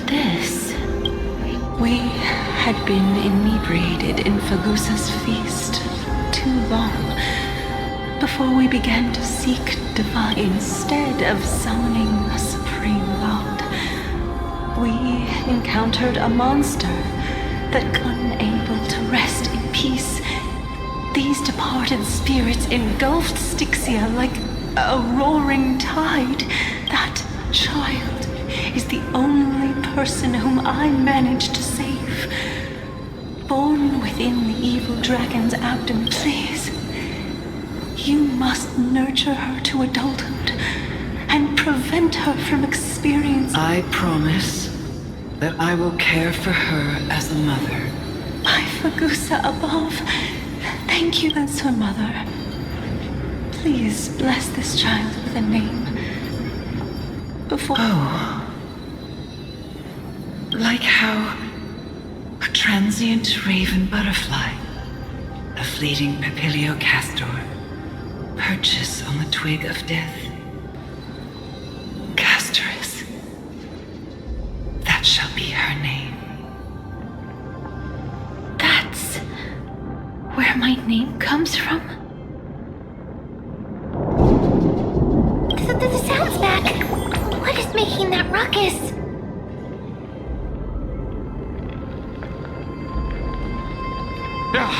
Living ones, don't waste your time bickering. The Netherrealm's wrath is falling upon you. Black Tide creations. When did they, mister? Please fight them with caution. Be careful not to suffer the same fate as those Black Tide creatures! Everyone, hide behind me!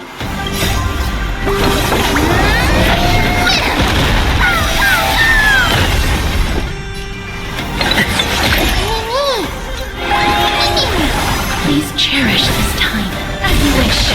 In the mood for another bicycle, my friend? Indulge yourself!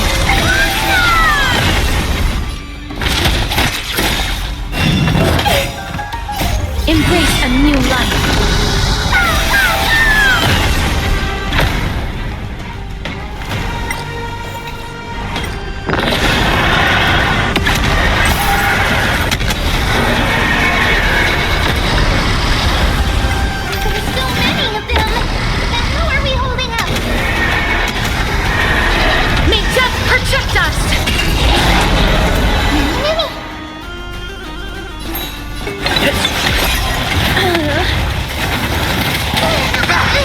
Time to mix things up. Look here. Watch closely.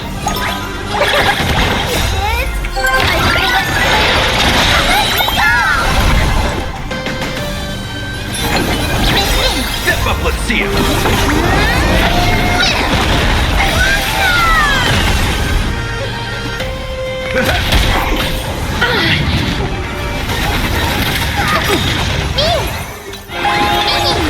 Life is as you wish.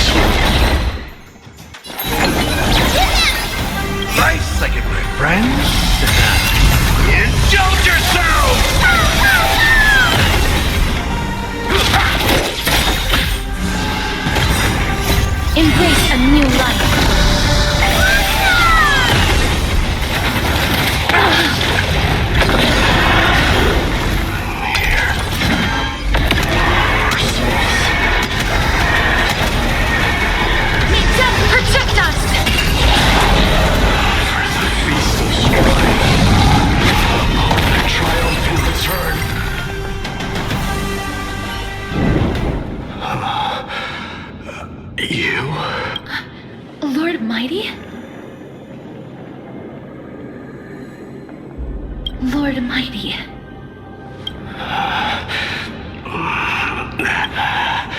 I will find my path of return and go back to the world of the living.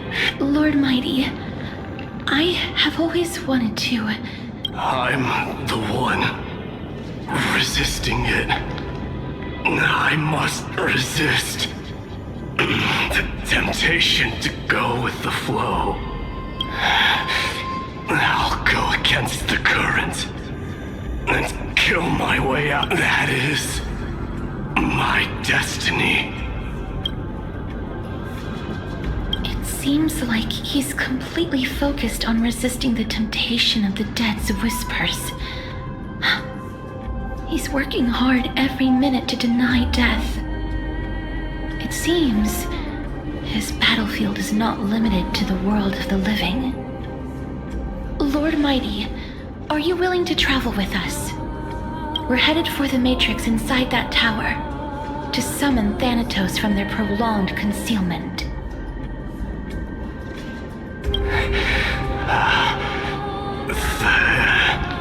Thanatos. Challenge. Death. That's right. If we can work together and defeat them, you won't have to be troubled by the curse of immortality any longer. Let's let the person who has brushed against death countless times. Cass, are you sure you want to do this? I'm not afraid. Rather than standing still, taking action is by far the better option.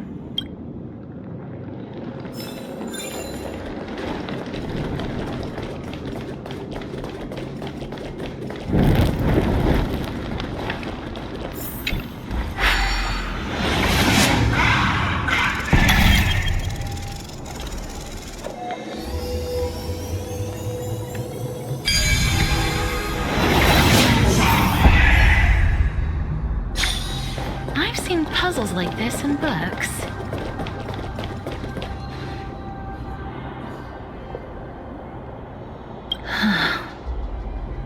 This is going to be difficult. Please calm down. If you were to fall into the icy cold river... If I was more powerful, I would be able to carry one person with each limb and fly the The Rune of Recollection is here. Oh, could it be in that collapsed tower in the distance? It's still up to me to step up in a crisis. Wait here.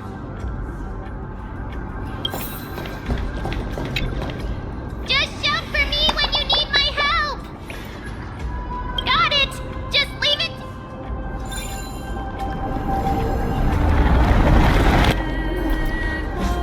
Mem did it! The pink squirrel. The miracle's range is limited. Please come a little closer.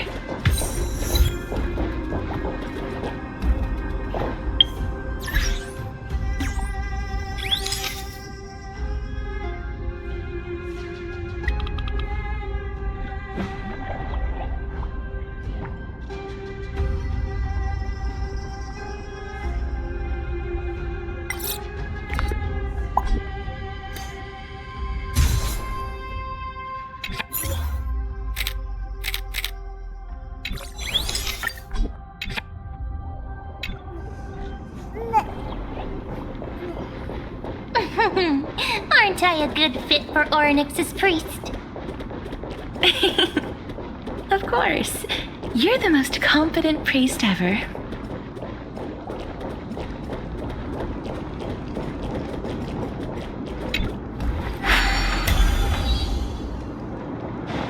The alchemical matrix should be behind this door.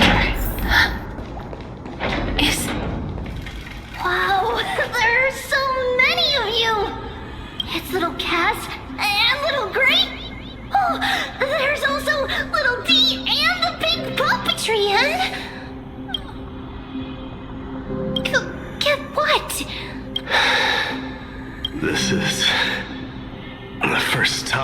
I've encountered a deceased friend. It really works like this. Just like the other departed spirits we've encountered along the way. Yup, you're right. Trian already knows that she'll not be able to return to everyone's side. But Trian believed that little Cass would eventually return to the Netherrealm. So, Trian has been standing here, at this spot closest to the world of the living, and waiting for little Cass. Oh, it must have been very tough for you. But according to what Trian said, Trian promised Trevi and Trinan that when little Cass got here, Trian would get the gift ready and be the first person to run over and welcome you. So, little Cass, don't cry. Please, accept this. We finally finished it. This is what Lady Trevi once mentioned.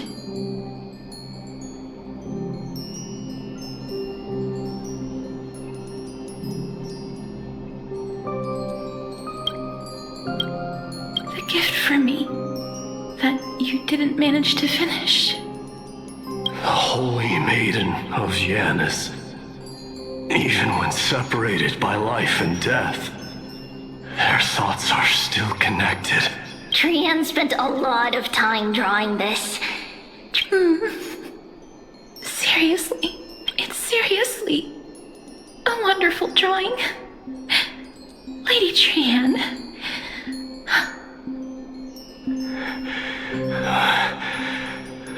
This is our flame chase journey. Little Cass, we don't know what your journey was like before. Trevi has always said that it must have been a very harsh and frightening journey. But little Cass no longer has anything to fear now, because everyone is here with you in this flame chase journey! That's right. Only now, when I see Lady Trian's gift, do I realize that I've already obtained so many things I would never have dared to dream of since I embarked on the flame chase journey. It's the first time I've gained so many companions. The first time I picked up the hobbies of crafting and photography. The first time I had dinner with someone else. The first time I wore a dress personally made by Lady Aglaya. The first time I went for a walk with Lady Trevi, Lady Trian, and Lady Trinan. Looking back at all these experiences I never thought were possible, it feels as though the scales of my life had shrunk from centuries and decades down to minutes and seconds. And all of them are so precious. I took countless photos in the past, but they're all black and white landscapes. I don't have a single one with friends. If I had known, I would have taken more pictures.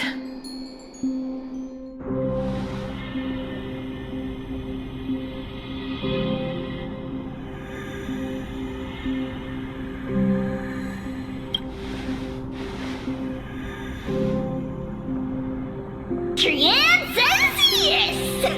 Trian likes little Cass and would love to take a picture with little Cass. Sadly, being departed souls, our images cannot be captured in the world. I thought so too. What? Are we seriously going to leave any room for regret?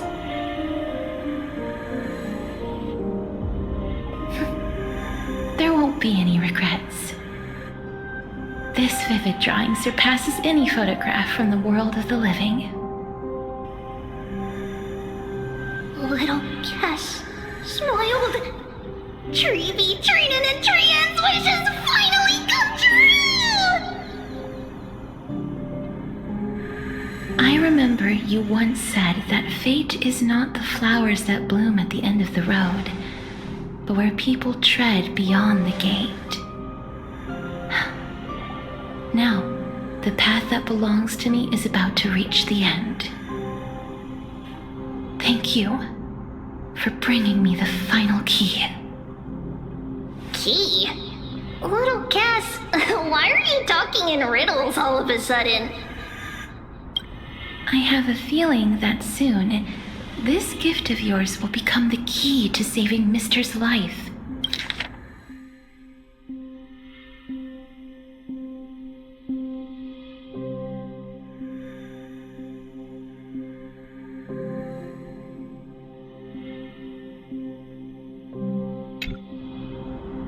Wow, that's amazing! Then keep smiling and carry on bravely! Little Cass, Little Gray, everyone, see you tomorrow!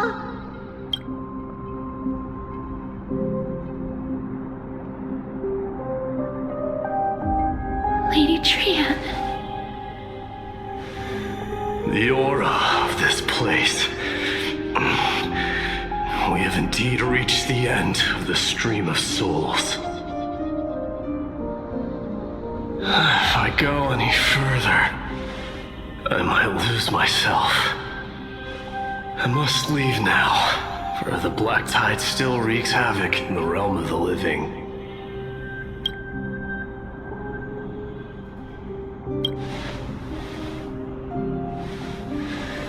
I have broken free from the chains of death countless times. This time will be no different. Castorus, will you fulfill your duty for the flame chase?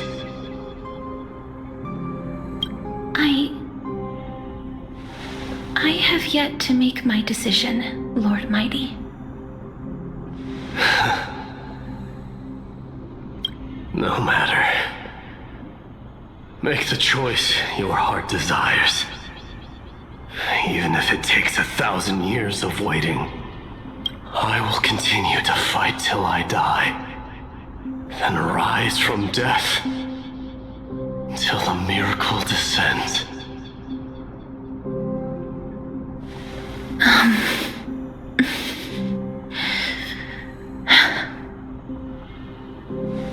There is one more thing you should know, Lord Mighty. What is it? Professor Anaxa may have deduced the principles behind the Era Nova. You and I may be reincarnated as strife and death in the next cycle. I see.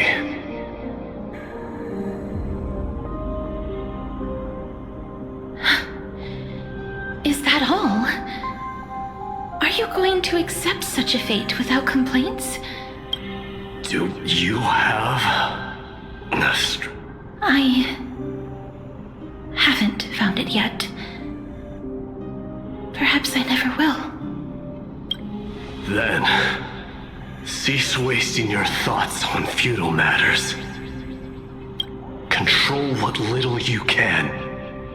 And when fate's inescapable grasp comes, resist it with the strength of your mighty will.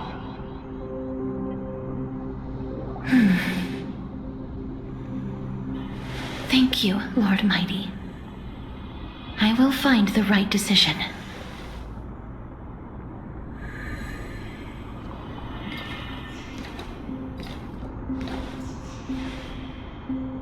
In the name of strife, may you meet a fitting end.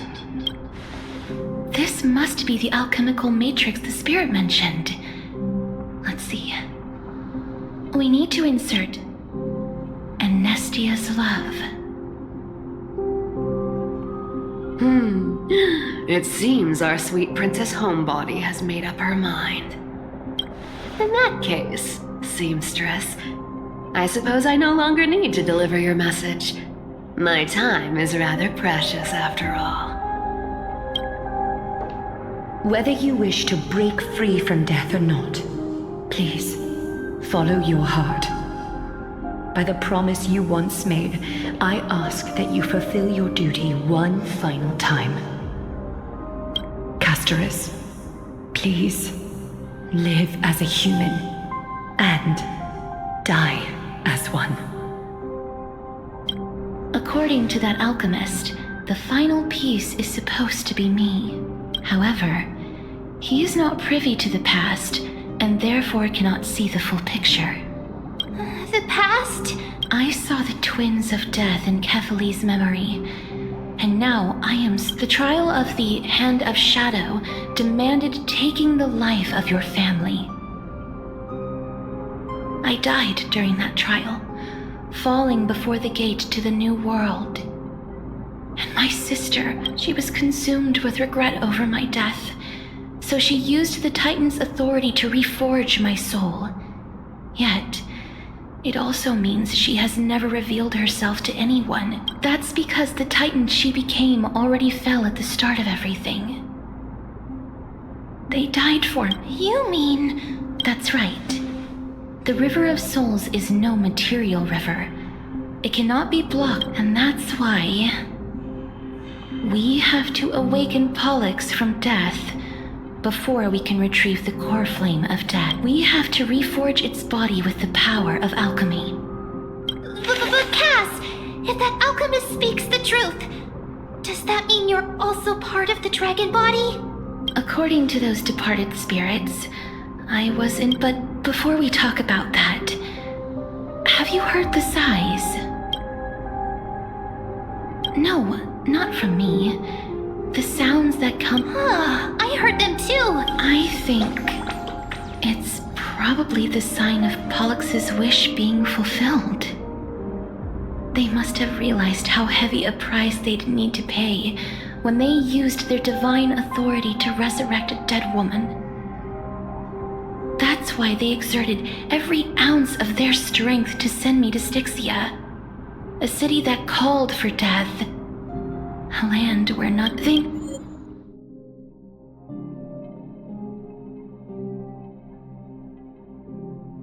Never saw their wish fulfilled and fell so prematurely, all because they wanted to give me a new life. Pollux must really want to know how their sister has been after giving their all to save her. That wish is the reason Pollux's soul still lingers in the mortal realm even after their fall, quietly watching and documenting every detail of their sister's life. So instead of picking up objects on the way here, we were instead showing things to a strand of yearning that lingers here. Now, we must weave these yearnings together and restore them into Pollux's complete soul. But all of the slightest trace of your soul remains, the soul that once ferried me to this side of the shore, then please, look at me. I wish to thank you in person. I have obtained everything you sacrificed your divinity for.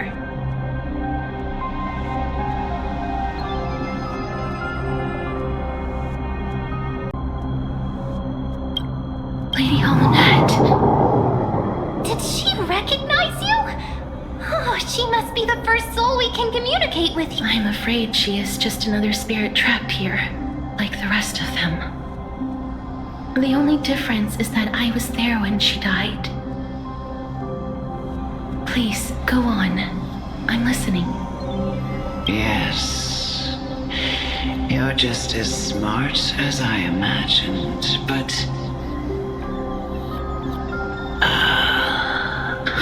never mind. Now's not the time. There's no need to worry, Elder. Take a look around you. You're already at the resting place of the dead. The world of the dead? But how? I understand that you chose to remain silent about the story to protect Castorus, the girl who coexists with death. But you no longer need to hide that story. I can assure you that you have protected that girl's life well. Well, in that case, let me begin. Styxia, the pearl of the ocean, plagued by unwarranted calamity and ravaged by death in the fairy tale. It was the first city-state to shift their faith towards death, even before Idonia did. From where you stand now, I suppose that's a bit hard to believe. Right? Indeed. I cannot imagine that those from the era Chrysia, blessed with eternal life, could ever yearn for death.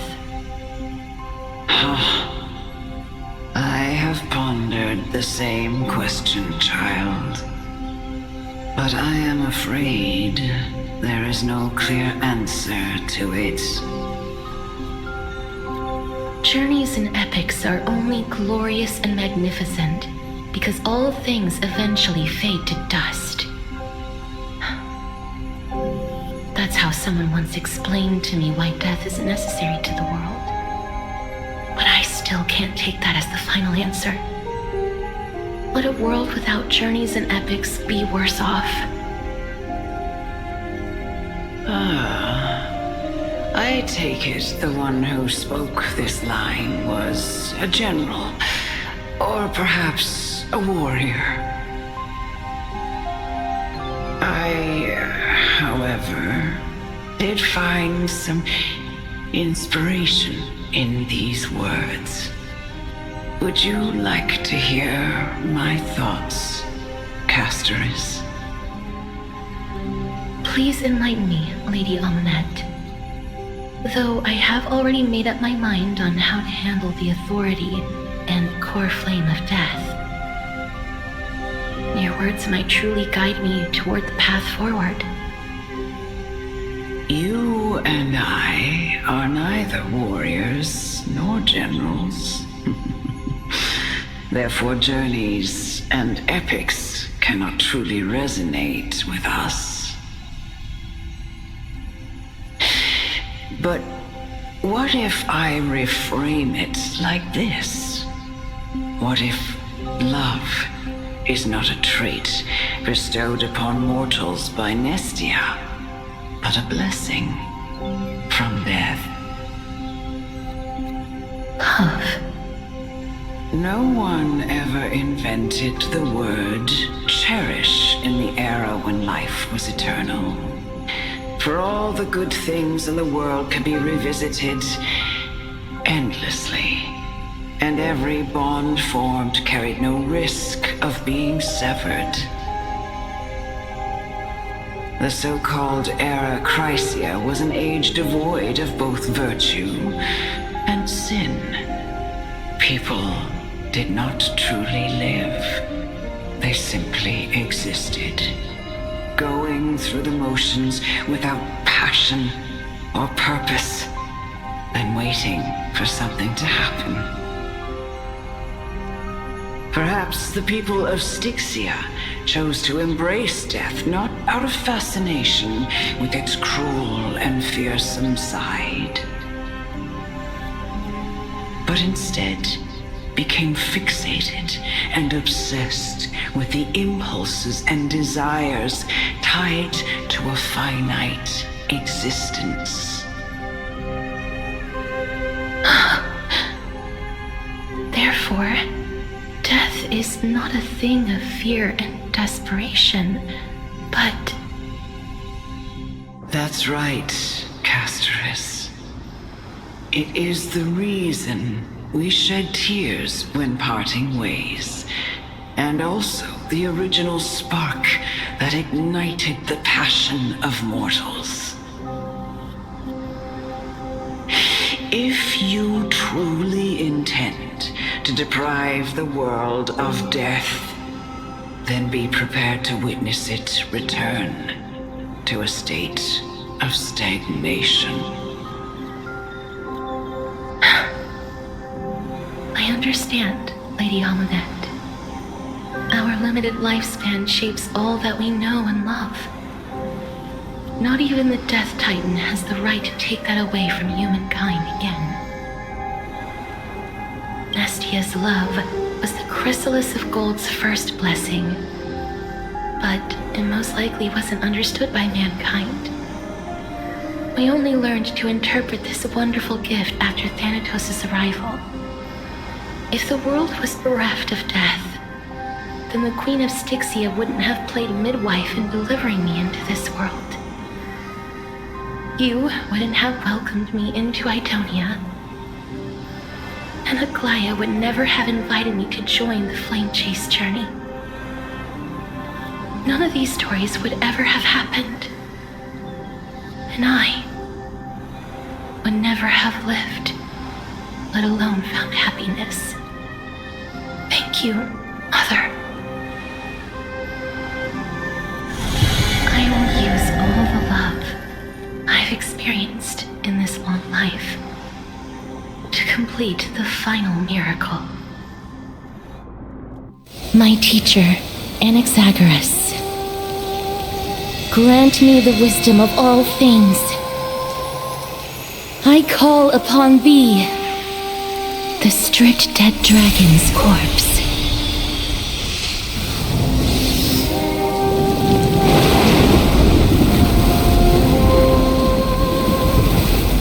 Rises from the earth, falls from the sky. As above, so below. This is the greatest power of all powers, unstoppable in this world.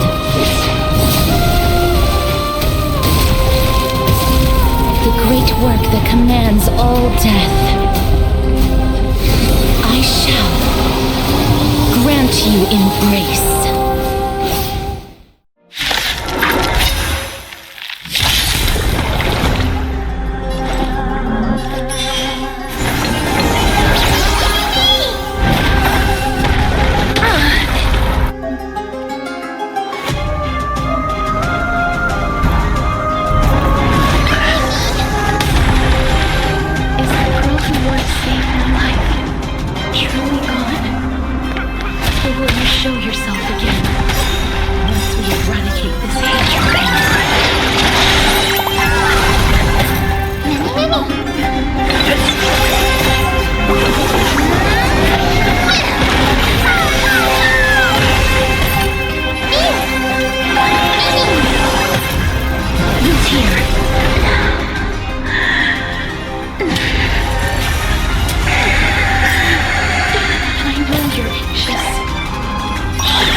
wake you up from ancient death. And I know you're anxious. Shh. Don't be afraid.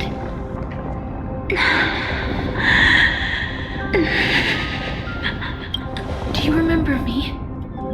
I'm the girl you once carried across the Sea of Souls. I'm sorry I wasn't able to remember you, but with the help of many people, I was finally able to pick up these broken fragments of my past. I'm back, Pollux.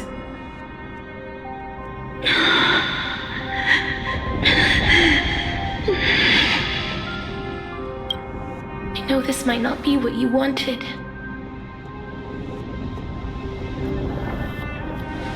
But I have to do this.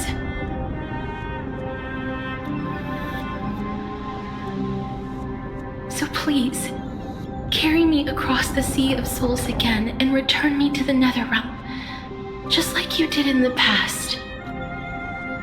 Please take me to where the core flame of death rests.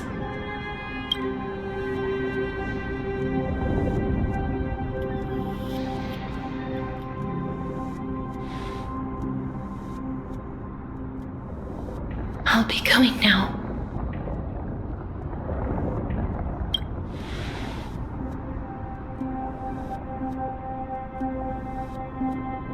They may look scary, but as long as...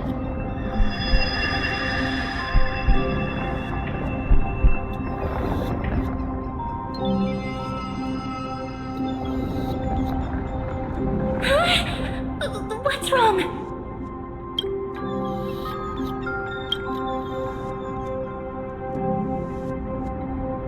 Are you... What's wrong with him? His time is almost up. If I don't go now, I'm afraid his soul will return to Thanatos' embrace before me. What? Oh no! Is there anything we can do? Don't worry. I promised I would ask Thanatos for the Trailblazers' right to roam the Earth again. Mem, stay here and keep a close watch until I return, all right?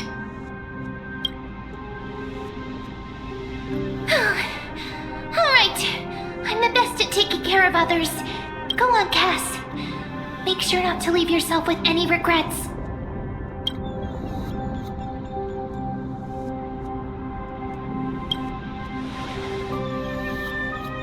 That's not funny! It's a deal then.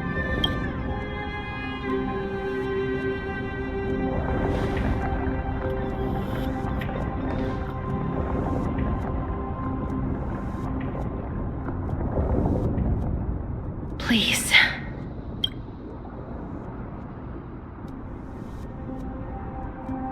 Wait for me.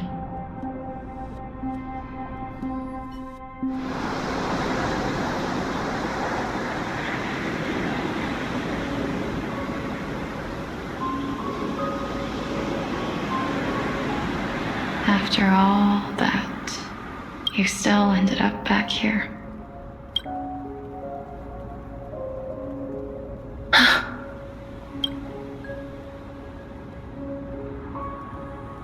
So the legends were true. The Netherrealm really is a sea of flowers. Yes. Just like the flower fields we tended to back then. Is that you, Plixia? Do you remember me? I don't have the memories from that time, but I've seen you before during an experiment. I see. Call me Thanatos, then. It'll be easier. However, since you recognize the name, you must already know everything about Thanatos, right? Yes. I'm here to reforge the order of life and death in Amphorius.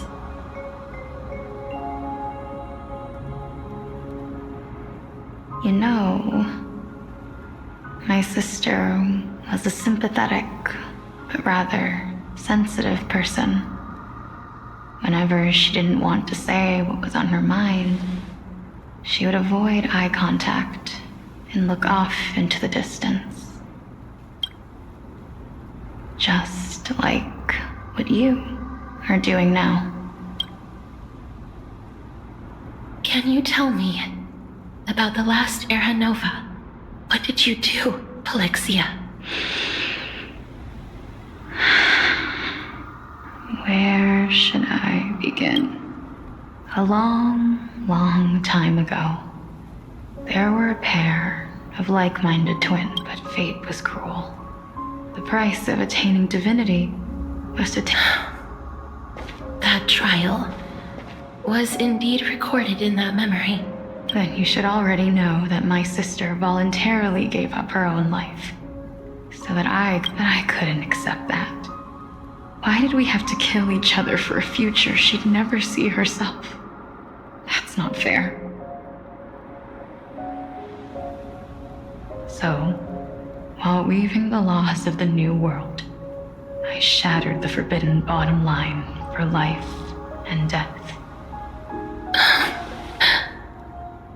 I reshaped my sister's soul and took the form of the great dragon Pollux to carry her up the River of Souls and back into the mortal realm. But our fates were already decided and manifested in unexpected ways in response to my futile actions. Aging is an unbreakable law of nature laid upon humankind, created at the same time as death. When the living die, their souls will meet Thanatos, who would determine where every soul goes. If the Reaper raises their left hand, the soul is granted death and allowed to enter the Netherrealm to await reincarnation. If they raise their right hand, the soul is rejected by the Netherrealm and returned to the mortal realm to continue walking the earth. That's why the Hand of Shadow can only lay down judgment and not embrace another being. Yes. Death was originally a pair of hands, but they were split in twain when we reached the mortal realm, never to touch each other ever again. The half of Thanatos that represents life, the undying human who grants death, that was the curse I forced upon you. Then, what about you? As the half of Thanatos representing death, I shoulder the fate of defying death. I died the moment I entered the world of the living.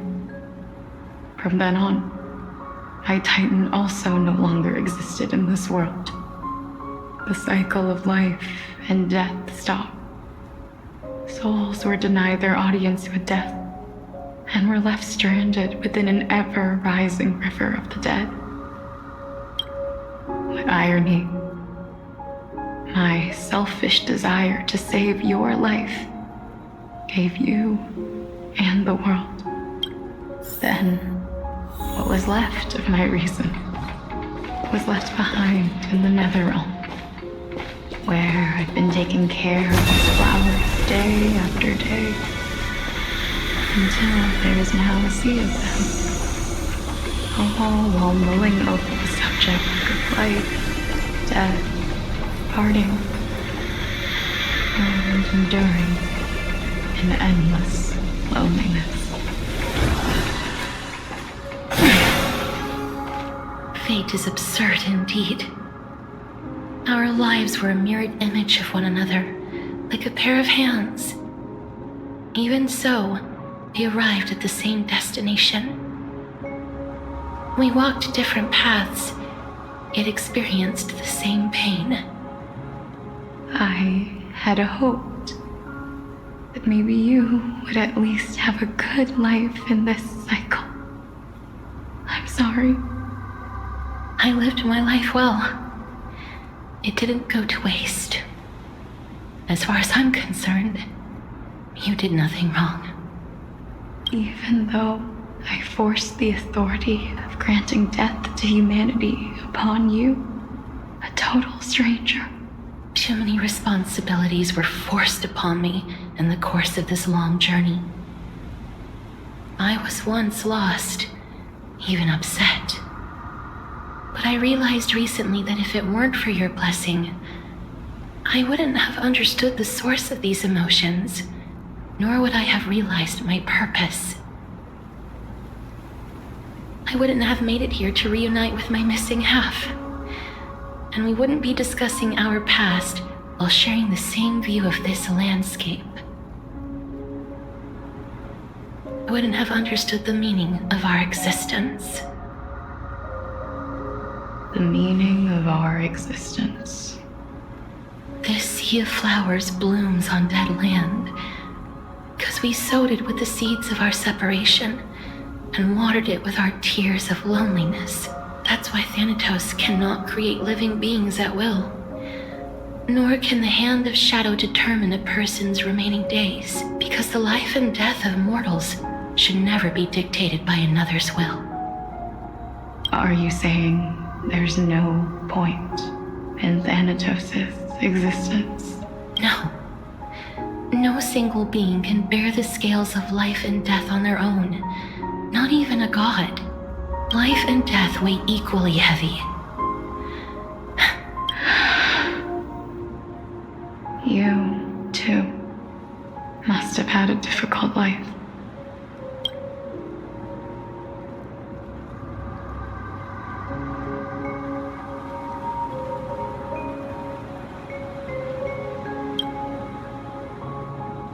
We've taken quite the ridiculous journey together, haven't we?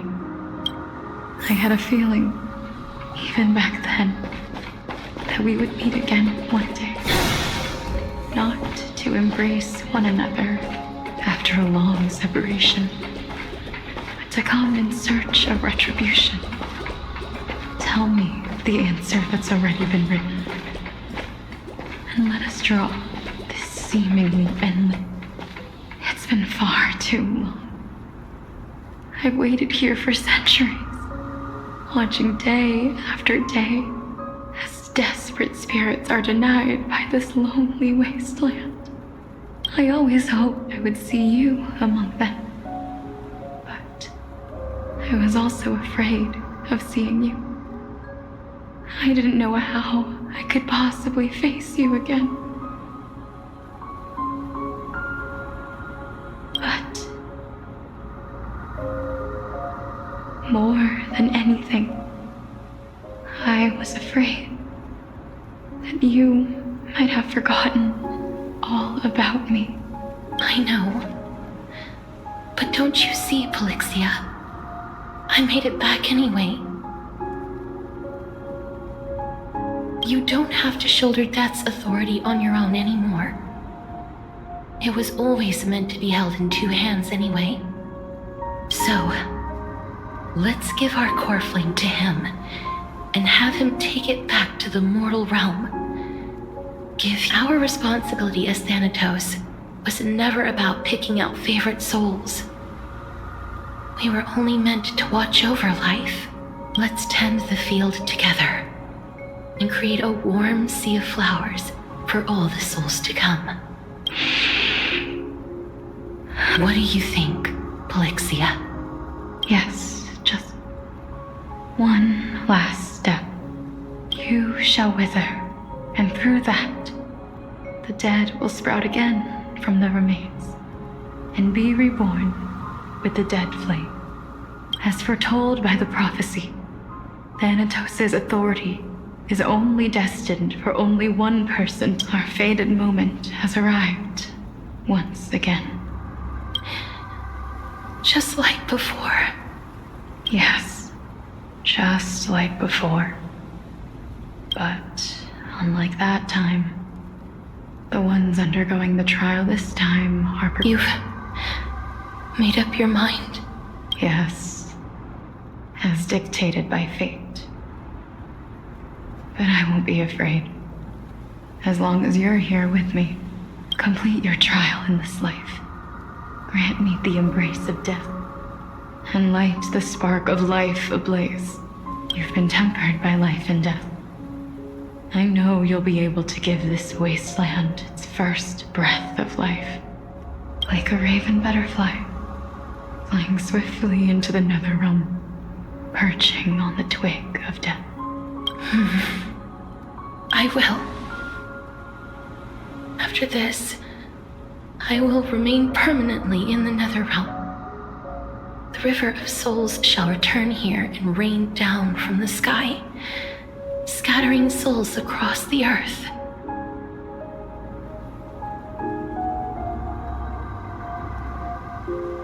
The cycle of life and death will flow once again.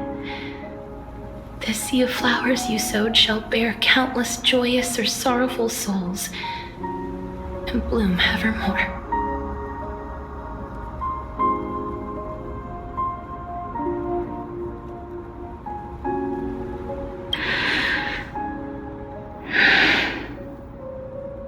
Thank you. Just one last thing. Can you grant me one wish? Of course. What is it? Please, don't forget me. I promise you, when we meet in the next world, even if I have endured another reincarnation, even if we do not know each other's names, I will still hold you tightly in my arms, just like what I did when we were born. Casterus. Casterus. You're as beautiful as a fleeting butterfly.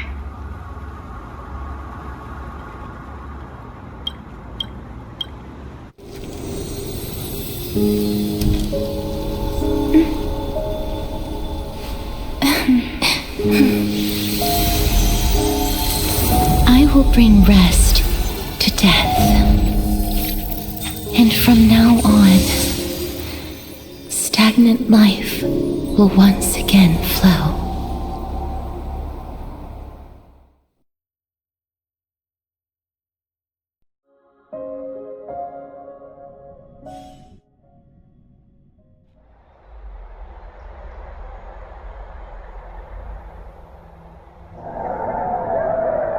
Time flies.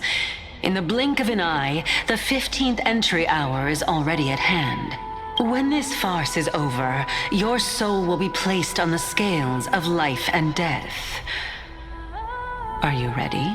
No need to ask so many times. Then why do you drag your feet? Is your fear of crowds holding you back again? I simply find them too noisy. Paying attention to conceited fools like them would be an utter waste of my time. Such harsh words. As I see it, you are no less arrogant than they are. I couldn't agree more. Oh. I did not expect to hear that from you. Are you not going to refute me? I know myself better than you think I do. At the very least. And they say men whose ends are nigh have but kind words. Well, that is exactly why I chose you. Should I thank you for the compliment? The hour of the trial has come. Do you have an answer for me? And how will you prove the veracity of your argument? I suppose there is no point in putting this off any longer. Do you recall where we stopped the last time? You were saying that Amphorius's history is cyclical. Indeed. The demigods that bear the core flames eventually become the new titans at the world's end. Remember what happened on the Holy Mountain? Calypso, Naias. As their destined ends approached, one by one they left this world, leaving only the twins, who are fated. Unfortunately, while their journey is consistent with ours, you and Calypso, as well as Nikador and Naias, act as supporting evidence. I can only come up with a rough sketch for my theory of a cyclical history.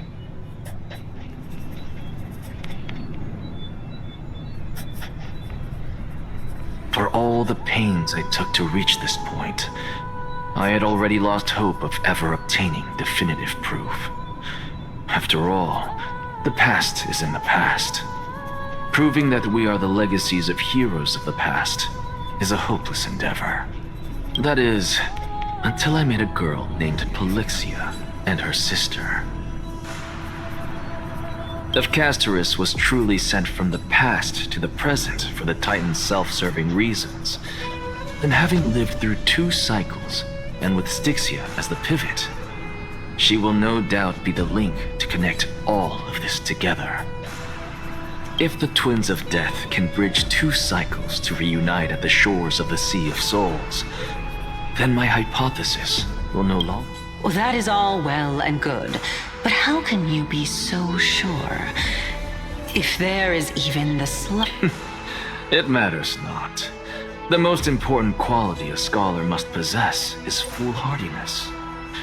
If you are overly cautious, then you'll never have the gumption to make the first step, and change will never come. Besides, I, Anaxagoras, am destined to overturn this farcical world. Come, let us go and teach those pathetic worms one final lesson.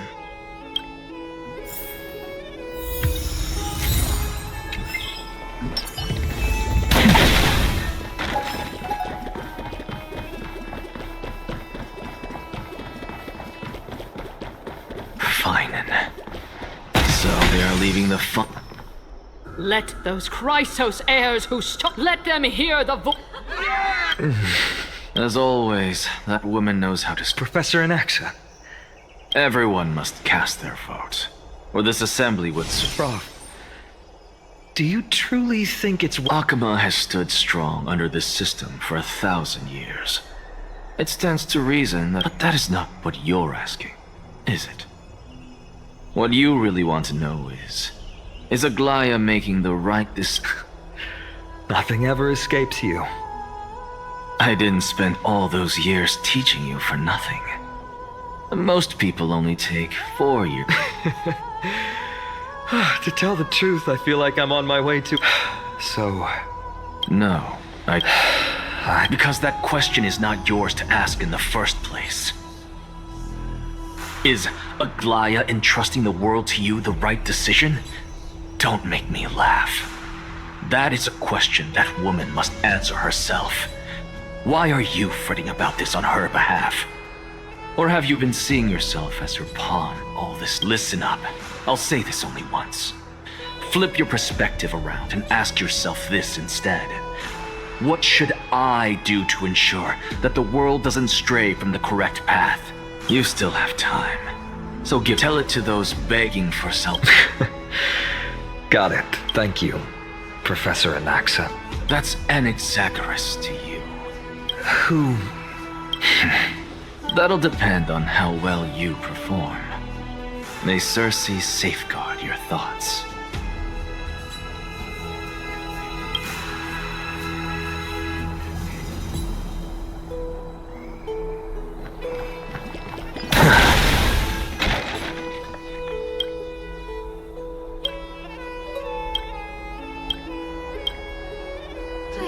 Actually, don't necessarily mind things remaining the way they are. I'll leave safe.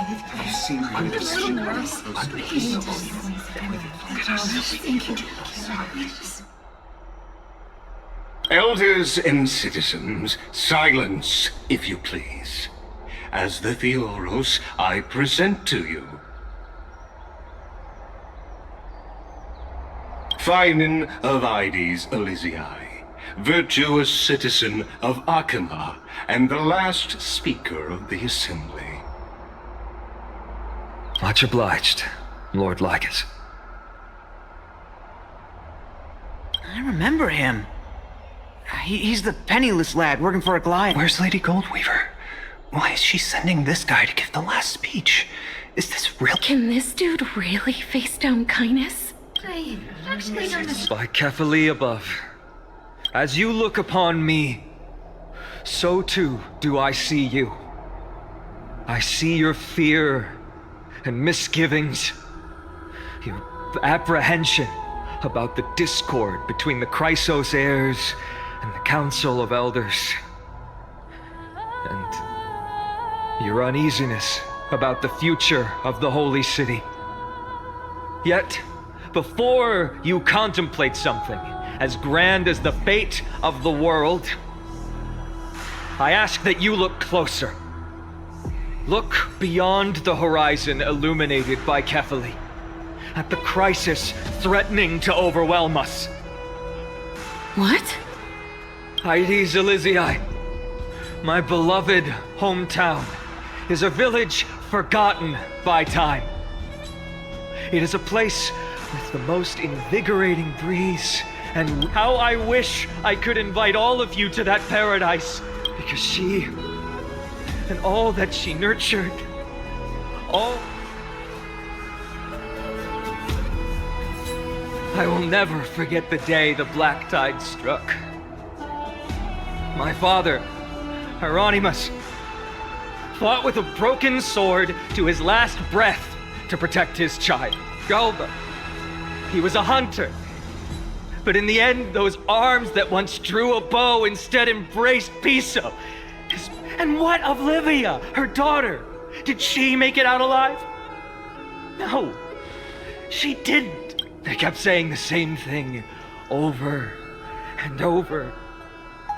Even up until the final moment, I finally steeled my heart and granted them eternal peace with my sword. Why, Finan? Aren't we the best of friends? That is the black tide. A looming threat that can bring Akima to its knees any time. Kindness, much as it pains me, I must disappoint you. While the demigod of strife is by now the name of that black-robed swordmaster, the Flame Reaper has likely echoed throughout the city already.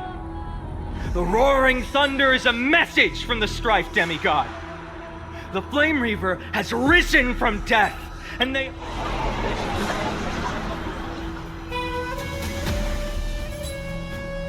Lies! If such a powerful enemy is indeed... Exactly! The city of Akima shows no signs of pandemonium or chaos. And why is that? I beg you, spare a moment to think about this. No!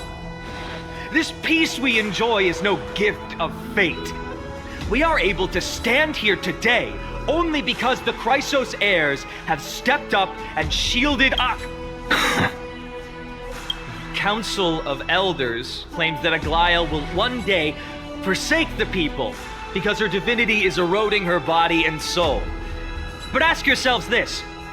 Rather than offering her aid and support, the answer that no one can bring themselves to speak of.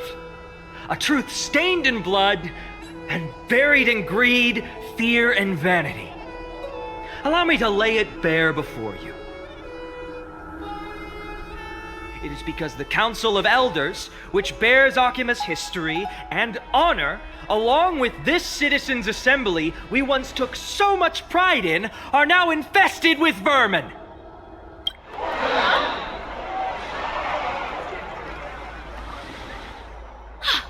You insolent whelp! How dare you! It is true that Aglaia has reached her limit. Why? Because she has been working tirelessly to weave the defenses of our holy city against the not once has she ever failed Akima. Yet these vermin attempt to tear her apart, tarnishing her name with unfounded allegations. She may have been blessed by divinity, but hasn't her heart always stayed true? They attempt to mislead you and reduce this assembly to a crude standoff between gods and humans, but citizens of Akama. Examine them closely. Beneath all that finery, make your judgment, then turn your gaze to the demigods, whom so many of you regard as cold and merciless. Do you not see the light of humanity in... Yet, no matter what your answer is, and no matter who your vote goes to, rest assured that you have nothing to fear. For Aglaya, Trivios, and I will remain your faithful guardians and pledge our lives to upholding your decision. And this vow will stay true until the end of our days, where it will be passed on to future flame chasers. A steadfast and unwavering promise that shall endure through the ages.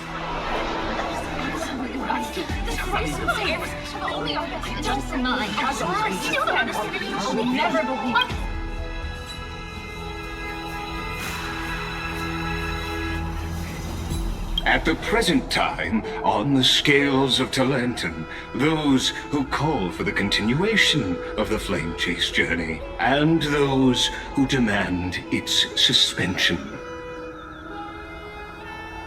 Each faction holds an equal share of votes, resulting in a perfect balance. As expected. This is the moment when the And now, it's you. Is there anyone else who hasn't voted? No, you're the last. I have long since made a decision. Very well. May you...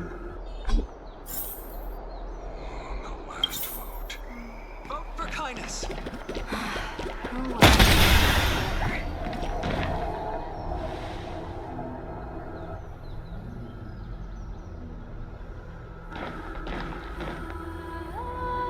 You've done well, Finan. Given the circumstances, delivering a rousing speech to stir up emotions was a prudent move.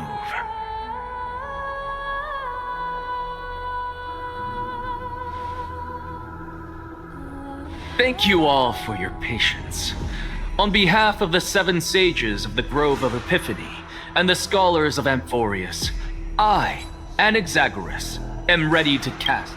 But before that, in the interest of fairness, Lady Goldweaver, I pose a question to you before all who are gathered here. Will you, as Finan has promised, stand by the decision made in the Assembly, regardless of outcome? In the interests of fairness, I make no promises, lest it should influence your decision. Very well. I thank you for your honesty.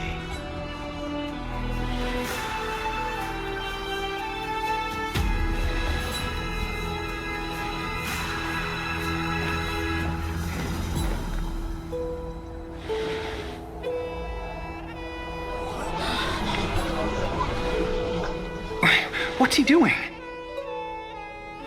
The stakes are high. Let's be patient. Cut the act! Who do you think you are wasting our time like this? Lord Anaxa, please do not forget that I... Rule number 1. Do not call me Anaxa. Rule number 2. Never interrupt me. Silence is golden.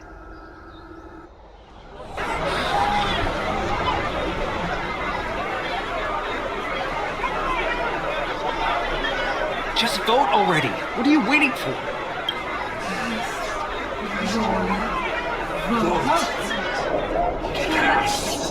Your vote.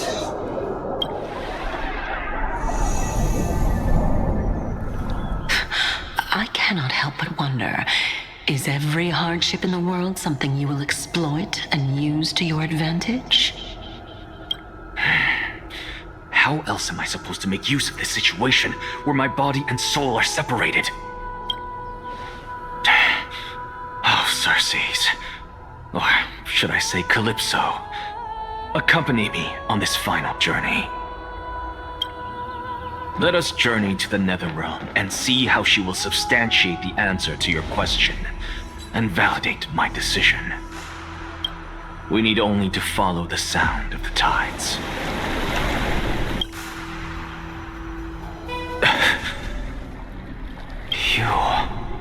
Well done, child. Just as I foresaw, you have achieved great things. Teacher. What a twist of fate. A blasphemer raised in the doctrines of the Venerationists. I respect you immensely, sir, but you cherish the truth even more.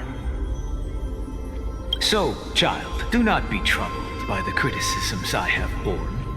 Do not let those voices hinder you as you forge ahead. As the sage of the Venerationists, I am duty-bound to oppose you. But as you go forth, but the truth is already... Go now, child. You're lonely, and when you reach the end of this journey, may you have my word, sir. May Circe safeguard your thoughts. You are right, Empedocles. My lonely, may we meet again with the truth. What are you waiting for? Just cast your vote. Silence! Silence, everyone! Behold, Circes, here at the center of the world, I shall write the final step of my proof. For this place is but one step away from the truth.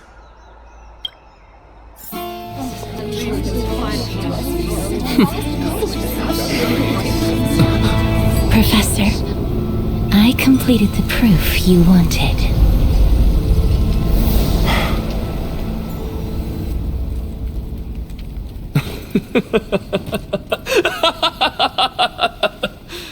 Thank you, Castorus. The answer is plain as day. My vote goes to the Flame Chase Journey and nothing else! Elder Kindness, I have deciphered the truth of this world!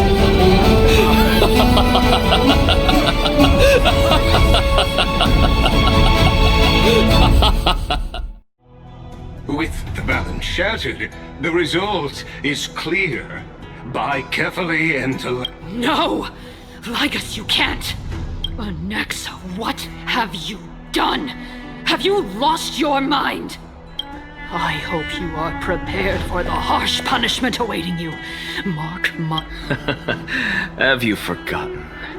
I told you that happens to be one of my rare talents. You put on such a grand performance just to aid their preposterous flame chase journey? Performance? No, you are quite mistaken. If you really understood me, Lady Kindness, you'd realize that I never had any interest in your pathetic little game of politics. Factions, standpoint, because I, and I alone, am the truth. Lady Kindness, with all the citizens here as witnesses, I have observed that Akama has chosen her destiny. This citizens' assembly has resolved to continue the flame chase journey. This You! It seems not everyone is ready for the assembly to end. By your leave, Lord Ligus. Interesting. Elders and citizens, your attention, please. Stay for... What is this performer up to now? Just moments ago, all of you made a decision on the fate of Amphorius. But I regret to say that I still harbor doubts about this outcome. Tell me, Who among you dare swear to Kefali's name that Era Nova will truly welcome the fairy tale ending that the Chrysos heirs have promised? A beautiful new world free of... No one? Must I pick very well? You, the one acting so wise and profound. No? Fine. Next. You. What are you trying to do? Useless. Your turn, then. Hey! Mind your tongue! So, no one? I see. In that case, fine then. Answer me this. Your speech... Professor, what are you doing? Let him continue with his performance.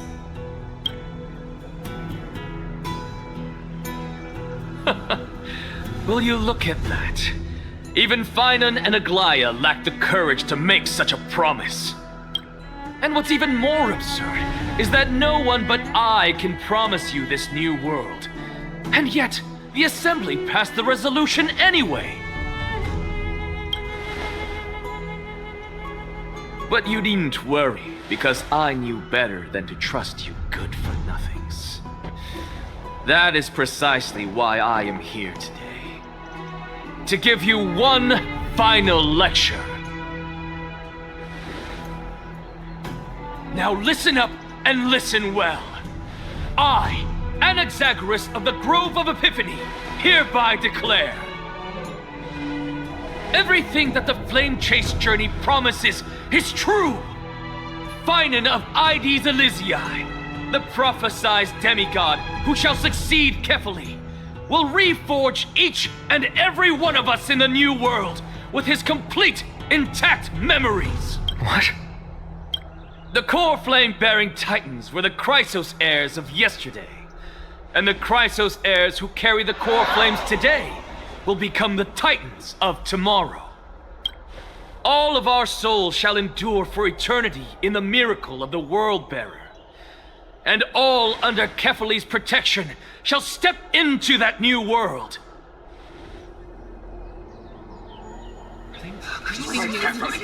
This is pure blasphemy! It's impossible. What? Are you saying that we must bow down to you and worship you even in our next life? Enough, you blasphemous imbecile! How dare you try to deceive us with all these lies and... I told you, don't interrupt me! But since you've asked, I shall be kind and indulge you. My statements are based on my experiments on the... You heard me correctly, everyone.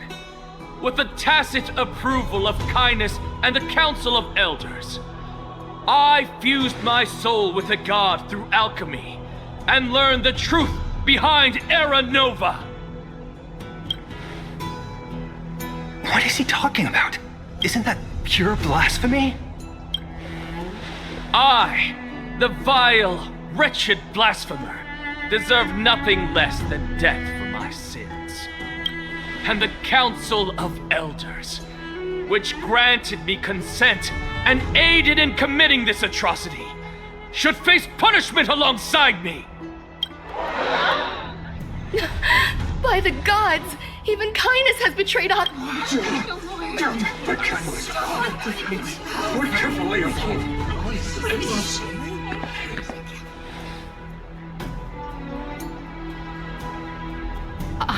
I had no knowledge of his transgressions. He did that on his own. The Council of Elders bears no responsibility for his act. Lord Lygus, as the esteemed Theoros, are you going to simply stand by and allow the Council of Elders to be dragged through the mud?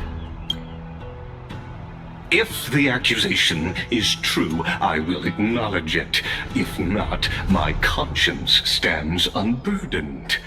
Lady Kindness, the repercussions await those who fool the people, and punishment must be meted out on those who abandon their vows. We should... You... Lady Aglaya, the Gold Weaver, I humbly ask that you take on the responsibility of overseeing this judgment. Considering the circumstances, and in accordance with Akima's codex, as the only demigod among us, you shall rightfully wield this authority. The honor is mine to bear. How is this permitted? Somebody do something. This is how we're supposed to go. Elders and citizens, silence, if you please. Anaxagoras of the Grove of Epiphany has made his statement clear. As per Akima's codex, I request all present citizens to stand with me in exercising the right of judgment. First, Elder Kainis of Akima and Ligus the Theoros stand. Akima is to form a committee before the 7th action hour to conduct an investigation and disclose the findings to the public for subsequent judgment.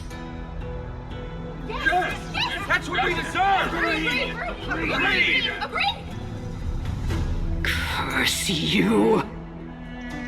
Now, concerning Anaxagoras of the Grove of Epiphany, he has confessed to grave blasphemy against Kepali. In the names of Talantin and Kepali, the accused must be allowed to hear the people's voice prior to the execution, for a chance at a reduced sentence and possible pardon.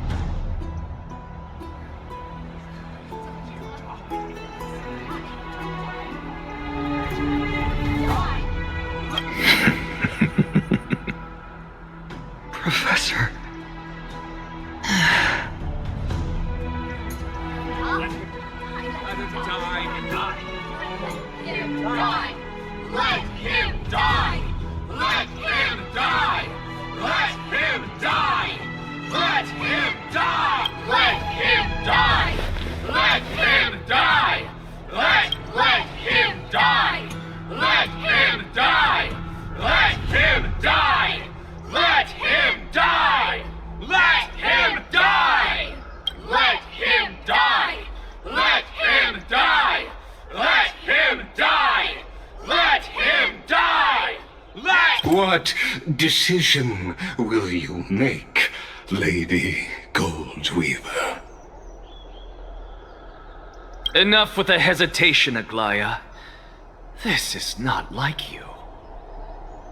Let him die! Then, in light of the people's voice, O Talantin on high, may you bring death upon him.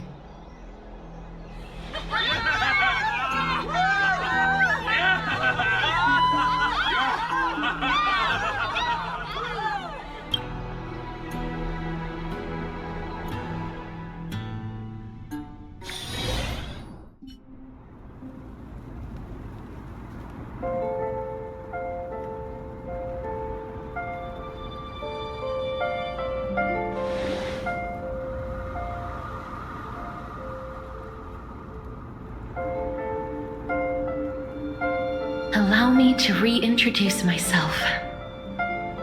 I bore the name of Castris while walking among the mortals.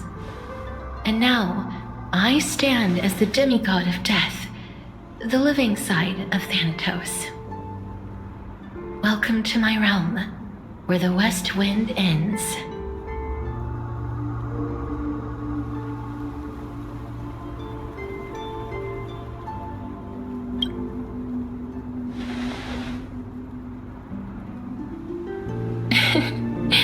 You're still as energetic as always. Did you know? Every flower here was planted by Thanatos themselves. These flowers were originally both lifeless and immortal, but in the first rain brought by the River of Souls, they were given new life, flourishing as the bearers of countless souls. And it is my duty as the Master of Death to tend to their well-being and foster their growth in this serene haven. Similar to the structured cycle of life and death in the mortal world, These flowers too shall wither and fade, returning to the earth and then ascending to the sky with mist and tides. Eventually, they will descend to the mortal land as gentle rain. Every soul undergoes the perpetual cycle of reincarnation, albeit in varied forms, until the world meets its end. Yet, sadly, there's no time left for Amphorius to wait for when the flowers bloom again. Now, death is the power at my fingertips. It once led the souls of the deceased here, but I shall open the gate of the netherworld and return you to the realm of the living. In exchange, please take the core flame of death with you and complete the flame chase journey. Do not let our work thus far be in vain.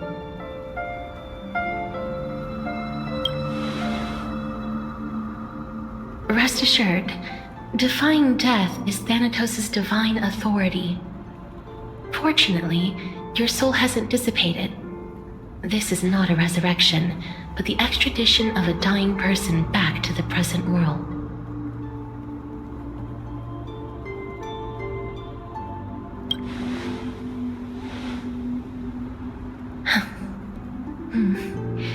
Just like the other demigods, I will stay here and embrace my destiny.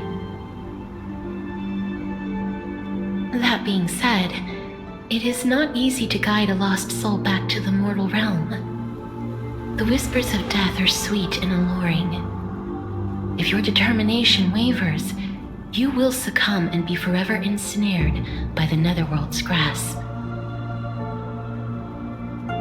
Please consider this a one-time exception. I will do everything in my power for the flame chase journey. And for your life, the only life I can save.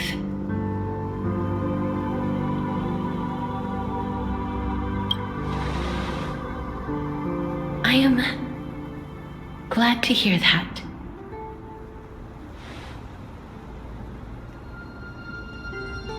Over here!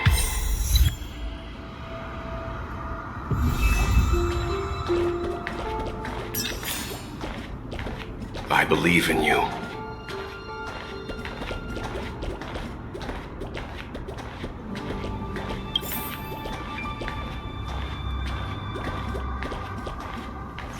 Death is such a sweet joy. Just forget about all the hardships.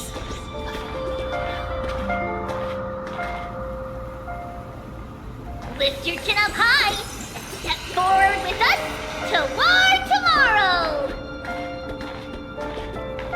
That's right. Keep your eyes on the dawn.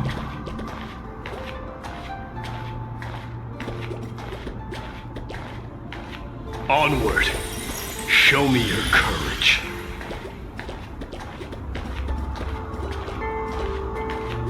Partner, we shall become heroes together.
this is proof that you once lived. Your soul, your memories, the years you've journeyed through, and the path they revealed, leading you back home. So, continue onward. Do not stop moving forward, and do not let her sacrifice and the support of all who have stood by you be in vain. Over here, friend! Take my hand! Let's go home.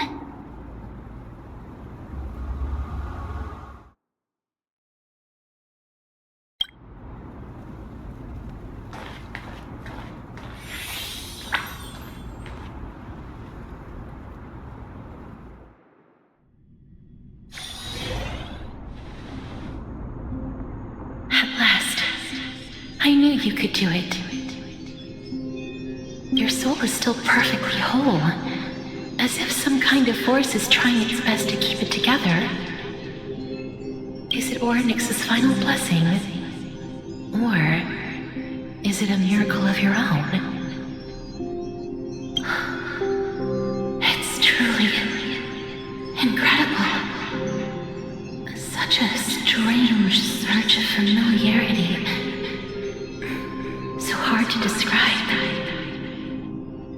Perhaps it is fate, once again fulfilling its own design. Or perhaps it is the laws from beyond the sky, so familiar to you, that intertwined our fates long ago. It seems that this is a riddle which cannot be solved anytime soon. The sensation of becoming a demigod is truly wondrous. It's as if the river of souls is winding its way through the depths of my spirit, transforming with each breath into a fine rain that nourishes the world. Do you recall that prophecy?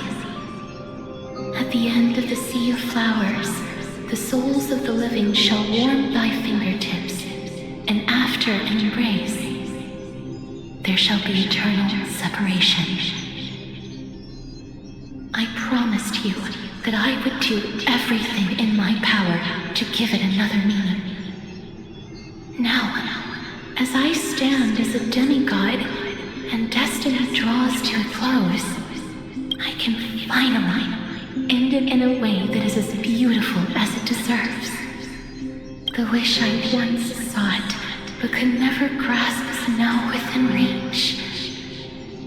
In this brand new world, every blooming life will lift its arms in celebration and recount the profound meaning of this very instant. Every touch, every embrace we share will never again be an ice-cold loss. They will radiate with an intense warmth, sowing love far and wide throughout the land. The other shore is very cold.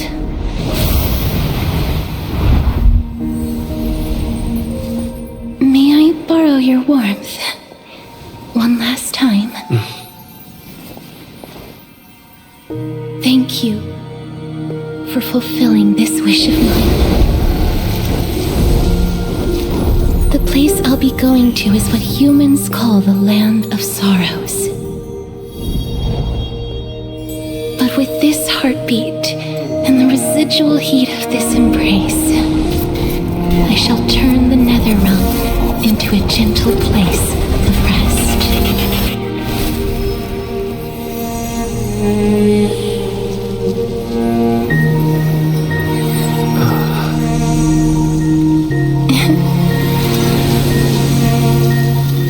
This embrace may be brief, but it's the proof that I once lived. Farewell, then. May we reunite in the new world.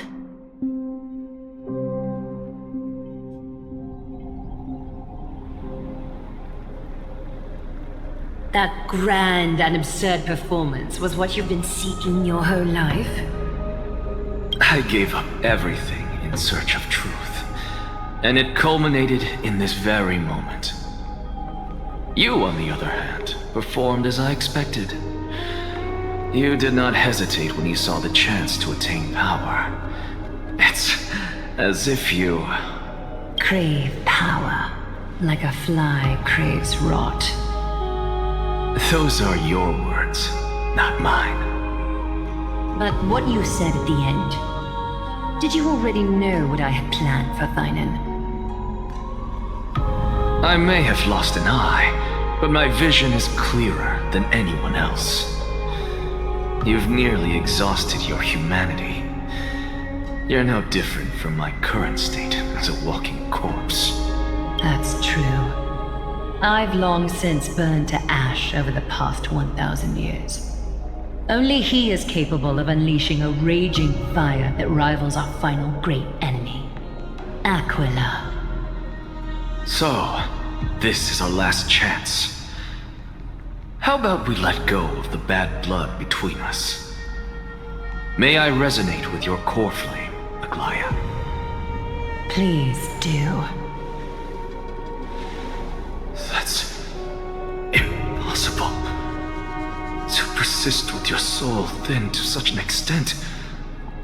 You're insane. Just as you fight to lug your corpse onward to complete your unfinished goals, I have my own reasons for doing this. Until Thainan grows into his position as the prophesied leader, I must continue to lead everyone on the flame chase journey. I've long predicted this was the case, but I didn't think you'd already lost so much. How ironic. We would have avoided so many misunderstandings, but casting aside our ideological differences. Thainan. Yes. He was born to be a hero. He understands the Sadly, he is a man cursed by Nestia. But by my estimates... Congratulations are in order.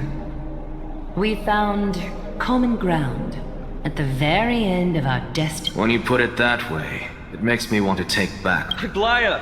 We're back! Come welcome our great hero reborn from the ashes. I hope he didn't hear your earlier assessment. It wouldn't be the first time I criticized him.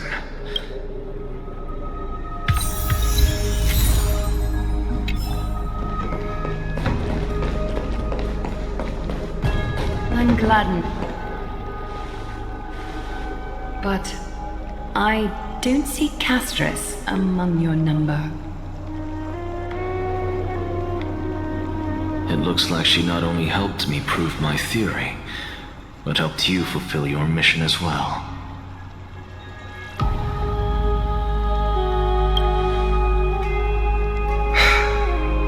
I agree. She might not have been able to change her fate, but she still wrote the final verse of her epic herself. Trinan, please recite the prophecy for us. Trailblazer, please surrender that scalding cool flame for us as well. You are the only life she ever saved by her own hand in her 1,000 years on this earth. I believe no one is more qualified for this noble task.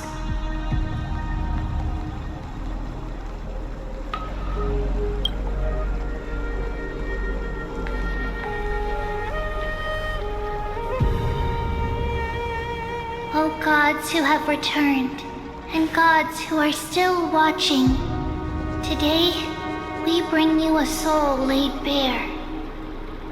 The Hand of Shadow, Thanatos, remembered their name from the past.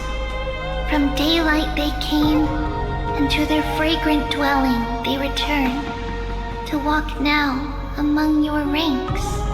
And there was one who joined hands with the Titan, a traveler risen from the dead and reborn among mortal kind. He is all majesty of the 12 Titans, pillars of the world, we seek your divinity to mend the rifts of the world.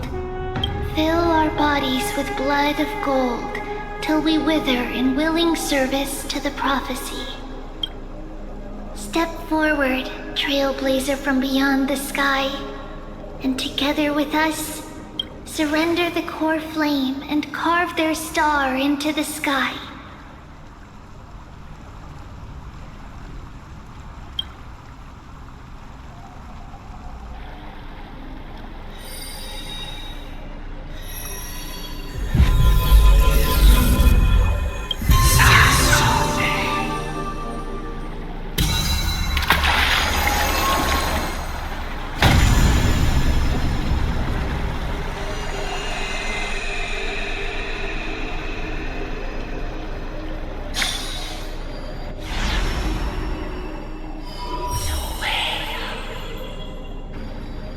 Constellation for death. For life and death, to be more precise.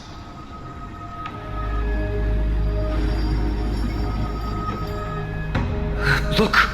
It's...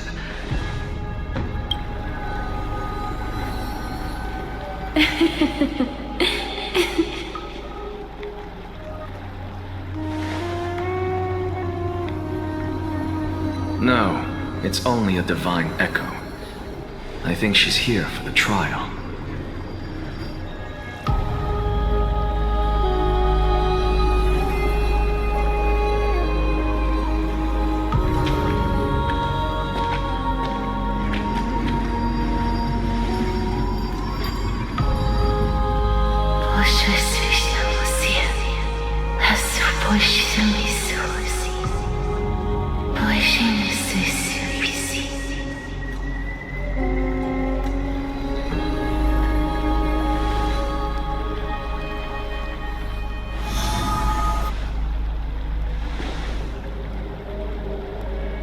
What did she say? That's the language of the Titans. Castorus... No. The Titan. They said... I have illuminated the cold shadow of death. Onwards. For your path to the future is bright and its flame eternal.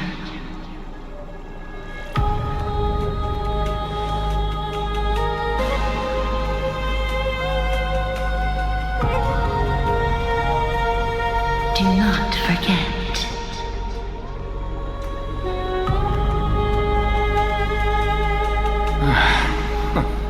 She made quite a scene. I suppose it's my turn now. I won't stop you. Professor, you... What's with that look? You were present. So, let's get this execution over with.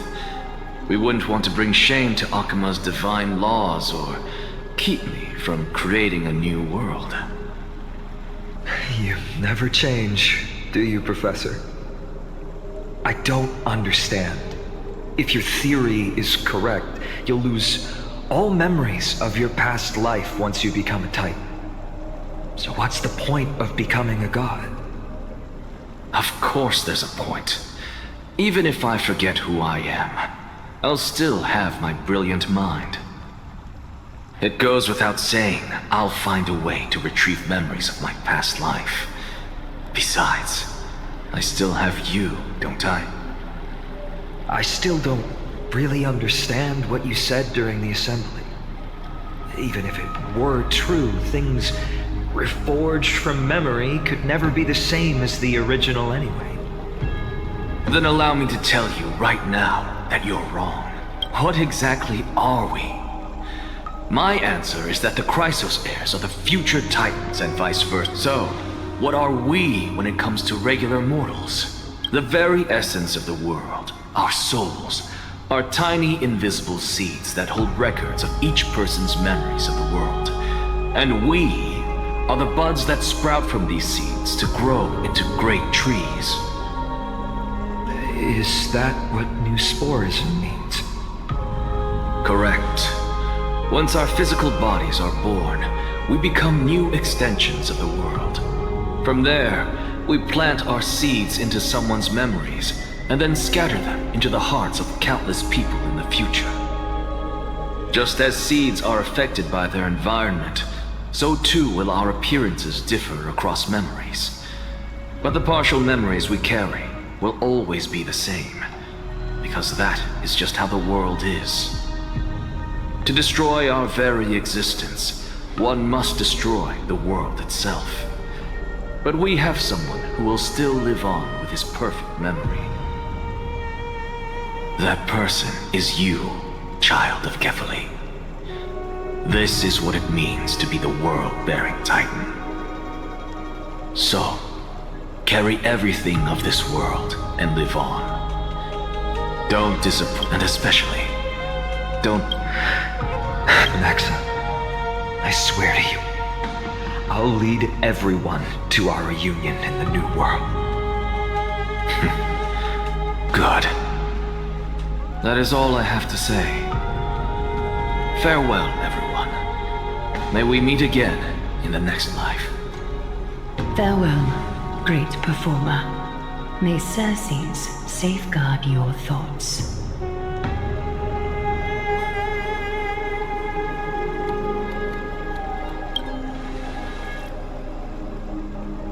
Are you satisfied, Honorable Titan?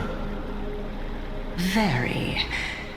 I hereby swear I have borne witness. Anaxagoras of the New Sporists and the Grove of Epiphany has successfully overcome the Thus, you shall transcend the peaks of purity. Oh, so that's a god's prophecy. It sounds like you just rephrased my past, present, and future. Oh, Circes. Is that all you've got? Well, you've already transcended the peaks of purity, and you were never the type to give me any leeway.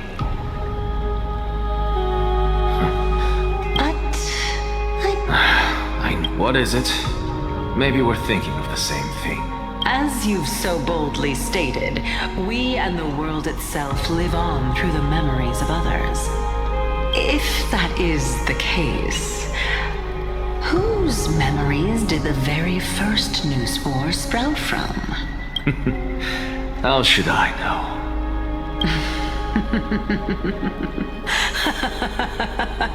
But, since we are both equally curious, we should allow the children of humanity who come after us to investigate in our stead.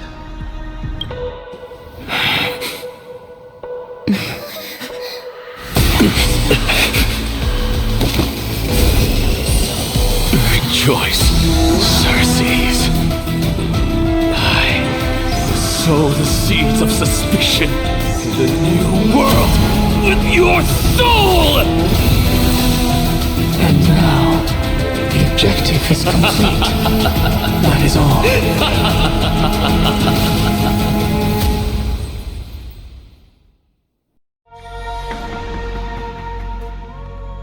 Thankfully, she's still alive.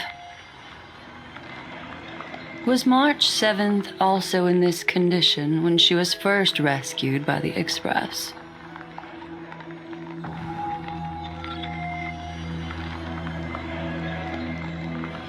But she still woke up naturally. Looking on the bright side, that might happen this time as well.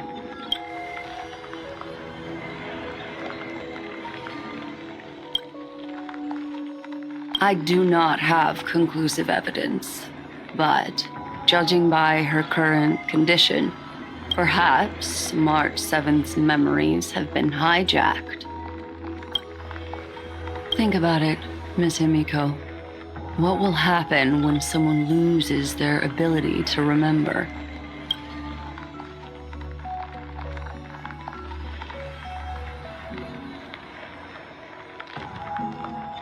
Unfortunately, short-term memory is an entirely different concept from the inability to remember. But an individual who has lost their ability to remember turns into nothingness. The belief of the Garden is that everything in this universe can be interpreted through memories. This is the driving force behind the continuance of the past is made up of memoria, while the future is a possibility that will eventually be converted to memoria. But the present, it doesn't really exist. Therefore, when a person is affected by the path and loses their ability to remember, their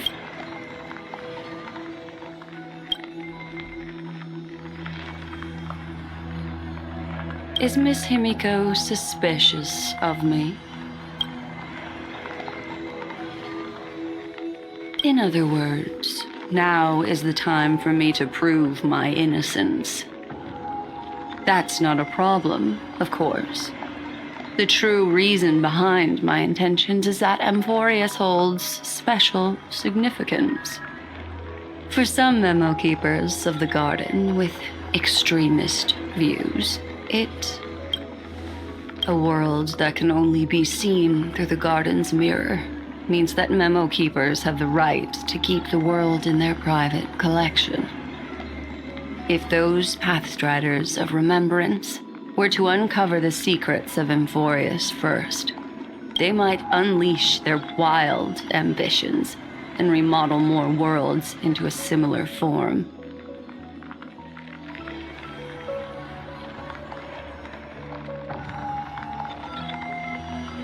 I chose to remain quiet before, because I did not want to involve you.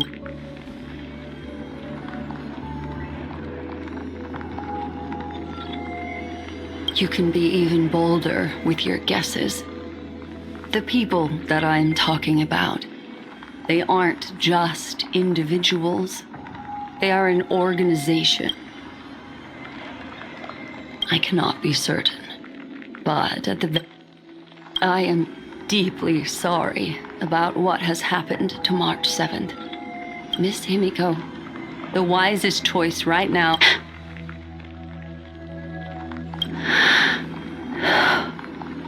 Let me take back a part of what I said just now, Miss Himiko.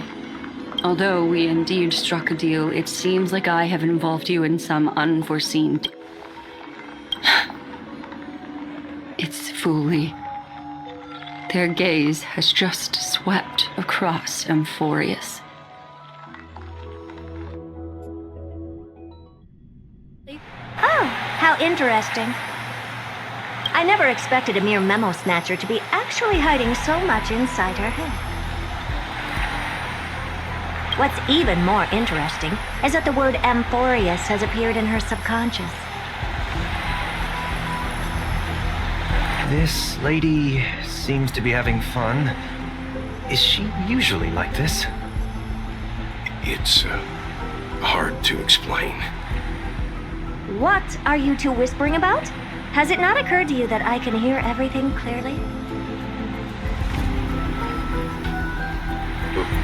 Please pardon me, Madam Herta.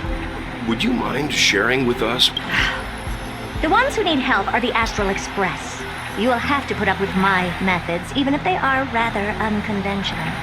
Let's get back to the topic. By using the fourth mirror, I rummaged through the brain of this memo snatcher and learned a good deal. Not only does this person know of Amphorius, but there are also many memo keepers who are interested in the place. I searched through her consciousness and found the following terms: the Eternal Land, the Rejected Land, and the private collection of... It seems like... Since I'm not able to find any useful clues from the outside, why don't I personally visit this... You're planning to head to Yes, but not in the flesh like you all foolishly did. See these Herta mirrors? With them, I can project my data spirit entity to any corner of the cosmos through spatial warps, without even needing to leave my room. But of course, these corners of the cosmos must be within the coverage zone of inter-astral peace communication. I see. You do seem like the most... Although that star zone is not within the network of the IPC, the Express itself can serve as a signal station. Come, then, sit back and enjoy the show.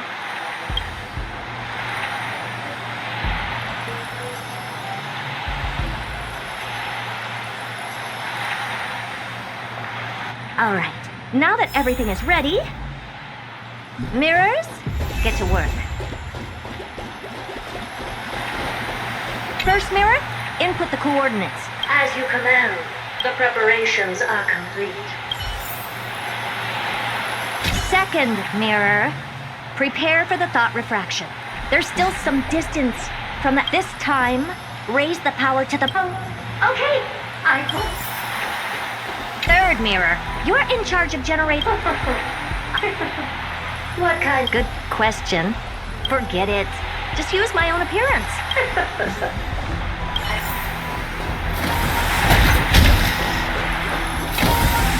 Preparation of the data thought refraction at max power. Excellent.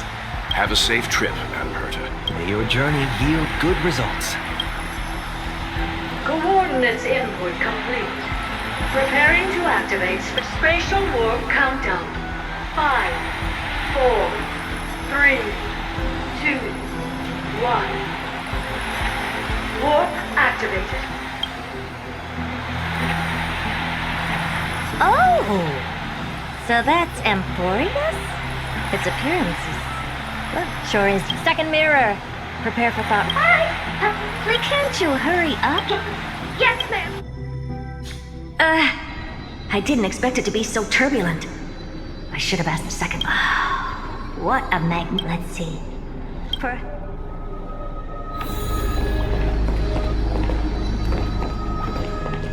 What's this? A step? Oh, I finally found your traces. How esteemed must you be for the great Herda to come out personally? When we What's this? Oh, it moves?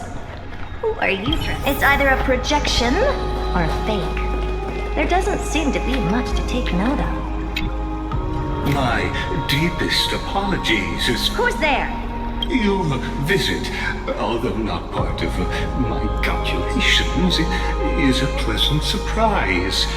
It's a pity that the preparations are not yet in place to receive... Are you not going to answer my question? I have many identities, and I'm going to have even more in the future, like Curtis. All right, Lycus.